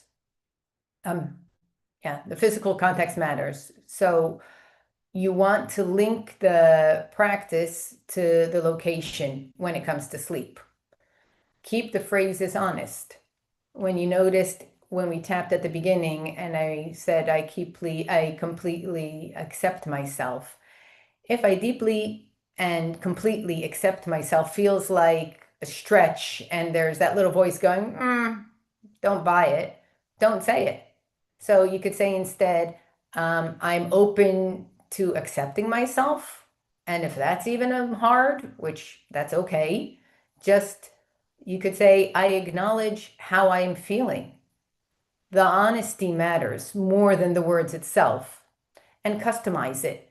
If what keeps you awake is pain, or worry about a specific person or a replaying of a conversation, name that specifically. The more precise, the more effective EFT is. Sleep issues are rarely just about sleep. They're about unprocessed emotions, unfinished nervous system activity, the body not yet receiving the signal that the day is done. EFT speaks directly to that point. And you could start practicing tonight. So I wish everybody sweet dreams. And if those dreams take a little bit of time to get there, now you know what to do while you wait. And if anybody wants more information, you could contact me on Rachel Wolf with 2 O's .health on Instagram or Facebook. How's that? Beautiful. Rachel, the beautiful part about you is that you're always happy-go-lucky, whatever time. Sometimes I ask you very late, how are you? And you're still positive. And you may be running into a shelter and protecting yourself, but you're always positive. And that's the beautiful part about life. Because self-care, self-love comes from within. Yeah. If you can care about yourself, if you can love yourself, then I think it's very easy to love others. Yeah. So tell me, do you think diet is very important to feel good? Of course. I'm a naturopath. Of course, diet has everything to do with everything. When you want energy and you want to feel good and you want to feel vibrant and you're feeding your body dead, sluggish, processed foods, food colorings, preservatives, how do we expect our body to function if we're giving it junk? We call it junk. So if we're putting junk inside, we expect ourselves to flourish is a little bit funny in my mind. I started off my day today, maybe that's the extra energy. Started off my day with a nice fresh juice this morning with celery, apple, ginger, lemon, and I like to call them weeds, but some herbs from my garden. And I throw it in my juicer. Then I had a cup of tea with, it was green tea with rooibos and saffron. And now I made myself another lovely cup of tea because I needed to get a little bit of a something has some saffron. I'm into my saffron these days, and cinnamon. I stay hydrated. I have my water bottle just in case because like sleep is my water bottle. Like sleep is the core, water is the core for well-being. You want things to move. I know I didn't catch his name, but somebody was talking about hair beforehand, and they were talking about hydrate, and that's all that it is. Water. Simple. If there's one thing you're going to change to get that extra energy, add water. Just drink. Good water. Absolutely. Water, very important, anytime, all time, every time. And don't underestimate the herbs. Yes, the earth is so beautiful, isn't it? The sun, which is free, the air, which gives us oxygen, the water, which used to be in abundance, and now some countries don't have water. Yeah. All the free or polluted water and whatever they're sticking in our water, but that's a whole nother topic. And whatever is free from nature, we never maybe realize, we never respected. What if God starts charging us? He would become multi-trillionaire or even the word above that. And we should actually love nature. And now, Rachel, just before we move to Canada with Neha, again, she is going to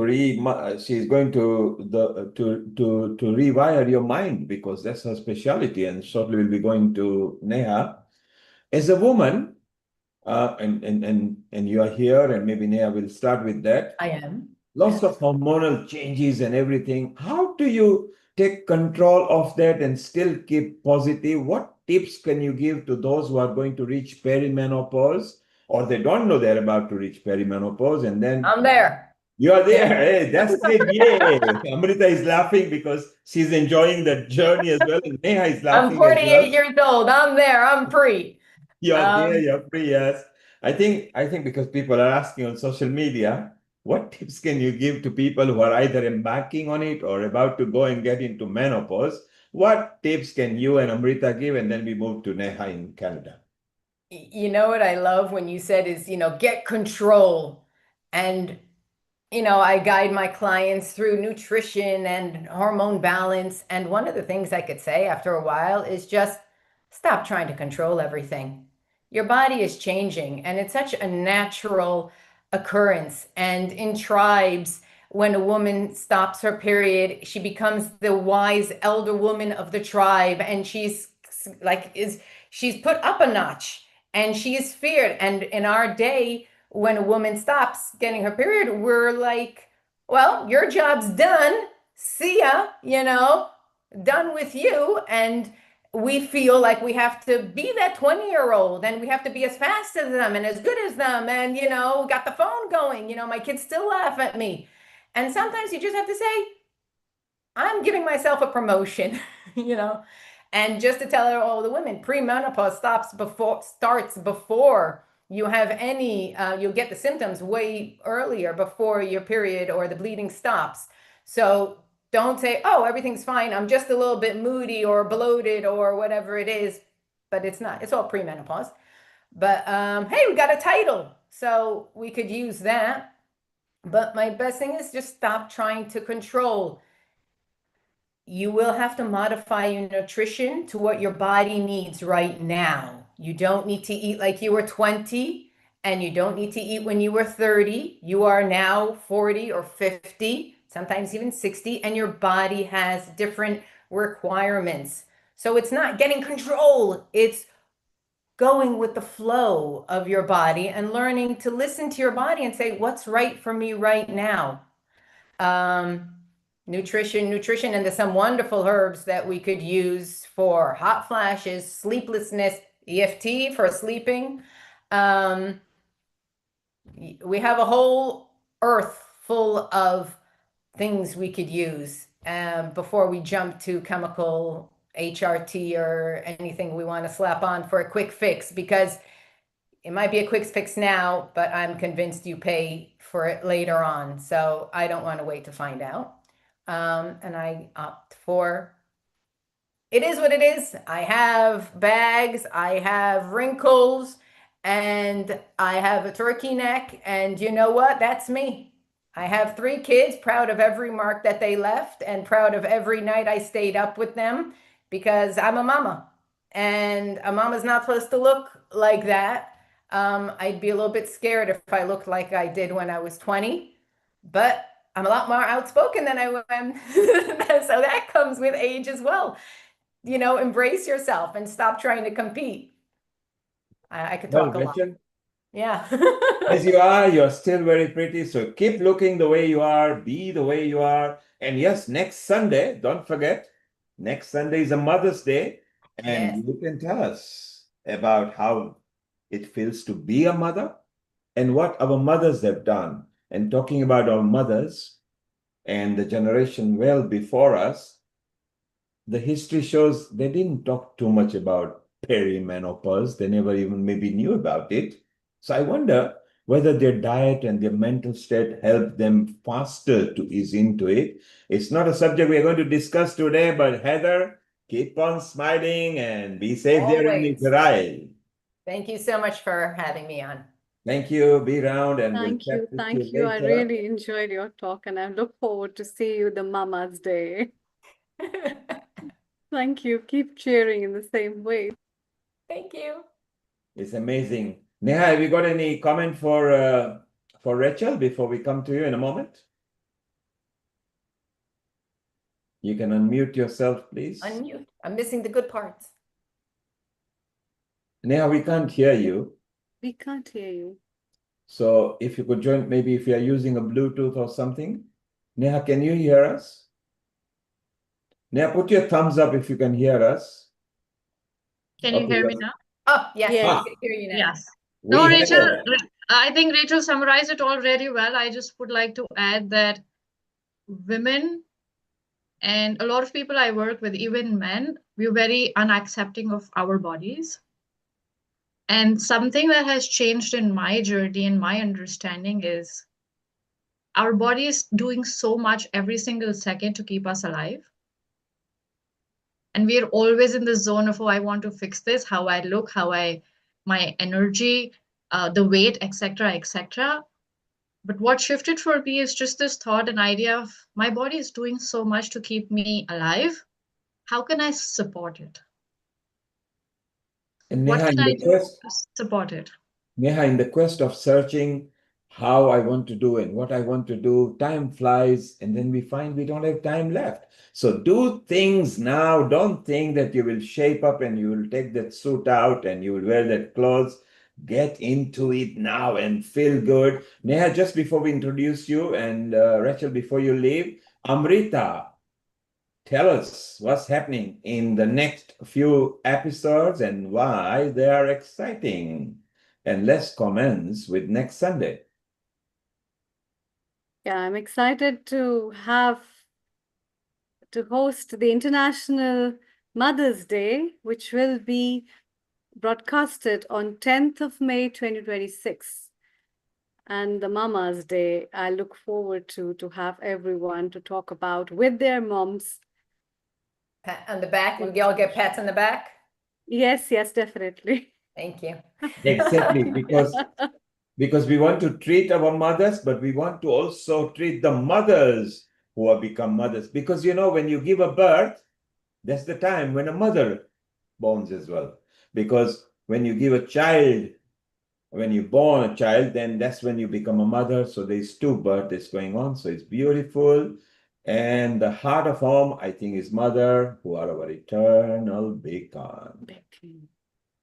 And then we have the mental health awareness episode, action for yourself, for someone else, and for all of us, which will be broadcasted on 17th of May 2026 from 2 p.m. British Summer Time onwards. And then yoga and meditation for body, mind, and soul, which will be brought to you on 24th of May 2026 from 2 p.m. British Summer Time onwards. And then for the children to joy and learn, Kids and Teens episode to educate, empower, and heal our earth, which will be broadcasted on 31st of May 2026 from 2 p.m. British Summer Time onwards.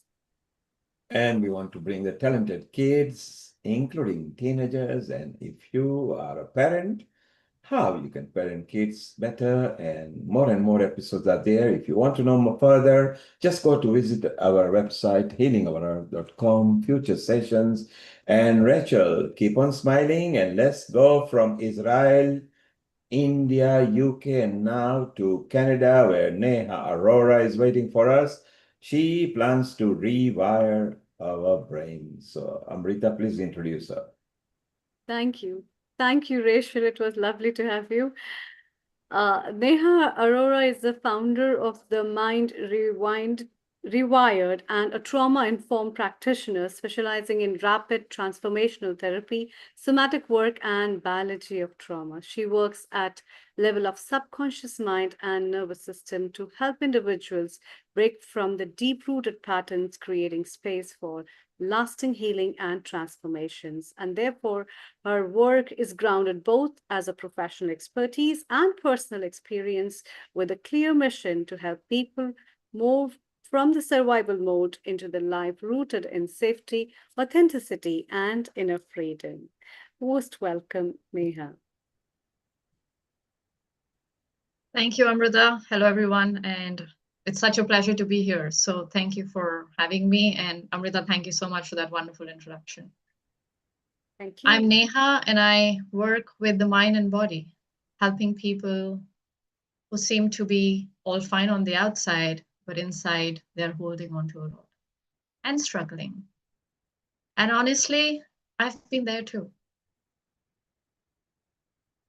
I have been someone who've pushed through, even when I was tired, even when my body was saying no, even when something didn't feel right. I would just keep going. And for a long time, I thought, well, that's who I am. But about 2 years ago, I lost a family member. And for the first time, pushing through didn't work. And the interesting part is, I already knew what self-care was. I understood it. I'd practiced it. But for the first time, self-care for me meant creating space. So for the first time, I created space. I created space from between me and what I was holding. And what I was holding was just not things that I had to do, but it was also emotions. The grief, the heaviness, and a few things that I couldn't even name at that time. So I canceled all my appointments. I blocked my calendar and I took time just to be. And something shifted for me in that moment. I felt the tension a little more less. The weight of all it being here was a little more less because I had just created space. There was less tension and less overwhelm. And the reason I'm sharing this with you all today is because that was the first time I realized that self-care isn't just about doing more. Sometimes it's about creating space. And that's the first time I did that for myself. And since then, I don't wait for something big to happen for me to create space. I do that every single day in my day-to-day. When things become too much, when I move on from one thing to another, I create space. And that could look like even for a few seconds. And what I notice with the work I do, with the people I work with, that we all carry a lot and we are holding on to a lot in our day-to-day lives. And it doesn't have to be grief, but there's stress, there's pressure, there are expectations, there are responsibilities. There are needs of other people who rely on us. And we carry all of that. We're holding on to all of that. But what if we could just create space between that and ourselves? So instead of talking about it, how about we try and create some space even right now?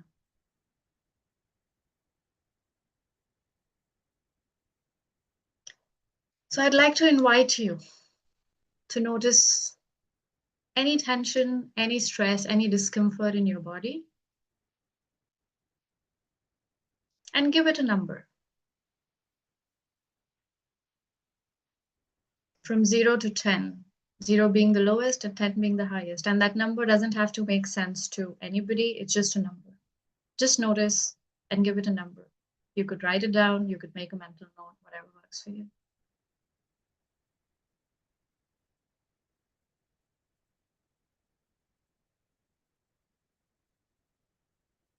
And once you have that,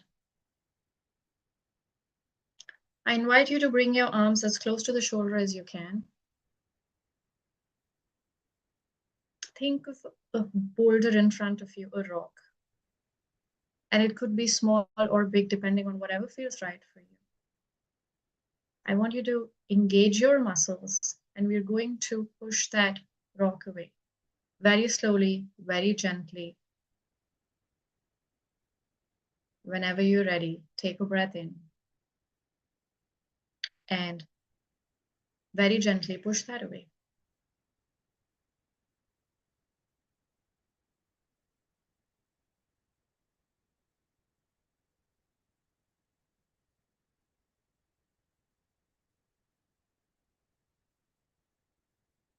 And just feel the space that you've just created and drop your hands on the lap. whenever you feel ready. And just let's pause here.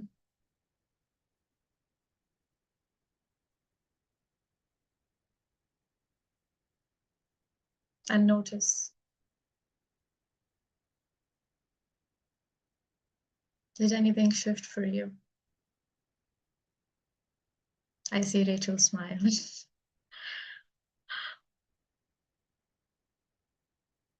Has that number changed? Not that it had to, but I'm just curious, did it? And I see Rachel's head dot here.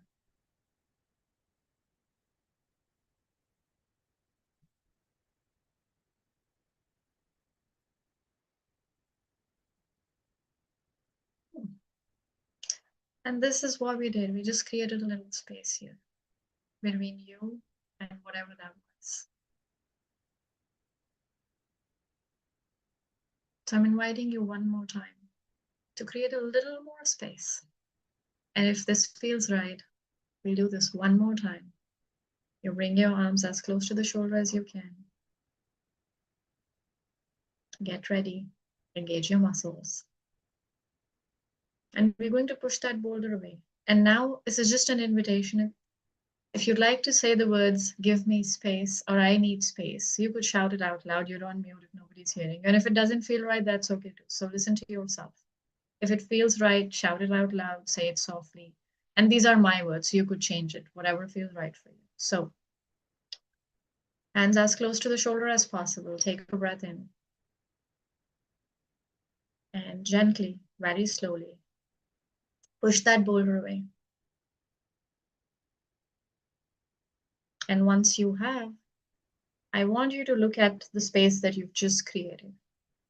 Feel that space that you've just created.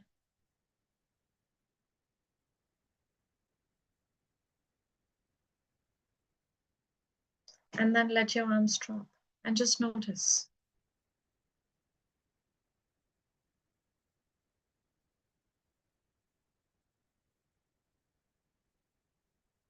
Just notice what's happening in your body.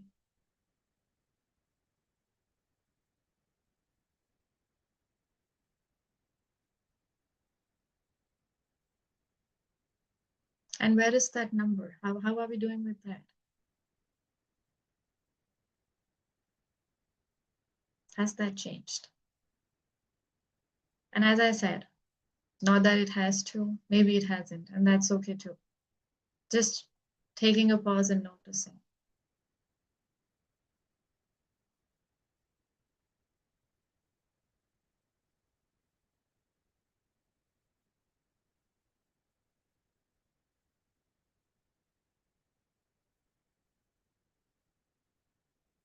As I see some of you back on camera now. So, big smiles here. So what we did here was just creating space. And as I said, it doesn't have to be something big. It could be when you move on from one thing to another, a few seconds. Doing this is about creating space. And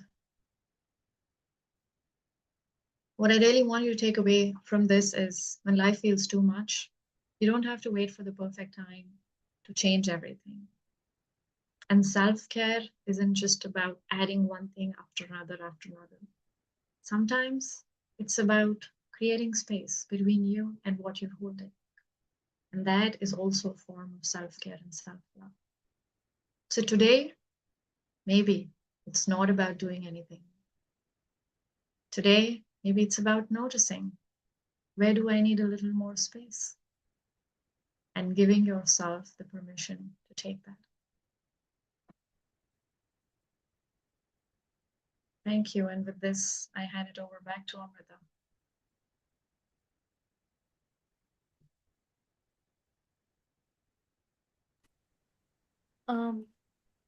Thank you, Neha. In fact, talking about space and the beautiful way you have explained, let's hear from Rachel as well as Dr. Seema what they have to say. Rachel, what are your thoughts? Well, my camera was on. I loved that. at the, my shoulder, I was like, okay, there's my shoulders. I feel my shoulders. Don't know if the pain in the shoulders went down or the tightness, but you just feel a sense of, as weird as you say, it's just a sense of space of, I have the space to breathe. Like all of a sudden, okay, I could breathe. Like it's weird because you're saying space doesn't have a feeling, but it really does. It's just really nice feeling of just, okay, yeah, my shoulders are a little bit lower. Feels good. I like that. So thank you. Thank you so much. Thank you, Rachel. I love that. And you're right, it does it not. So you notice that there was space to breathe. Yeah. Because sometimes you don't even take that. Exactly. So it's about creating that space. And it was so beautiful. Thank you for sharing that. Yeah.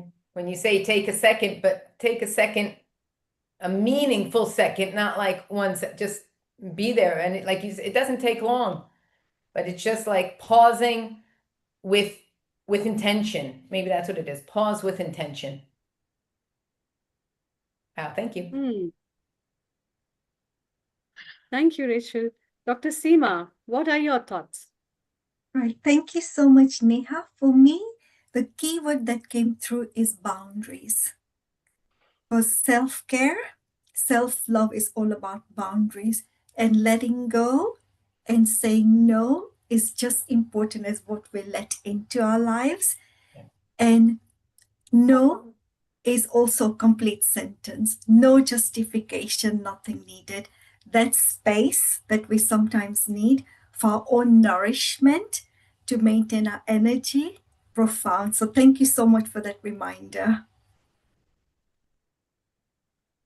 Thank you so much, Dr. Seema. Thank you for sharing. Neha, what are your tips for our viewers who want to bring the space in their life in this busy times? How can we prevent stress from being contagious? And how can we build that space a little more,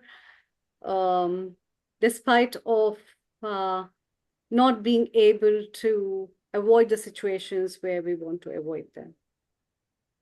Thank you, Amrita. And that's a really important question. So the exercise that we just did was intentional. It was about how you create space.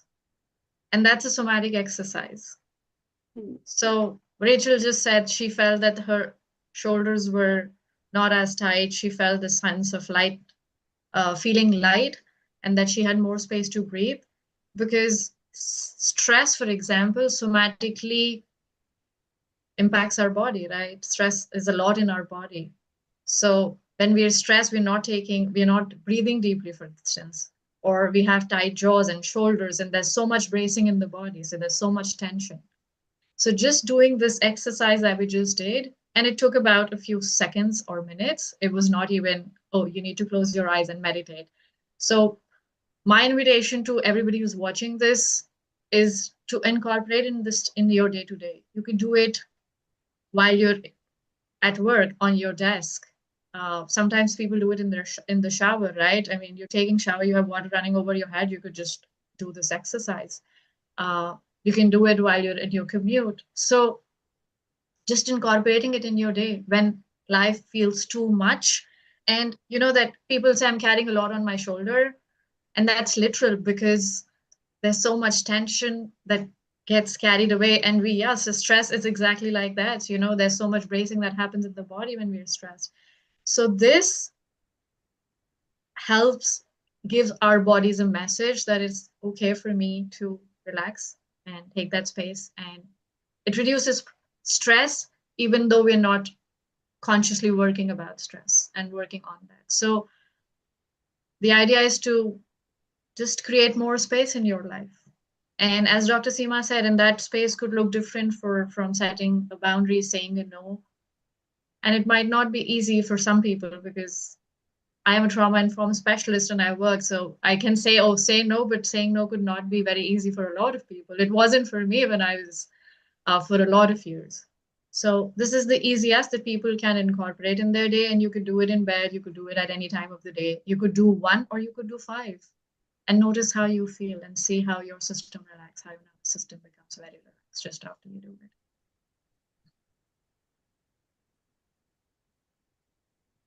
Thank you, Neha. Let's hear from our founder and director, Neil Kumar, what he has to say. And we also have Professor Sudhir Sharanji. Professor Sudhir Sharanji, your comments before we take up the comments from Neil Kumar. Please unmute yourself.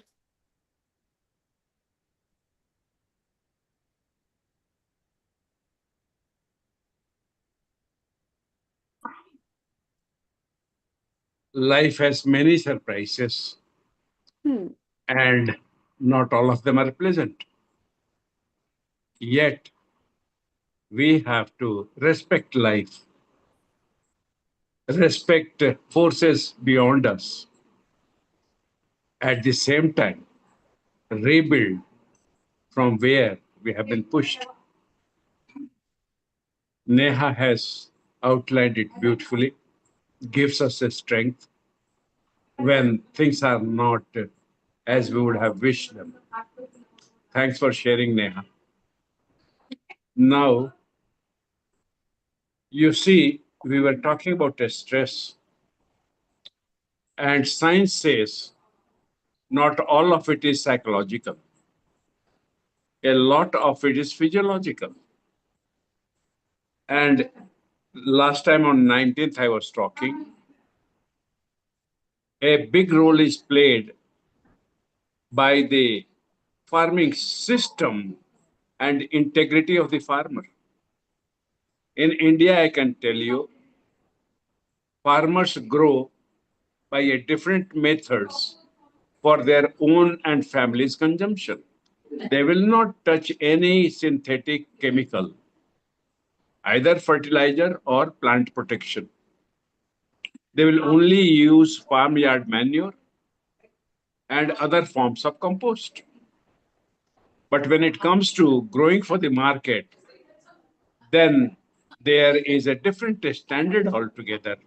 And most of us today, irrespective of the country in which we are, we buy our food, and the farmer is driven by agricultural economics, not by human nutrition.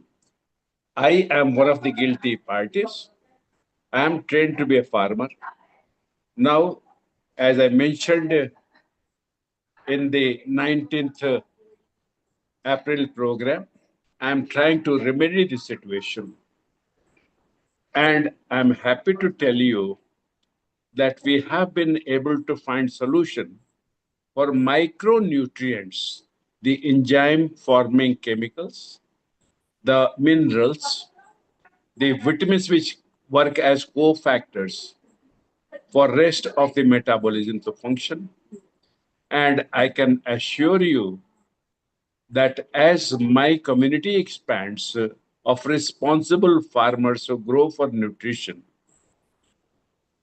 then at least that part of your turmoil will be less of a insoluble human challenge.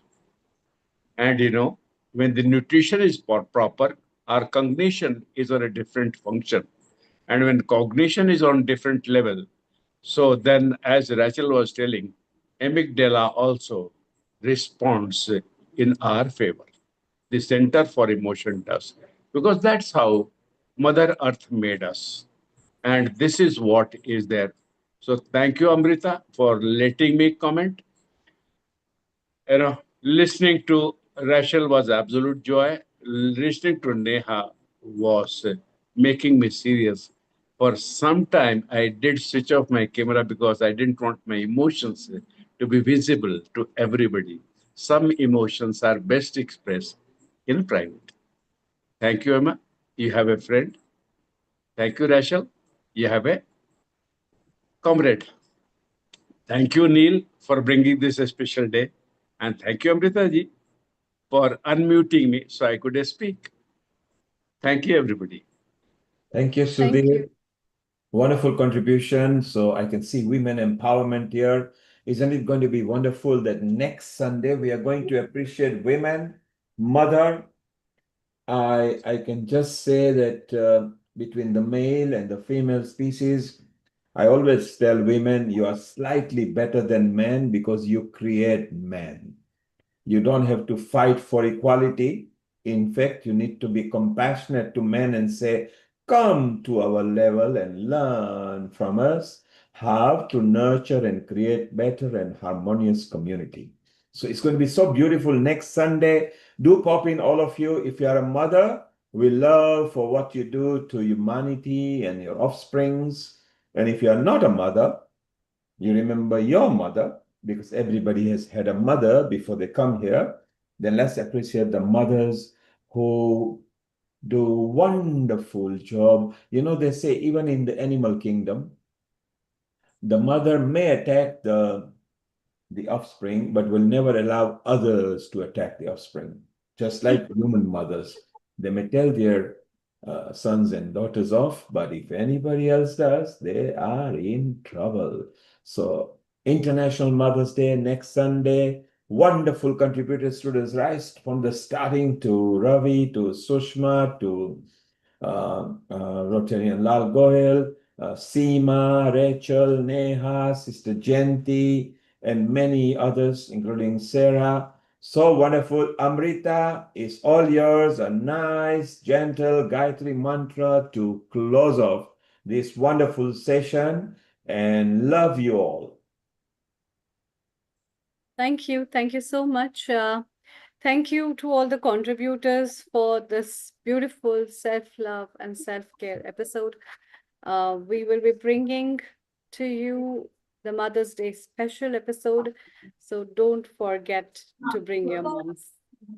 Everyone is invited to talk, share their experiences, and you are also invited to bring your children and your grandmothers to share so many stories and maybe more lullabies that we can all enjoy together. So it's time to wind up today's episode with the Gayatri Mantra. Om Bhurbhuva Swaha Tatsaviturvarenyam Bhargo Devasya Dhimahi Dhiyo Yo Na Prachodaya. Om Bhurbhuva Swaha Tatsaviturvarenyam Bhargo Devasya Dhimahi Dhiyo Yo Na Prachodaya.